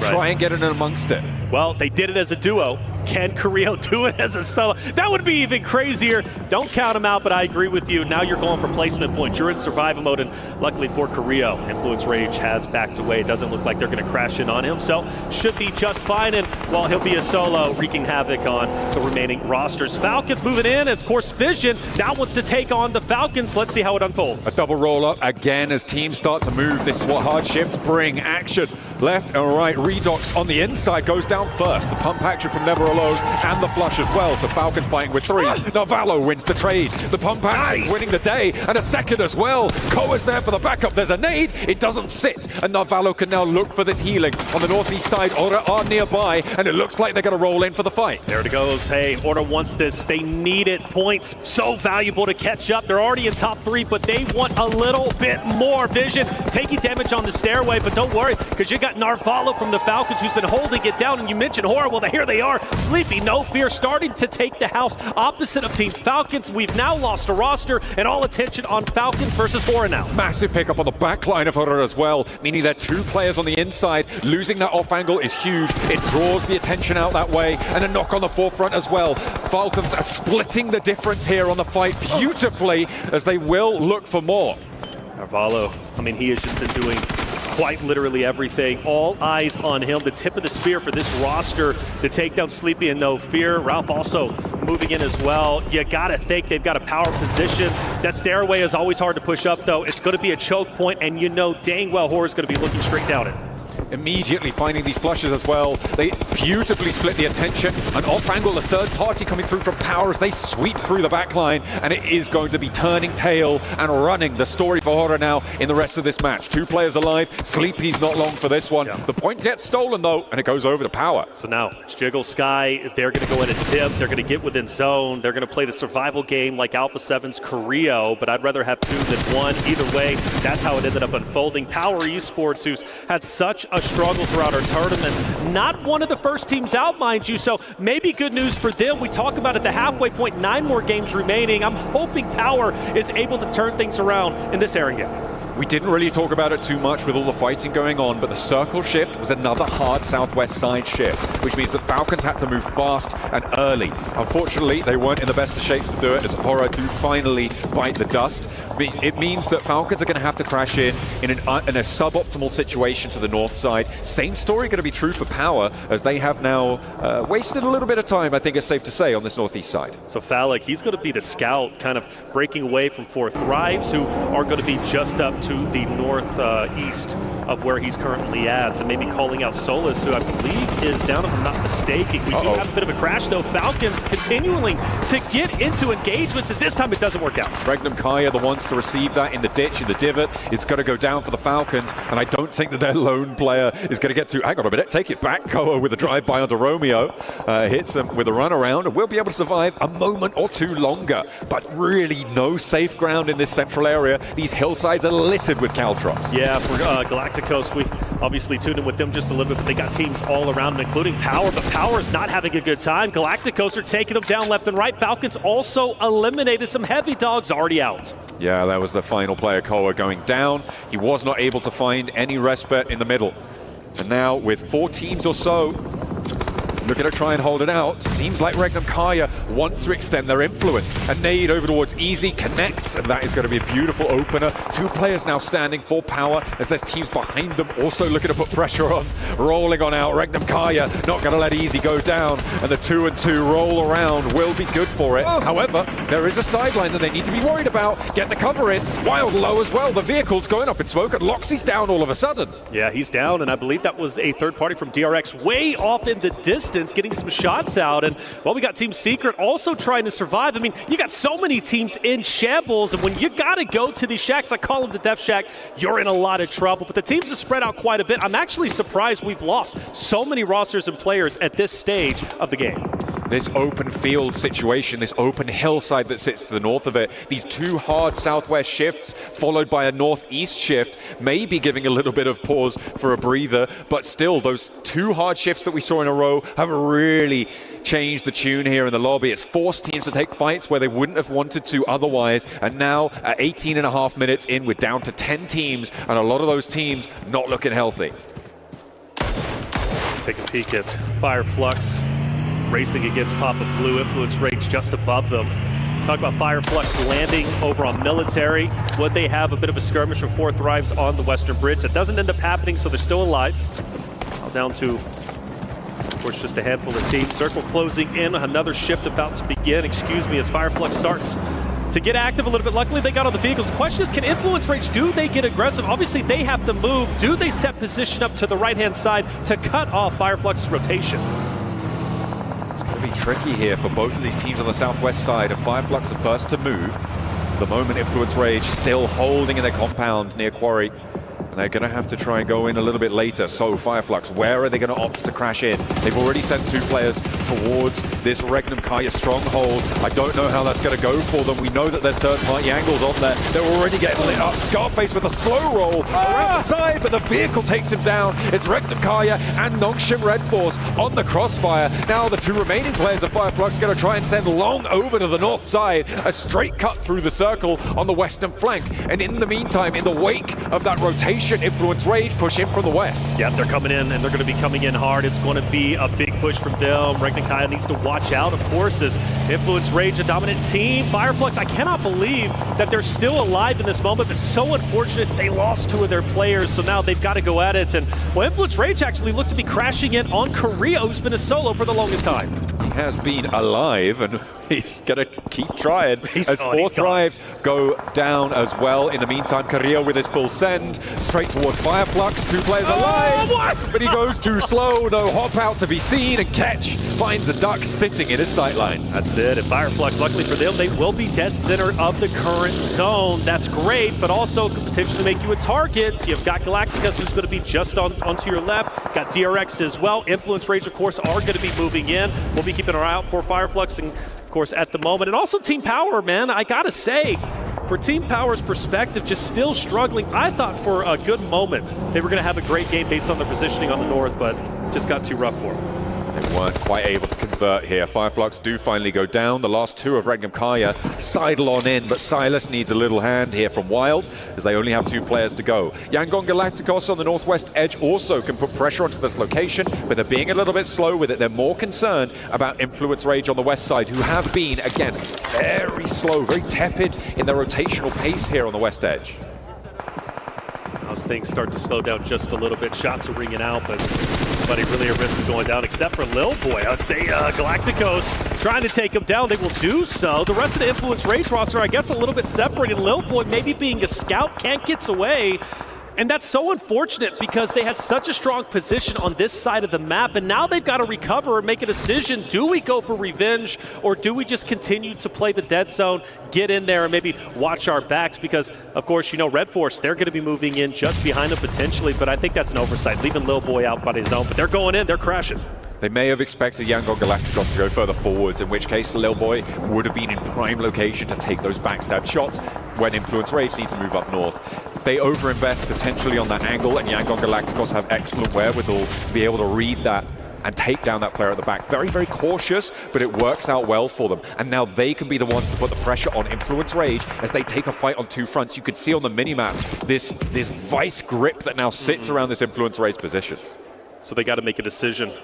Push forward, push back. Staying where you're currently at could be a death trap.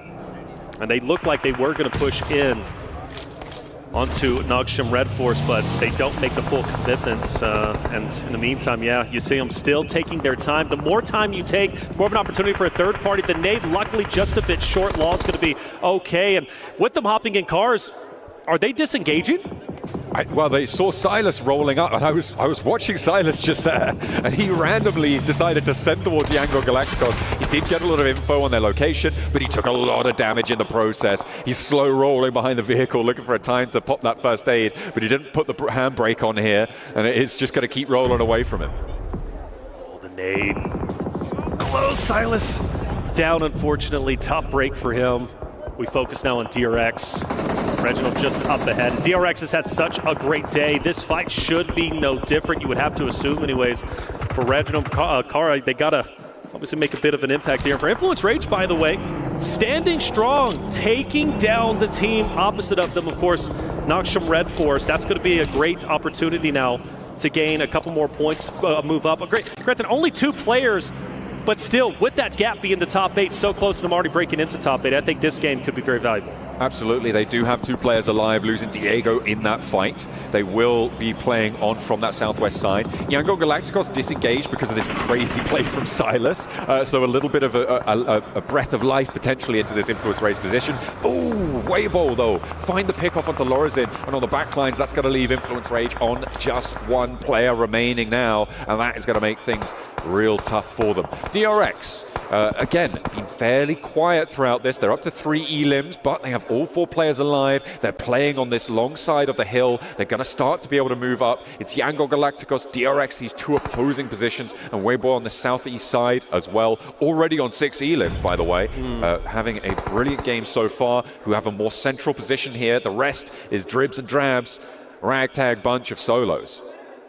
Solos galore. That was from the early violence that we witnessed pretty early. I think, stage 1, stage 2, quite honestly. Law, though, I'm very interested in what he's going to be able to do, only because as a solo, he can truly devastate potentially the positioning of not only the last player from Team Secret, but also Weibo, depending if he's able to penetrate that off angle. So he could be a thorn in their side, depending, but of course, all eyes on DRX and Weibo. And Weibo needs a good game here. This would be tremendous for him. They've been towards the bottom. They were much hyped up. In fact, I believe even in the power rankings, Weibo breaking into the top 3 for our analysts. So for them, this game could be exactly what the doctor ordered in order to rise up the ranks.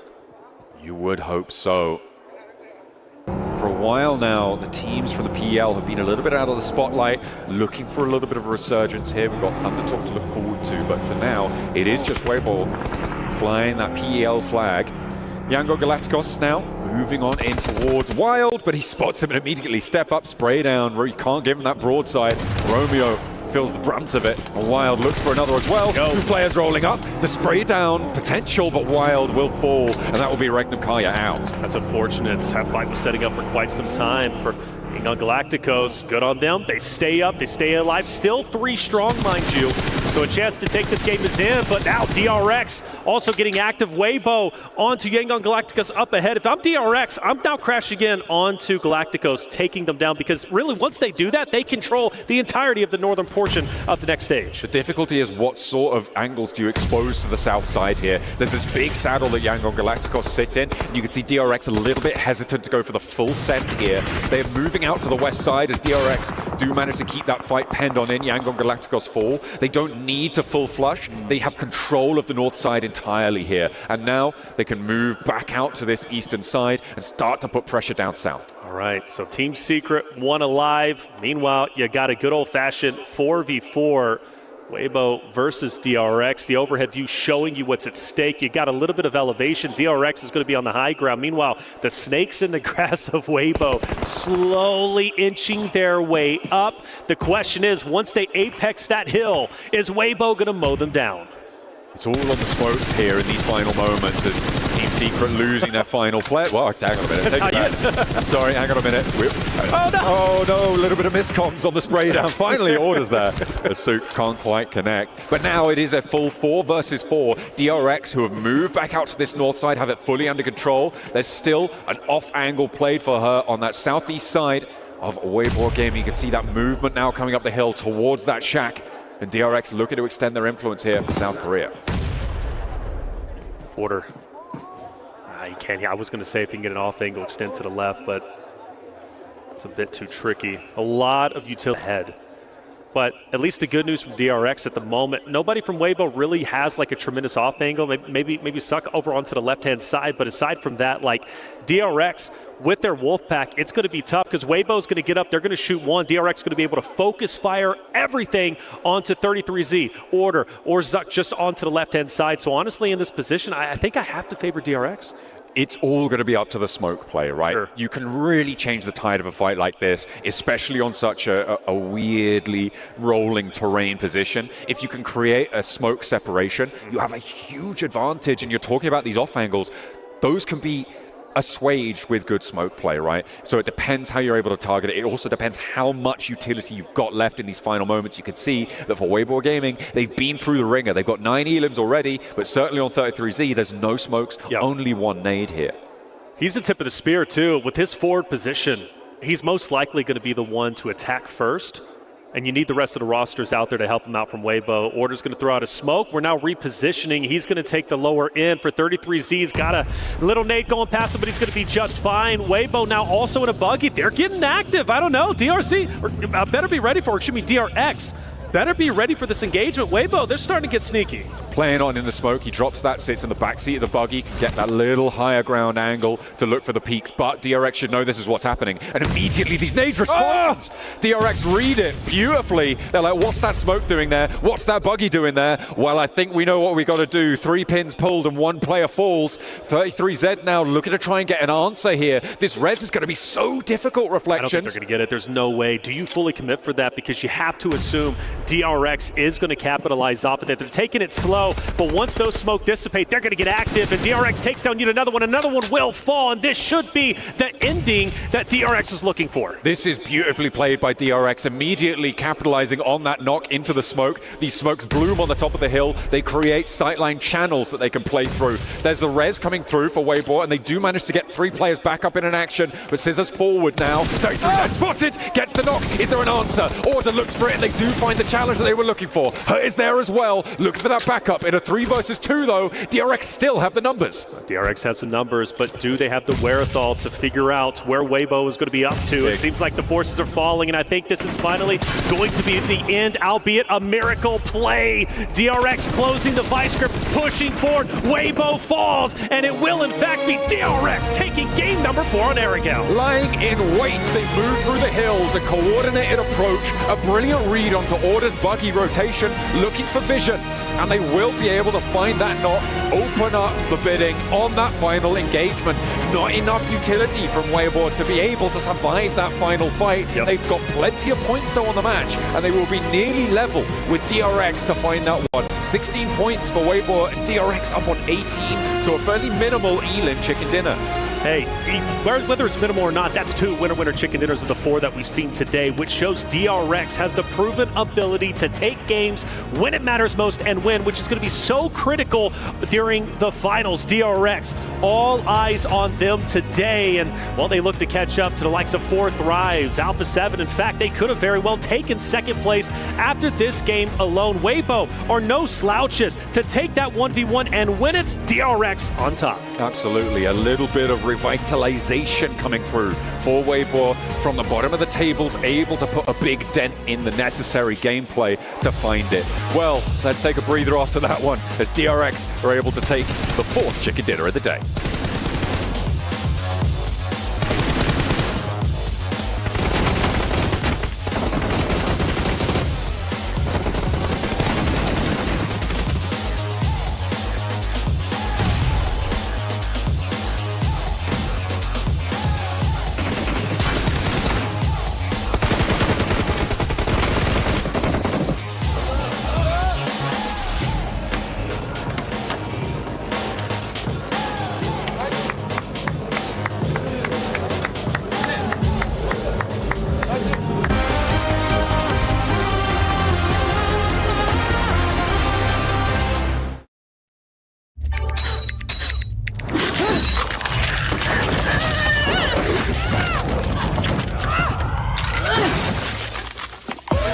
Reach your impossible.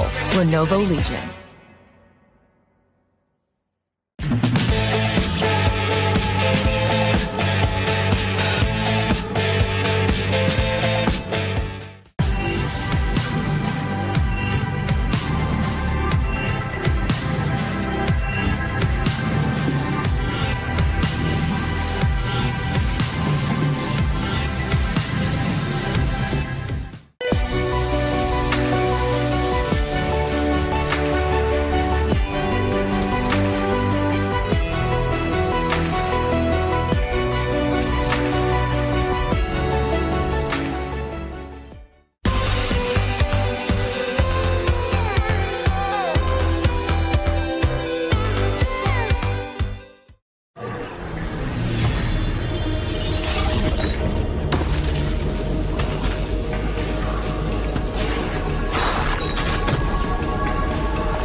The highly anticipated addition to the Mummy series outfits is here.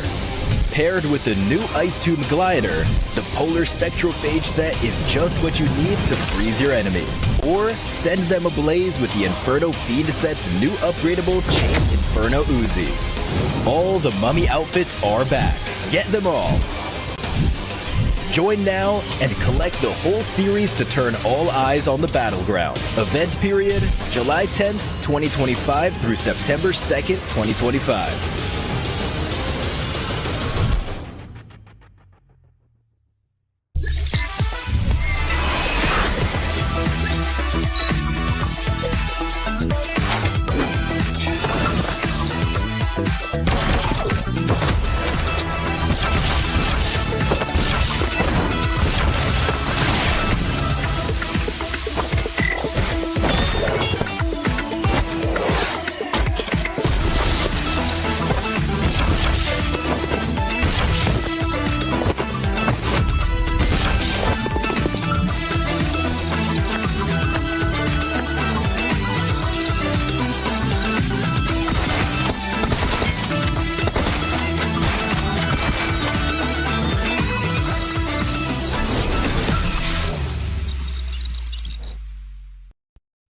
Are you ready?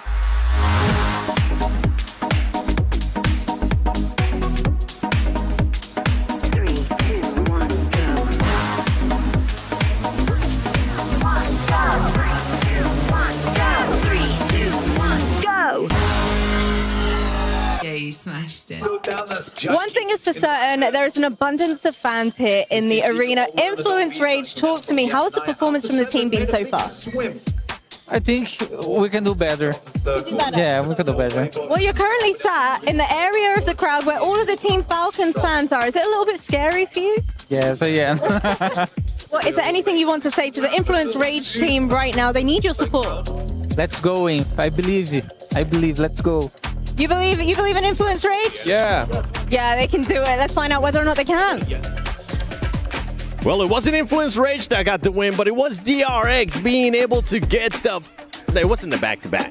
It was the two-time winners of day one of PMWC at EWC 25. A big surprise, honestly. I was not expecting any teams to be able to get 2 chicken dinners in the first day. They were able to do it, Max. Yeah, it was a back, break, to back. It just took a little break in the middle of that one. But a really good execution from them, playing it relatively safe on their side. Same for WBG. There was a lot of circle luck involved, I would have to say. A lot of teams that really didn't have to fight too hard for it compared to like an Influence Rage. They were just like, we're just going to try and do something. Same for Yangon Galactico. So you had 2 options. Teams just like fighting to just survive, and teams just like, we're big chilling today. And they were. Well, we've been wanting to talk about DRX. Another team that we've been wanting to talk about has been none other than Weibo. So let's go to the SMB head-to-head, DRX versus Weibo Gaming. And I mean, look at the damage that these 2 teams were able to put up, Natura. Wow, that is actually a lot of damage, considering we didn't see anything from Weibo in that first half of the game at all. Like, completely silent from them. At all, yes. But I think it was just a really interesting game for them because they stacked up really, really close together. I think they were almost all in one shack, which is very risky, but it did work out. And then as soon as there was space around them to actually move and play, they actually spread out. They took control. They had a 3-1 split with an anchor in the field just to make sure things were moving smoothly. And it really, really worked in their favor, just able to spread out slowly, bit by bit, very steadily. There was nothing untoward. There's nothing overextending, nothing aggressive. But just by sheer movement, they were able to get that second place really well. Yeah, no, I'd have to agree on that one. I think they had a really good setup just to make sure we don't have a weak point behind us, right? Making sure you talk about that field angle, just make sure that no team is going to try and go for that wide rotate south or east to try and backstab you as possible. So very defensive play here, and because of that, they would get a second place with 16 points on the board. So very happy to see China here getting a big game.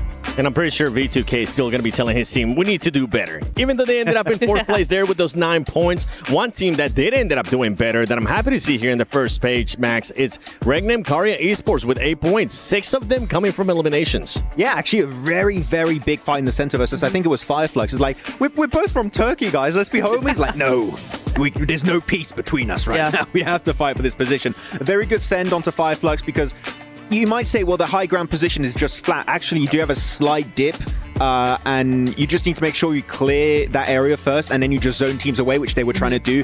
It wasn't a game-winning position. It was a position where you could get a ticket to a good top 5 position, which I think they understood that. We're not going to win this match. Let's just try and go as fast as we can and get a few eliminations, especially. Yeah, I will say, though, as well, is that Regnum Carya in that 5th place, but the top 4 teams were all edge teams. That was something that I noticed in this game in particular. Everybody kind of just crashed to the center, except a few teams, and it was those teams that ended up getting that top 4 spot, at least in points wise, at least in that match ranking, right? So this game was very heavily sided onto those teams that actually held off from that original fight and just kept it to the edge, kept that quiet space until the end game. I mean, there was one team that you wanted to point out too in regards to Team Secret. They had a 1-2 split for the longest time. Yeah, they did. They really, I'm surprised they survived as long as they did, because like, you had a one player off into the hills right in the middle of where all that action was happening. And then you had the 2 off into the field just like hanging off, just checking out, making sure they got that placement. I'm surprised that worked as long as they did, because I think they got like top 6, top 7 out of that. The game plan there is similar to what happened for Regnum Carya. We know we're not winning this game. Yeah. They just play very split. Whoever survives, survives. Yeah. It's like a mini battle royale in the battle royale, but with your own team. And they do have at least 2 players survive until the very end. And as you said, like maybe a top 6 position, get a few points here and there. Yeah. So they knew this game was kind of a ride-off. They were able to claim at least a few points. So it's not a non-game for them to at least get something of value out of it. But you can even see as the replays here. DRX, the moment they start getting eliminations on WBG, they just claim so much control that WBG just fell like a house of cards instantly. Yeah, I like that quickness, right? We always talk about seeing these teams being able to react. Boy, did they end up reacting quick. And if we rewind it a little bit more towards the beginning of the match, a big surprise that we saw was Alpha 7 fully send it to E-Arena. E-Arena, though, they were able to defend it pretty good. And Alpha 7, ultimately, Carrillo just coming out on top. Carrillo is like, that smoke means nothing. I can see right through it. Like, he had laser eyes. I don't know what happened to Carrior. He got like LASIK surgery or something because he's got 10 out of 10 vision on both eyes. Yeah. He was able to then survive that one a little bit. He sent it to the center. That was quite unfortunate that he did get picked off, but hey, the thing is, even the IGL, right? A lot of people, the IGL sometimes is the weakest fragger. No, like Carrior can bring the heat. He can clutch up against E-Arena. So Alpha 7, if it's a full squad or a duo on that Rangorv earlier or a solo, they're always a threat in this lobby. I mean, you got to remember, Carrillo did start off as a fragger. That's what he was known for. And now he has become the IGL for one of the best teams in the world. And talking about the best teams in the world, currently 4 Thrives wanting to become that as they're still sitting at the top there with 44 points, Neptura. I'm just looking, and actually, they are on top. You are exactly right. I can confirm. But what I'm looking at is actually DRX moving in. We had a big gap before this game, and DRX have managed to just smash right through that, double their placement points with that extra win. And now they are kind of threatening 4 Thrives' position at this point in time. I will say though, just over halfway point, Max, none of our power rankings are looking particularly accurate at this point. Yeah, as of right now, our prediction game is very off, which I would say is on brand. Pretty bad. So, you know, I wouldn't talk about it too much. But Yangon Galacticos, I was not really expecting much, but they are such an aggressive, oppressive team going into this. They're not scared of going for fights, which I like to see, because a lot of times you see underdogs just being a little bit too scared in lobbies like this. Like, we don't want to fight, we purely want to get placement points. No, Yangon Galacticos, if they see a team that have a very clear weakness, they will not be scared to go for that engagement on that position. So Yangon Galacticos, seeing them be this confident early on, is a very good setup for what's coming next. I mean, and they showed it right away. They showed it from the start. Yeah. One thing, though, for everybody currently watching at home, from July 25th to the 27th and August 1st to the 3rd, log in to Summon Airdrops and collect 2025 airdrop vouchers to enter prize draws for official merchandise, smartphones, BD partner rewards, permanent in-game items, and more. Every participant is guaranteed to win. Additionally, from July 25th to the 31st, vote for your favorite airdrop partner for a chance to receive a special gift from them. I'm going to be doing it. Max is going to be doing it. Neptura is going to be doing it.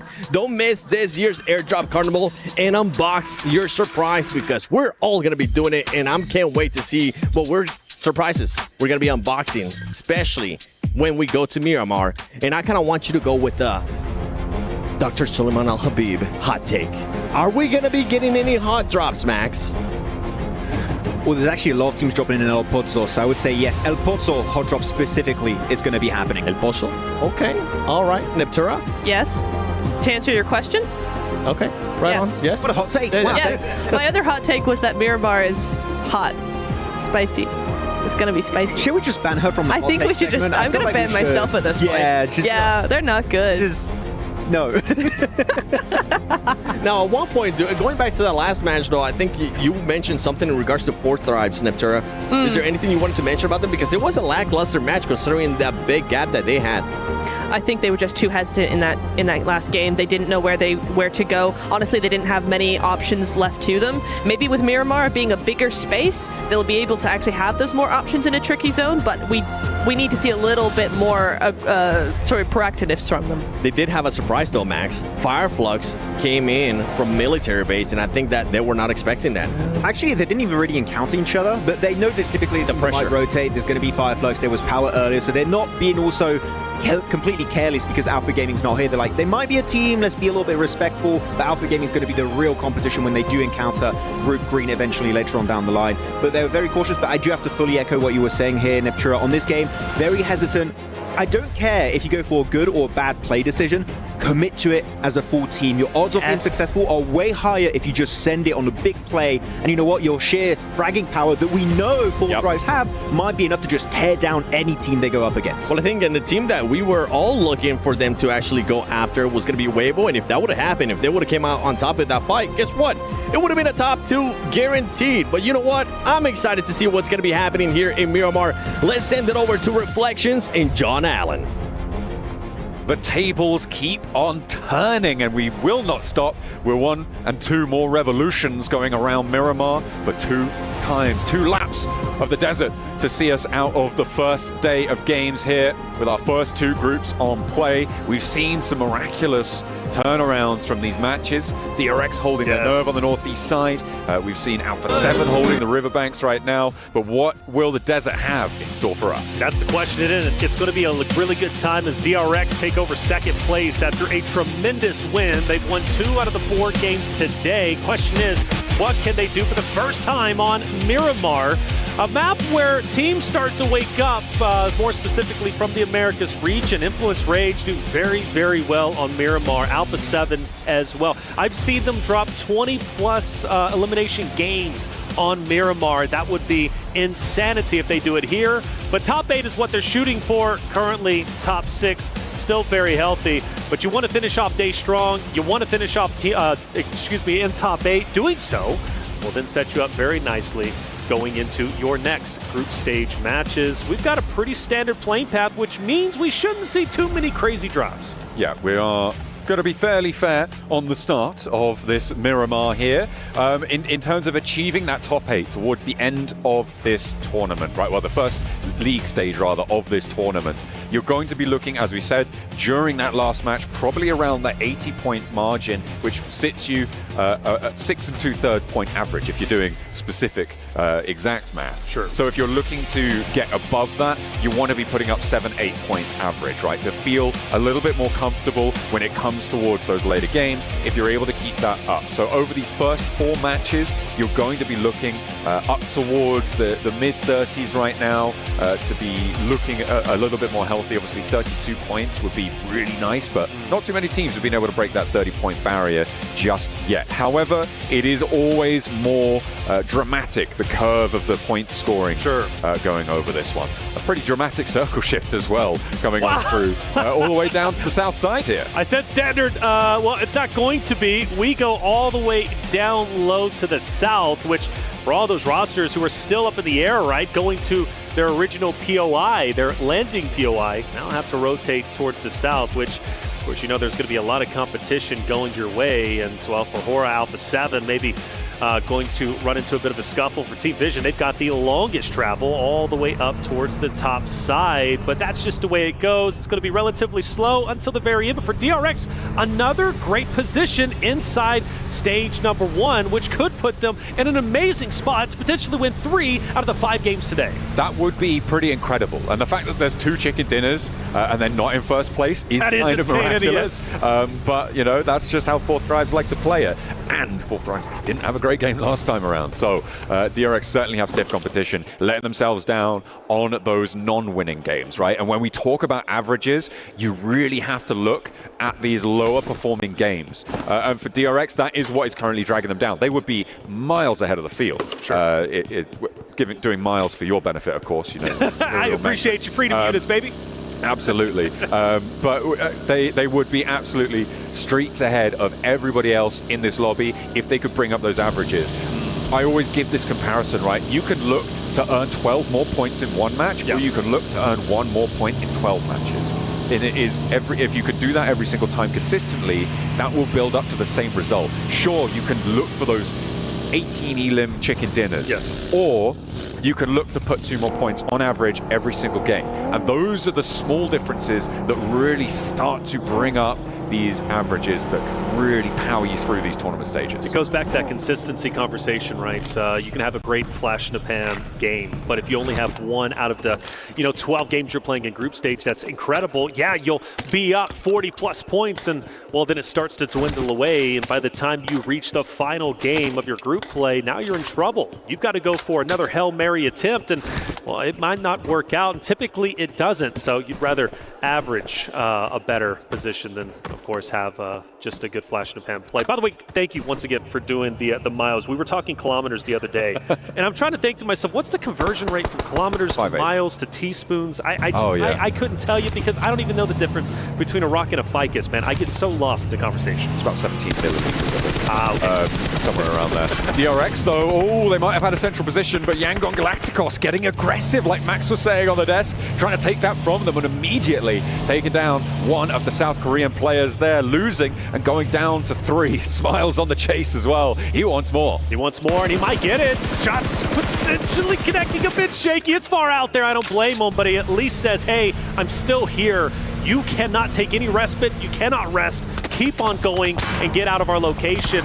But the question is, who else is going to be around him? Because this is a pretty tightly contested area. You got YG, you got Regnum. You also have, of course, Weibo, who's going to be just up ahead. Now they're honestly going straight into Falcons, who are going to be just below them, who might be rolling up into them. Could potentially be, but we'll have to wait and see. They're still a couple hundred meters out. That backstop for DRX is looking to be maybe contested, you're right, but it seems like they've fallen short. Up in towards Chumacero, which is where Weibo and Regnum Carya currently sit, they are less likely to be pushing further south, right? They're less likely to be moving up into these hills right now. It's a difficult ascent when you know there's teams already in there.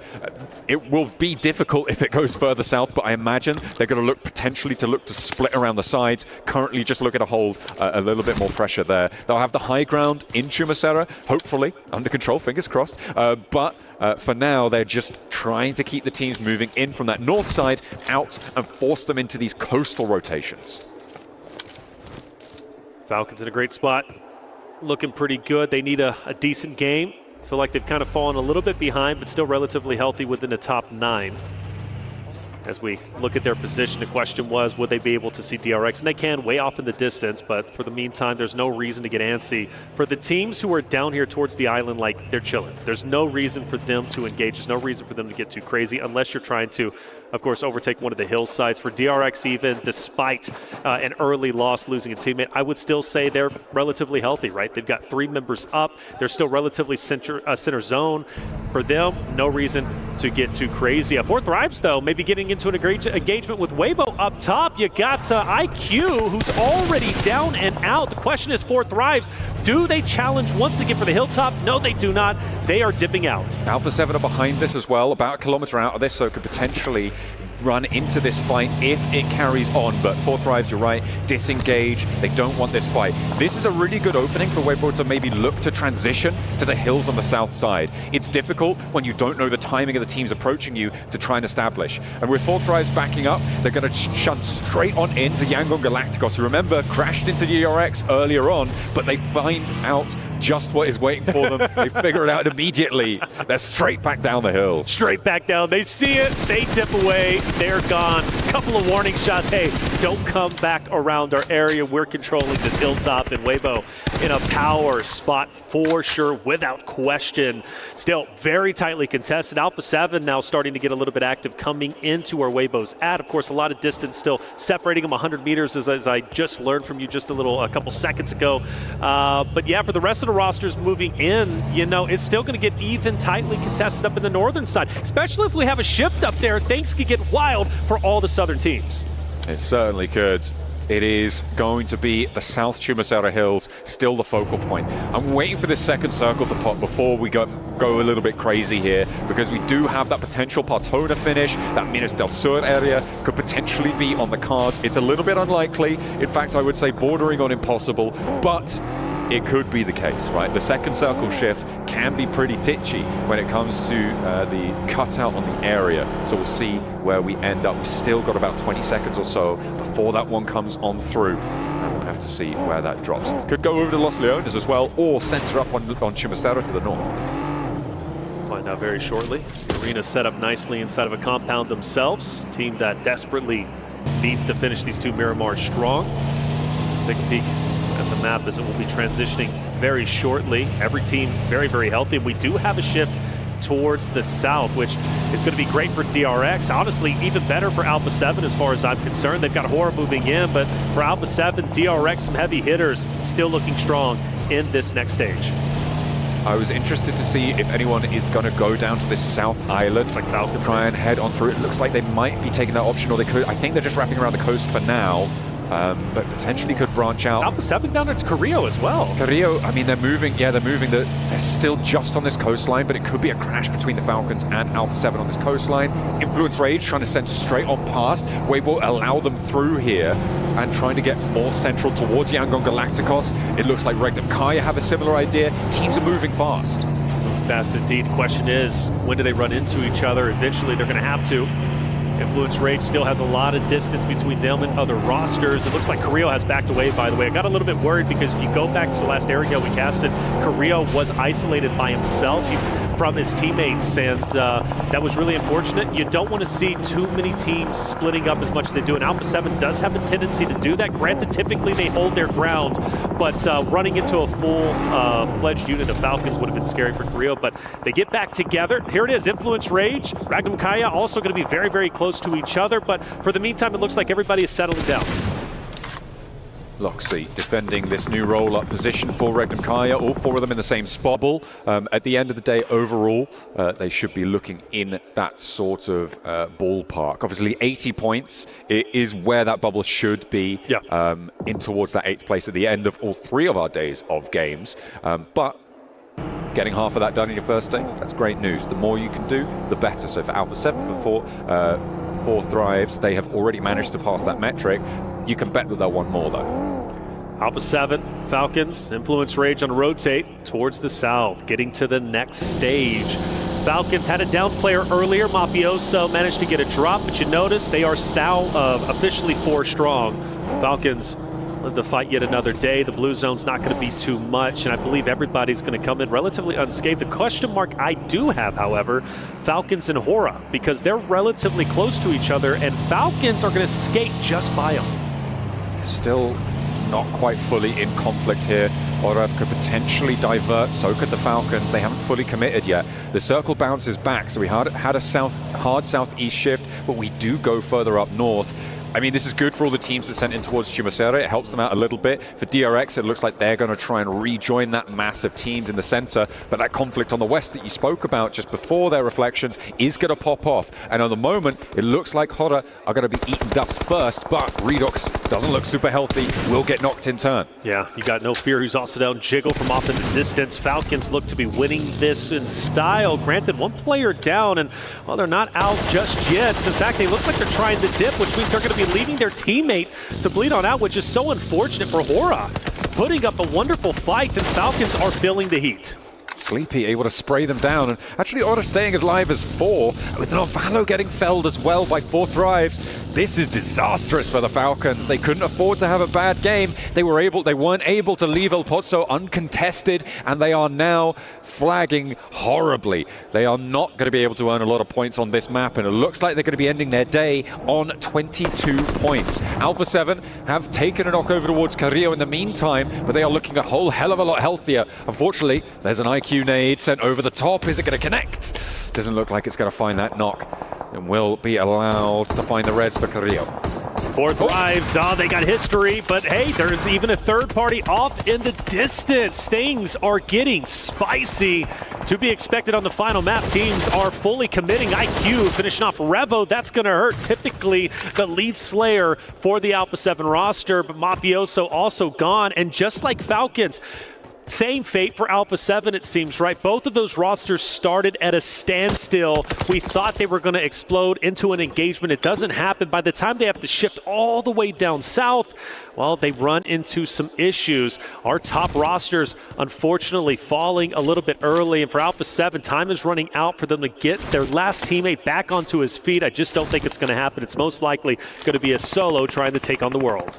Same story for Falcons. Both of those 2 teams too slow off the mark. The hot drop, that was terminal for them, and Koa will go down on a rotate. Team Secret plays spoiler on that rotate from the north side to Alpha 7. Without the influence of Team Secret there, it would be a different story. It would have been a fairly even fight, I feel, between them and 4 thrives, but it was not to be. They were too slow off the mark, and the circle continues to push us ever closer to the center here. I'm looking at teams in Chumacera. I'm thinking they're not going to have an easy time of getting out of this one, but these hills hold a lot of nooks and crannies, so potential to play Snake, to play slow, try and survive as long as you can. That's it. Zone shift relatively soon. Vision. Not a bad day from them per se. But still, finishing this game off would feel great for them, of course. And they've got to now travel once again further in. And well, they're going to have to cross paths with AXTMG. which is not going to be a good feeling, because I do think AXTMG is going to take the building just up ahead of them. Depending, you've got a lot of company in that one area. For example, right, you've got Nongshim Red Force who's going to be rolling in. You also have, of course, E-Arena and AXTMG finally starting to lay down some bullets downrange onto the Vision roster, who have to make a decision, swing wide or go straight in. They can't stop off in that building because the blue zone will push them out. Meanwhile, over in Chumaceta, Fireflux are trying to go for a mad dash into the middle, and they are heavily punished for it, but not getting knocked just yet.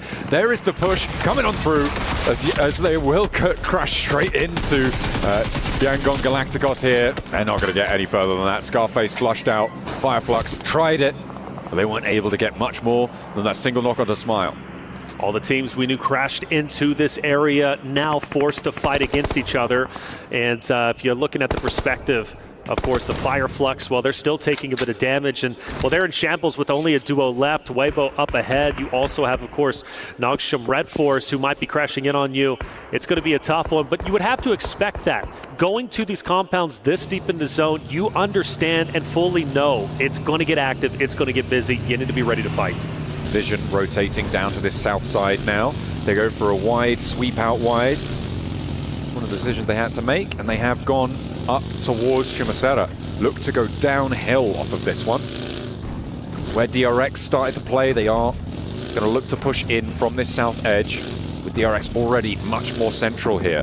I like this from Vision. I feel like potential misstep from the teams who pushed all the way into Chumaceta. And could be a little bit of an open run for Vision, where it didn't need to be for those teams who will now feel that threat from the south. But I still feel, even with that early pressure from AXTMG, you got to appreciate Vision still staying alive despite them being spread out. I thought it was going to be a lot worse than what it ended up being.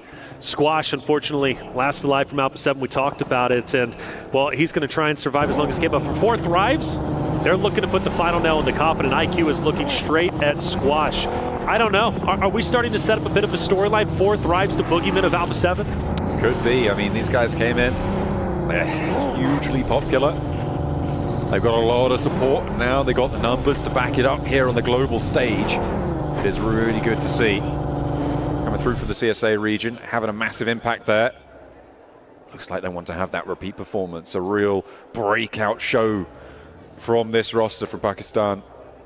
And they're having a great time with it. In the meantime, on the inside, Nongshim Red Force, they're going to find one of the players from Weibo. And Nongshim Red Force, again, same story as Falcons, closing down the day. They want to do so strong, but they've only got 2 players remaining. Sure, they're on the inside glut of teams in Chumaceta, but you've got to question their point scoring ceiling in this situation. Yeah, but the tough thing for them is you got E-Arena as well, who's off in the distance, and they're third partying. So there's no safety net. There's no way to feel comfortable, even if you're trying to peek out a window, because, well, E-Arena is looking to gun you down. For Team Vision, still scouting, still thinking, how can we get involved in this next stage? Well, there's your answer, and they got to go forward. Now, for DRX, once again, they have to relocate. When we started off the narrative, DRX was in a great spot, but every single stage shift, they've had to rotate up. And now the job gets even more difficult because you got to go through Weibo. You've got to go through another roster, of course, of Nongshim Red Force, who is now getting third party by E-Arena.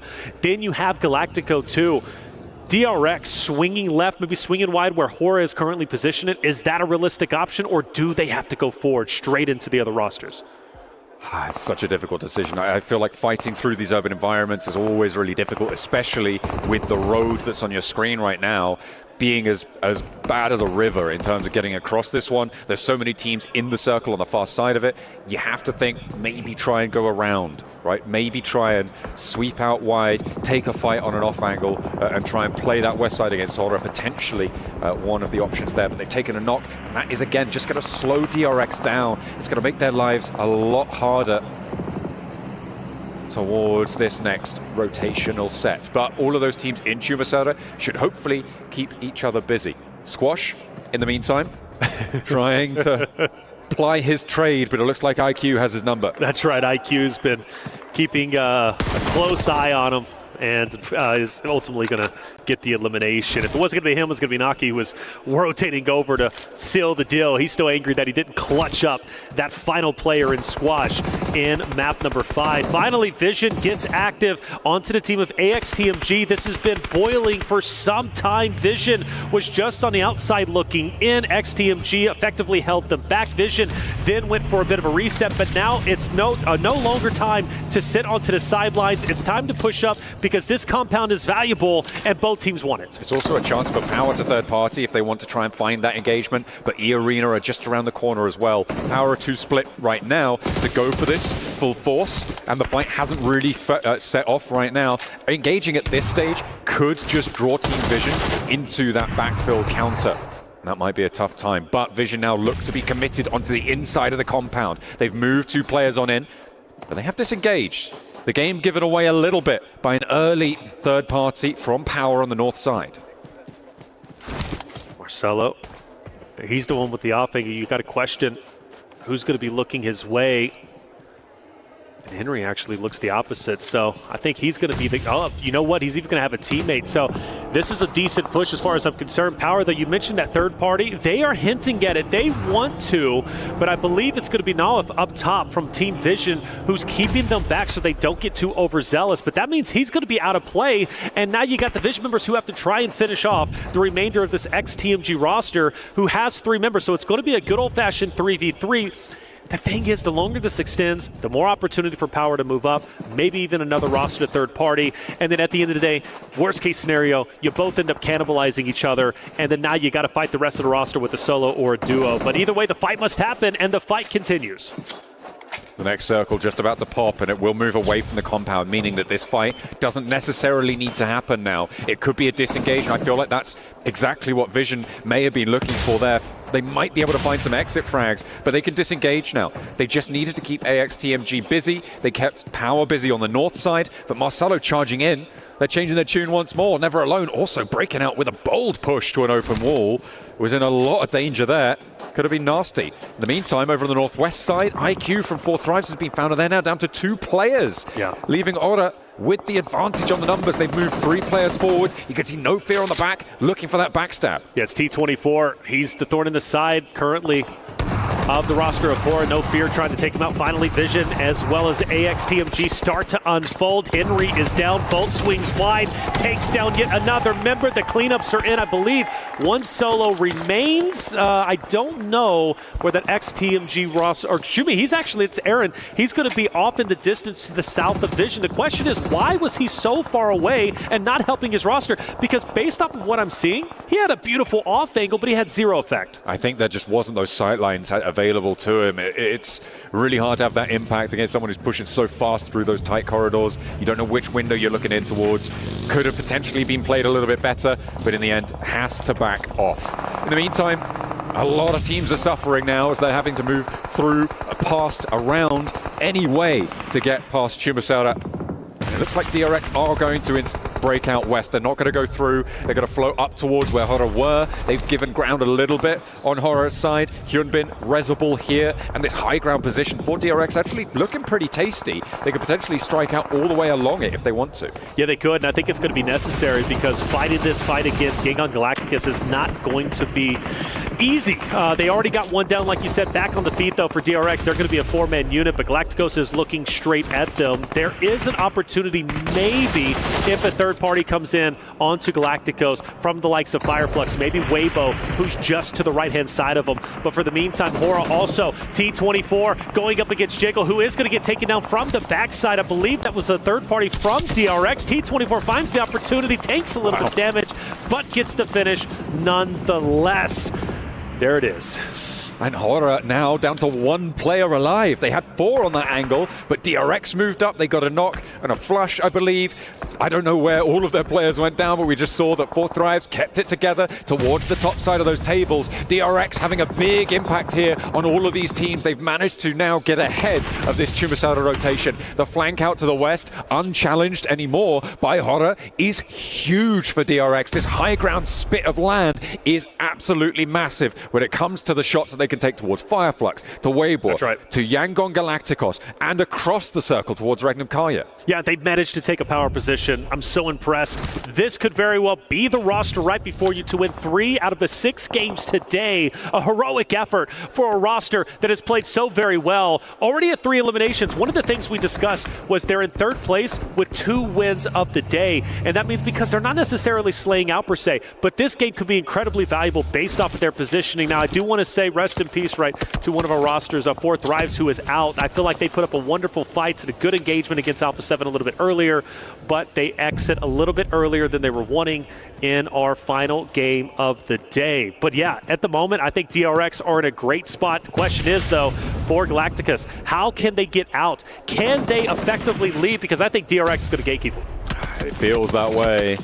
Might just be Power in the meantime with 4 players. Alhaji wanting that res. It will be enacted right now. Ragnar brings him back to his feet. And they will play on us 4. Fidan now on the top ground as well as they open up with Ragnar finding a shotgun shutdown onto NC2. They now have only 2 players to worry about. They have to conclude this fight fairly quickly. You can see the circle now just starts closing. It forces the issue on this fight as easy. Can't quite hold his nerve. There is a trade though. And Tony K wants to try and find the points where he can as Fidan looks to shut it down. Easy out, but now in a 1 versus 3, they're looking to try and extract themselves, but Tony K has more to say. Will fall as 2 players now remain. Can they get this res in time? I don't think so. I don't know. It's going to be close, but they're going to try it, even picking them up, throwing them potentially in a car. You want to get your man back into the fight. They won the compound that they've been looking at for the longest time. Question is, will they have an effect in the late game? Meanwhile, we focus our attention onto Regnum Carya. Silas, again, so much for him in this tournament, going against Sleepy, who backs away, but the nade takes a little bit. Monkey, I believe, is now gone, and Sleepy, just a narrow bit of health, and this next nade should put him in the grave, and it absolutely will. Beautiful overarm there from Regnum Carya to keep that north side clear. DRX, though, still execution rolling downhill as they haven't quite managed to find Yangon Galacticos, but nobody else is making their way out of this one either. Fireflux in the distance with just Matcap making his progress, but how long-lived will it be? Already taking damage. That could be from across the way. You've got Team Secret off in the distance, potentially third party, but Romeo is shut down. Hyunbin opens the cannon.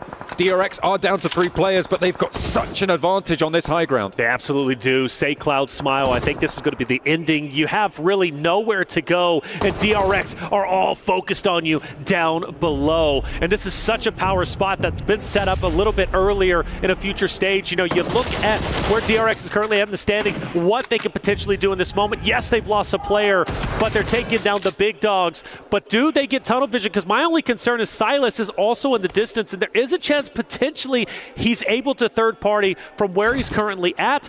But in the meantime, DRX can't really worry about that. They've got to focus down low. Taking down Yangon Galacticus could very well put DRX in a winning spot in game number 6. Definitely could. They have got that high ground advantage, but it's difficult to get them out of there at the moment. In the meantime, over on the northeast side, it's Regnum Carya and Team Secret. He's going for it. These teams will be the teams to try and take that fight. Silas, with that big flex out, doesn't want to overcommit though, and I think that's wise. He did look for it, but won't get himself in too much trouble here. Still felt there was an opportunity for Silas maybe to get some pop shots, but honestly, not a bad play like you said. Disengaging. Silas might be coming back and doing so in the vehicle, even if he... Yeah, they're fully collapsing. So now that you're so focused on YG, DRX is now getting pincered. The vice grip is closing. YG are taking damage, and DRX is pushing down. Yes, they'll get the eliminations, but now they've got the low ground. And the question is, will they get punished much like they just did the YG from Regnum Carya?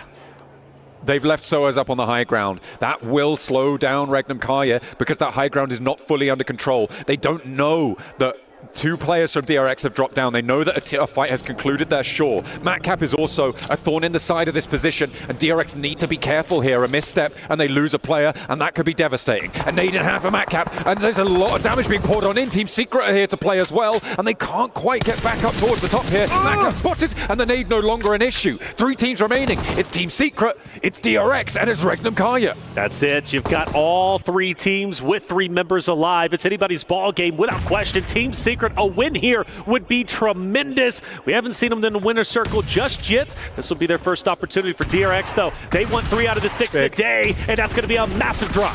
Where's Regnum Carya in all of this? The opener for DRX is good, but will Regnum Carya roll over the top? So easy. I think he's dropped down now. Goes down to a nade, and there's more to come as the high ground suddenly becomes a factor. But there's the pressure for the backline of Team Secret as well. A nade, a close range fight coming on through with the shotguns. 2 players for Regnum Carya, 1 apiece for the 2 contenders here. Down beneath them, Hyunbin charges forwards, and DRX are swept aside. Toshpick and Wild now just have Frankie to deal with, and the backfill works wonders. Silas leads the charge, and the rest of the roster capitalize. And it's up to Frankie to try and keep the hopes and dreams alive for Team Secret. There maybe is an opportunity. There was almost a clutch in the last game that we ended up watching, but Frankie's got a tall task ahead of him. He's got a player on the off angle, and it won't even happen. And that's going to be a tremendous win for Regnum Carya, taking their first victory of the day and a much-needed win to break into top 8. A beautiful result coming through from Regnum Carya. As you say, much needed. This day caused a lot of worry for fans of Regnum Carya. They have not been their usual selves, but they've always got a little bit of life in them. There is a reason they are the PMGO champions. There is a reason why they are here and why we talk about Silas with such reverence. They do manage to pull it out in the final match of the day, but their job is not done. They have not managed to put up enough points to feel safe moving into their next day of games, right? They have not been able to get enough done to feel fully secure in those top 8 spots. Of course, they could potentially go to those survival stages, work their way through that way, but getting directly into the finals in those top 8 would be so much cleaner, so much less of a worry. Without a doubt. Big plays coming out from DRX, though. In this meantime, you think they look great, you think they look strong, but I gotta say, man, a tremendous victory. Let's hear what the desk has to say. 7, what's going on in that last game?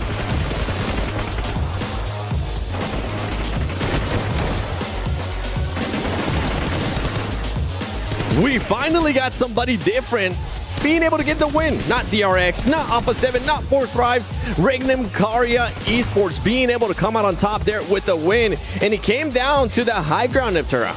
It really did. It was a really nice show from both of them, from Silas and the rest of the team. I think they had high ground for a long time elsewhere in the map, but then coming over, they were able to lock down a really good position. I just want to say, Silas looked very angry. They just won a game, and he's like, he's probably angry at today overall. Yeah, maybe he's still going to win. But no, a very, very strong position, thanks to Silas in particular. He kind of scares away DRX purely by the act that he's there. His presence scares away DRX because, like, if we could fully commit to the fight on Team Secret and Yangon Galacticos, we're going to get third party. So we're going to rethink our whole strategy because Silas is a direct threat to our positions at that point in time. So Silas was very impactful despite maybe not fragging out big time in this match like a Toss Pick, like a Wild, like a Loxy. So great to see the first Turkish chicken dinner here going into PMWC. And by one of the strongest Turkish teams as well with Regnum Carya. Now, there was another team that you guys were talking about that you kind of wanted to see there towards the high ground. I know at one point you were saying Hora Esports, Max. I was hoping they would send it. I think it was on phase 2 next to Truma Stella because it was free. Yangon Galacticos were around that position, but really they were no direct threat to that kind of area.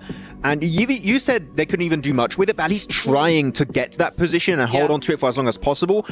That would have been something I would have enjoyed a lot to see coming out of Hora, but they just went for another game plan entirely after that. Yeah, I think also, even if they decided not to go for that high ground, I would have liked to see them make a move against 4 Thrives up into the north side. The problem is that they were looking very good, but they just made 0 decisions whatsoever, which I thought was odd. They didn't decide to go for the high ground. They didn't decide to actually gatekeep and get rid of 4 Thrives so they could have control of the north. They kind of just spread out, had a good position, and sat. And it was like, well, you need to do something with your position now. They just didn't.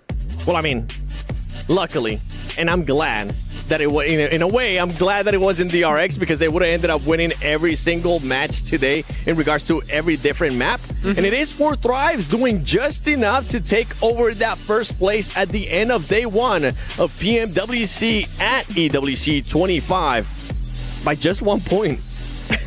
1 point is crazy, and actually it's 1 placement point That's really interesting. We did see Alpha 7 go out a couple of times quite early on, so 4Thrive's just able to get that point across to just clinch it up for the end of the day is really nice. And that's kind of crazy to see that performance for 4Thrives, right, Max? Because when we think of Alpha 7, we think of an aggressive team that getting the eliminations. For 4Thrives to kind of be able to match that, that's really impressive. Oh, it really is. Like, you're going to head-to-head with one of the best teams in PUBG Mobile Esports history, right, 7. So that's a big statement coming out from the Pakistani team of 4Thrives, though I'm going to be critical about 4Thrives, which is weird because they are in first place. Tell them.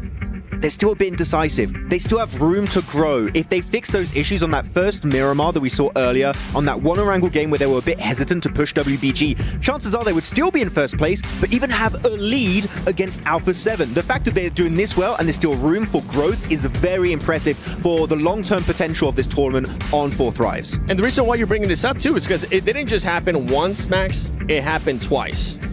Yes. The fact it happened twice really hindered them. But you know what? Noki saved the day. He got the second place on Miramar, and that gave them still a few extra placement points, which were very important, as we saw there on the leaderboards. And that's another thing we got to mention about 4Thrives, too, Neptura, is that it's not just Falak, it's other players also starting to step up.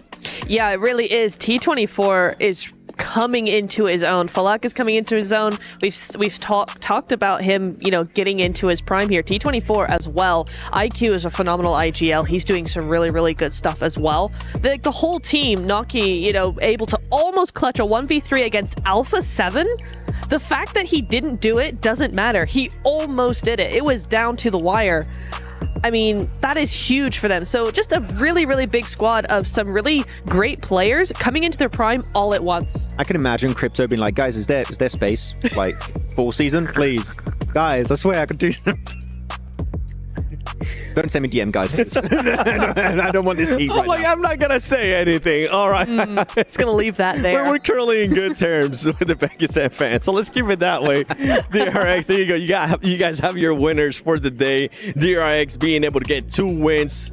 Alpha 7 being able to get 2 wins in Erangel and in Miramar there, those 2 apiece, and then 4Thrives with that win in Erangel. That's impressive too for 4Thrives, still being able to be in that first place, even with just 1 win in comparison to what DRX and Alpha 7 have been able to do, Max. To be honest, Alpha 7 and DRX, if you look purely on the placement point side of things, especially for DRX before this last game, they got, a top 3 there, so they do get placement points. But if you remove that last game, outside of that win, I think there was only 1 placement point for Alpha 7 and 0 placement points on the 2 games where they didn't win for DRX. So it's very topsy-turvy, very much like we get a chicken dinner and we get 0-point games with maybe a few eliminations here and there. So I say this a lot in PUBG Mobile Esports and for any esports in general. It's very important to see how good your bad games are. If you can get a decent average, even when your game is technically a bad game, I'm talking 3, 4 eliminations, a placement point or 2, it stacks up really quickly on the long term here, and it could really help you solidify your position in the top of the rankings. So I want to see them perform a bit better when they know they're just not going to get those chicken dinners. That's right, and something to keep in mind too is, we do have different groups here. And there is going to be a different group coming in tomorrow, and it's going to be none other than Group Green, as Group Red is going to be sitting out. And tomorrow's going to be the last day for Group Yellow. So for 4Thrives, good to see you guys there in the first place. And for some of the other teams coming in, Tura, you got some heavy hitters too. Alpha Gaming.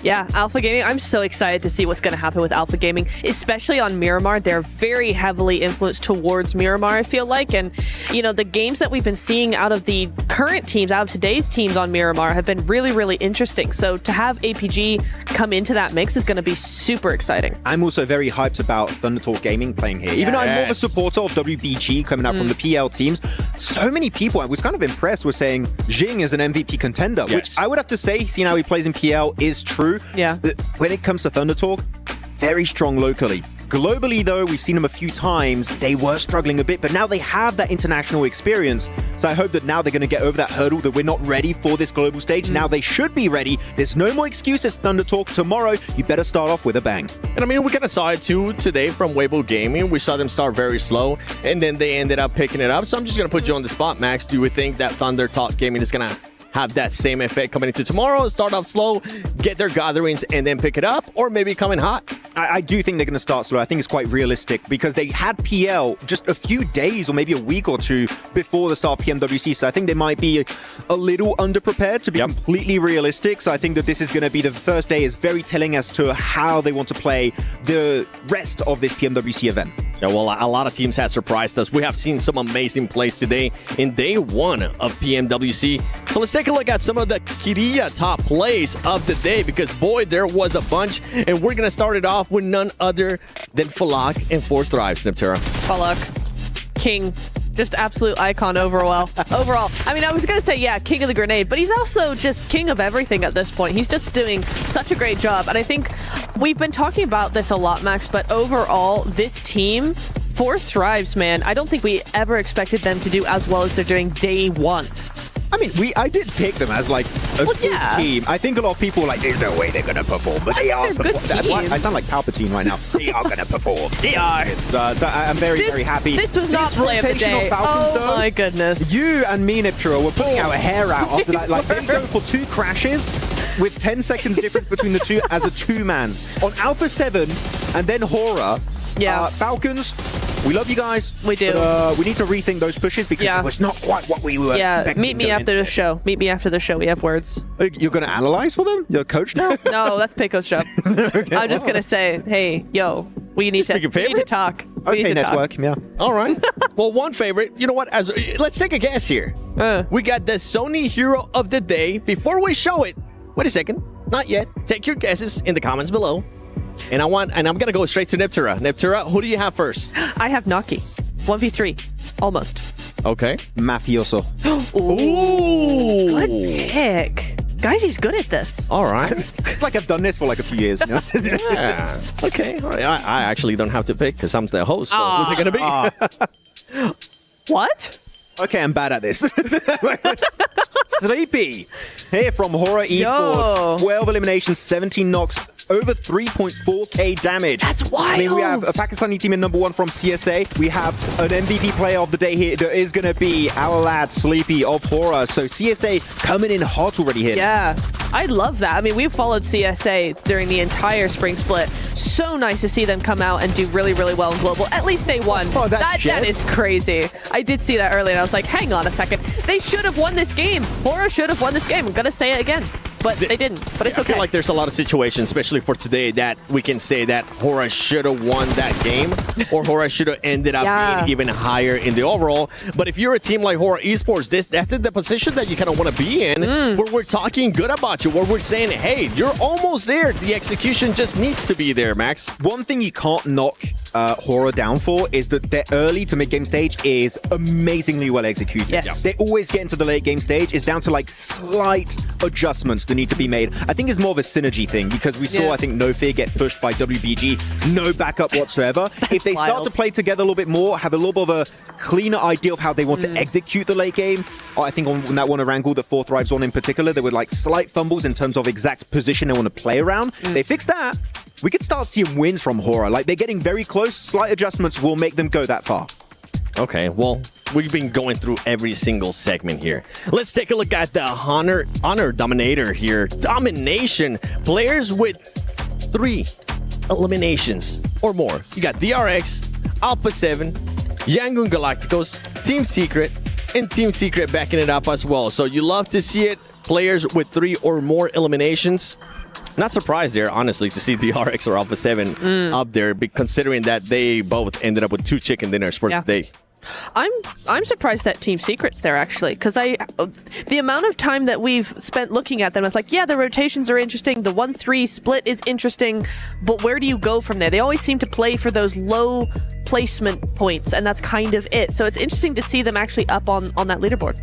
Is there anything you want to add to that, Max? I'm just happy to see Yangon Galacticos be up there because we said it that they're not scared to go for fights. I want to see that continue for the rest of this tournament. And if they do so, then I would be very happy to see how they can perform if they do head into a finals. Well, something that I want to kind of refresh everybody's memory that we did at the beginning of the day was the Aramco Power Rankings, because we had some teams pick here and there. So let's see how everybody ended up doing. Maxman, you had 4 Thrives. I have 4 Thrives as well. I have Regnum.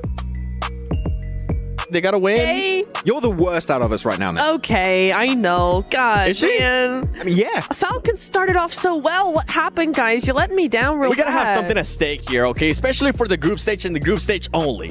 Whoever ends up getting the worst power ranking picks. Don't say it. Don't. For the 3 days. No. No. No. The worst person. Stop it. Should shave an eyebrow. No. Just one?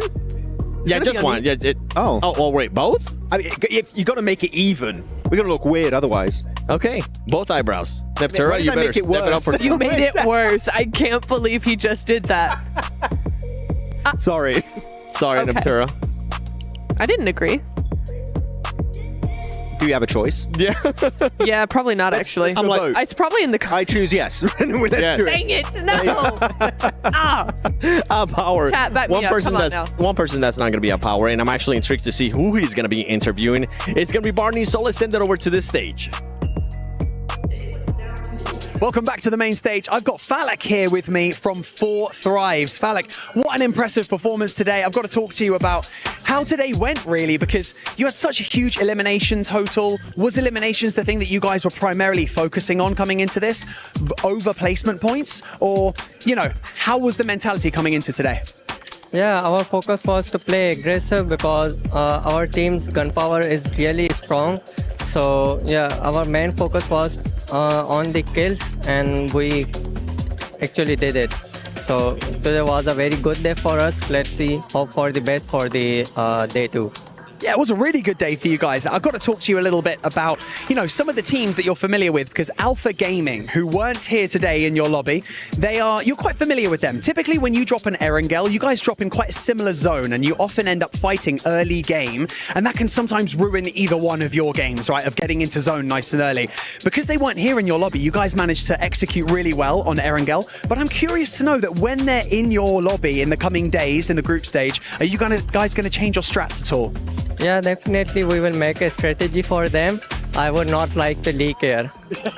That makes sense. Yeah, don't tell. But maybe some adjustments will be made. I like to know that. Now, lastly, you know, we've got to talk about your team individually because, you know, you and T24, really strong fraggers. You've got your IGL IQ, but Noki today, he popped off. What an incredible day for him. He managed to secure the chicken dinner on Erangel, and then on Miramar, he managed to secure second place for you when he was the only one alive. You know, give some props to your team. Like, how do you feel about their performances today? Noki is a really good player, and people underestimate him, but he's proving himself right now at the biggest stage. So every player is doing his role. Hope for the best. Let's see what happens tomorrow. He's amazing. You guys played incredibly well. Congratulations on today and coming out on top. We can't wait to see you guys in the coming days at the group stage. So best of luck. Back to you guys.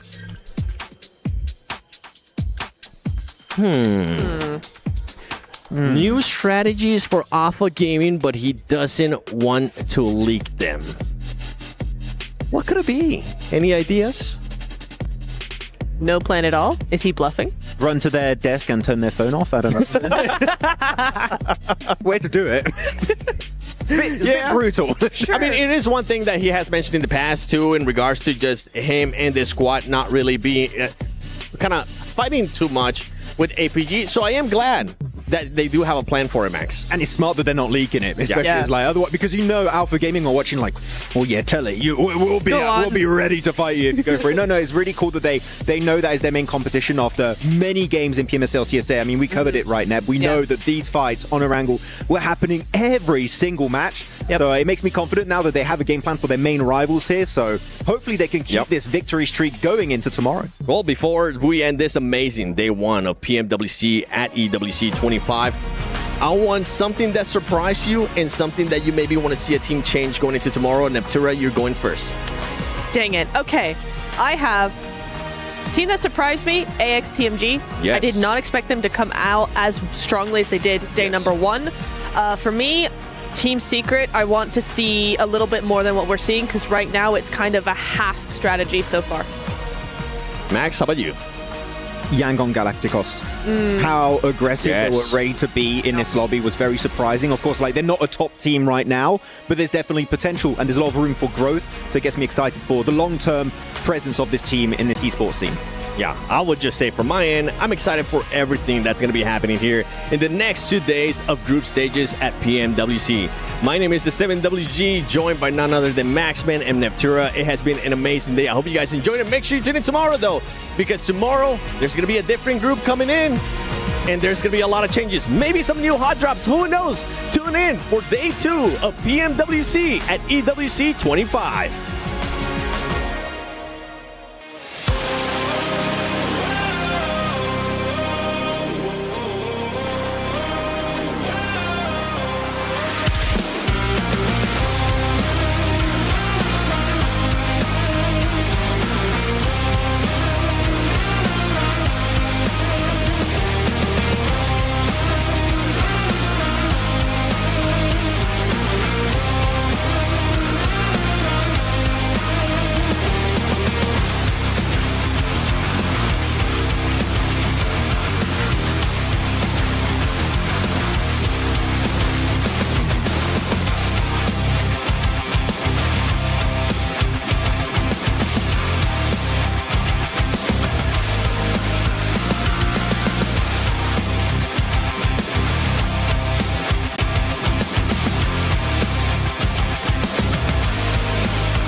The highly anticipated addition to the Mummy Series outfits is here. Paired with the new Ice Tomb Glider, the Polar Spectrophage set is just what you need to freeze your enemies. Or send them ablaze with the Inferno Fiend set's new upgradable Chain Inferno Uzi. All the Mummy outfits are back. Get them all. Join now and collect the whole series to turn all eyes on the battleground. Event period, July 10th, 2025 through September 2nd, 2025.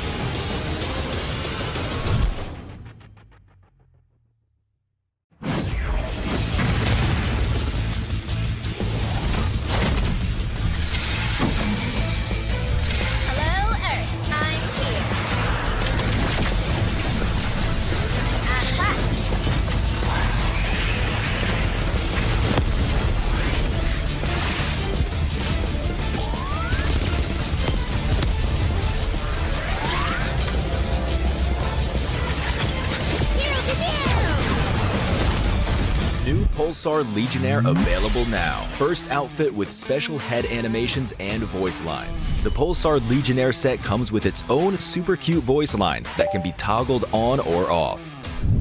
What happened? Bye, friend. Hello, Earth. I'm here. It also features the upgradable Hyperion ship DSR and Jet Reaver glider with special animations. Experience parachuting like never before. That's not all. Even more rewards await. Event period, July 25th, 2025 through August 26th, 2025. What are you waiting for? Get the new Guild set now.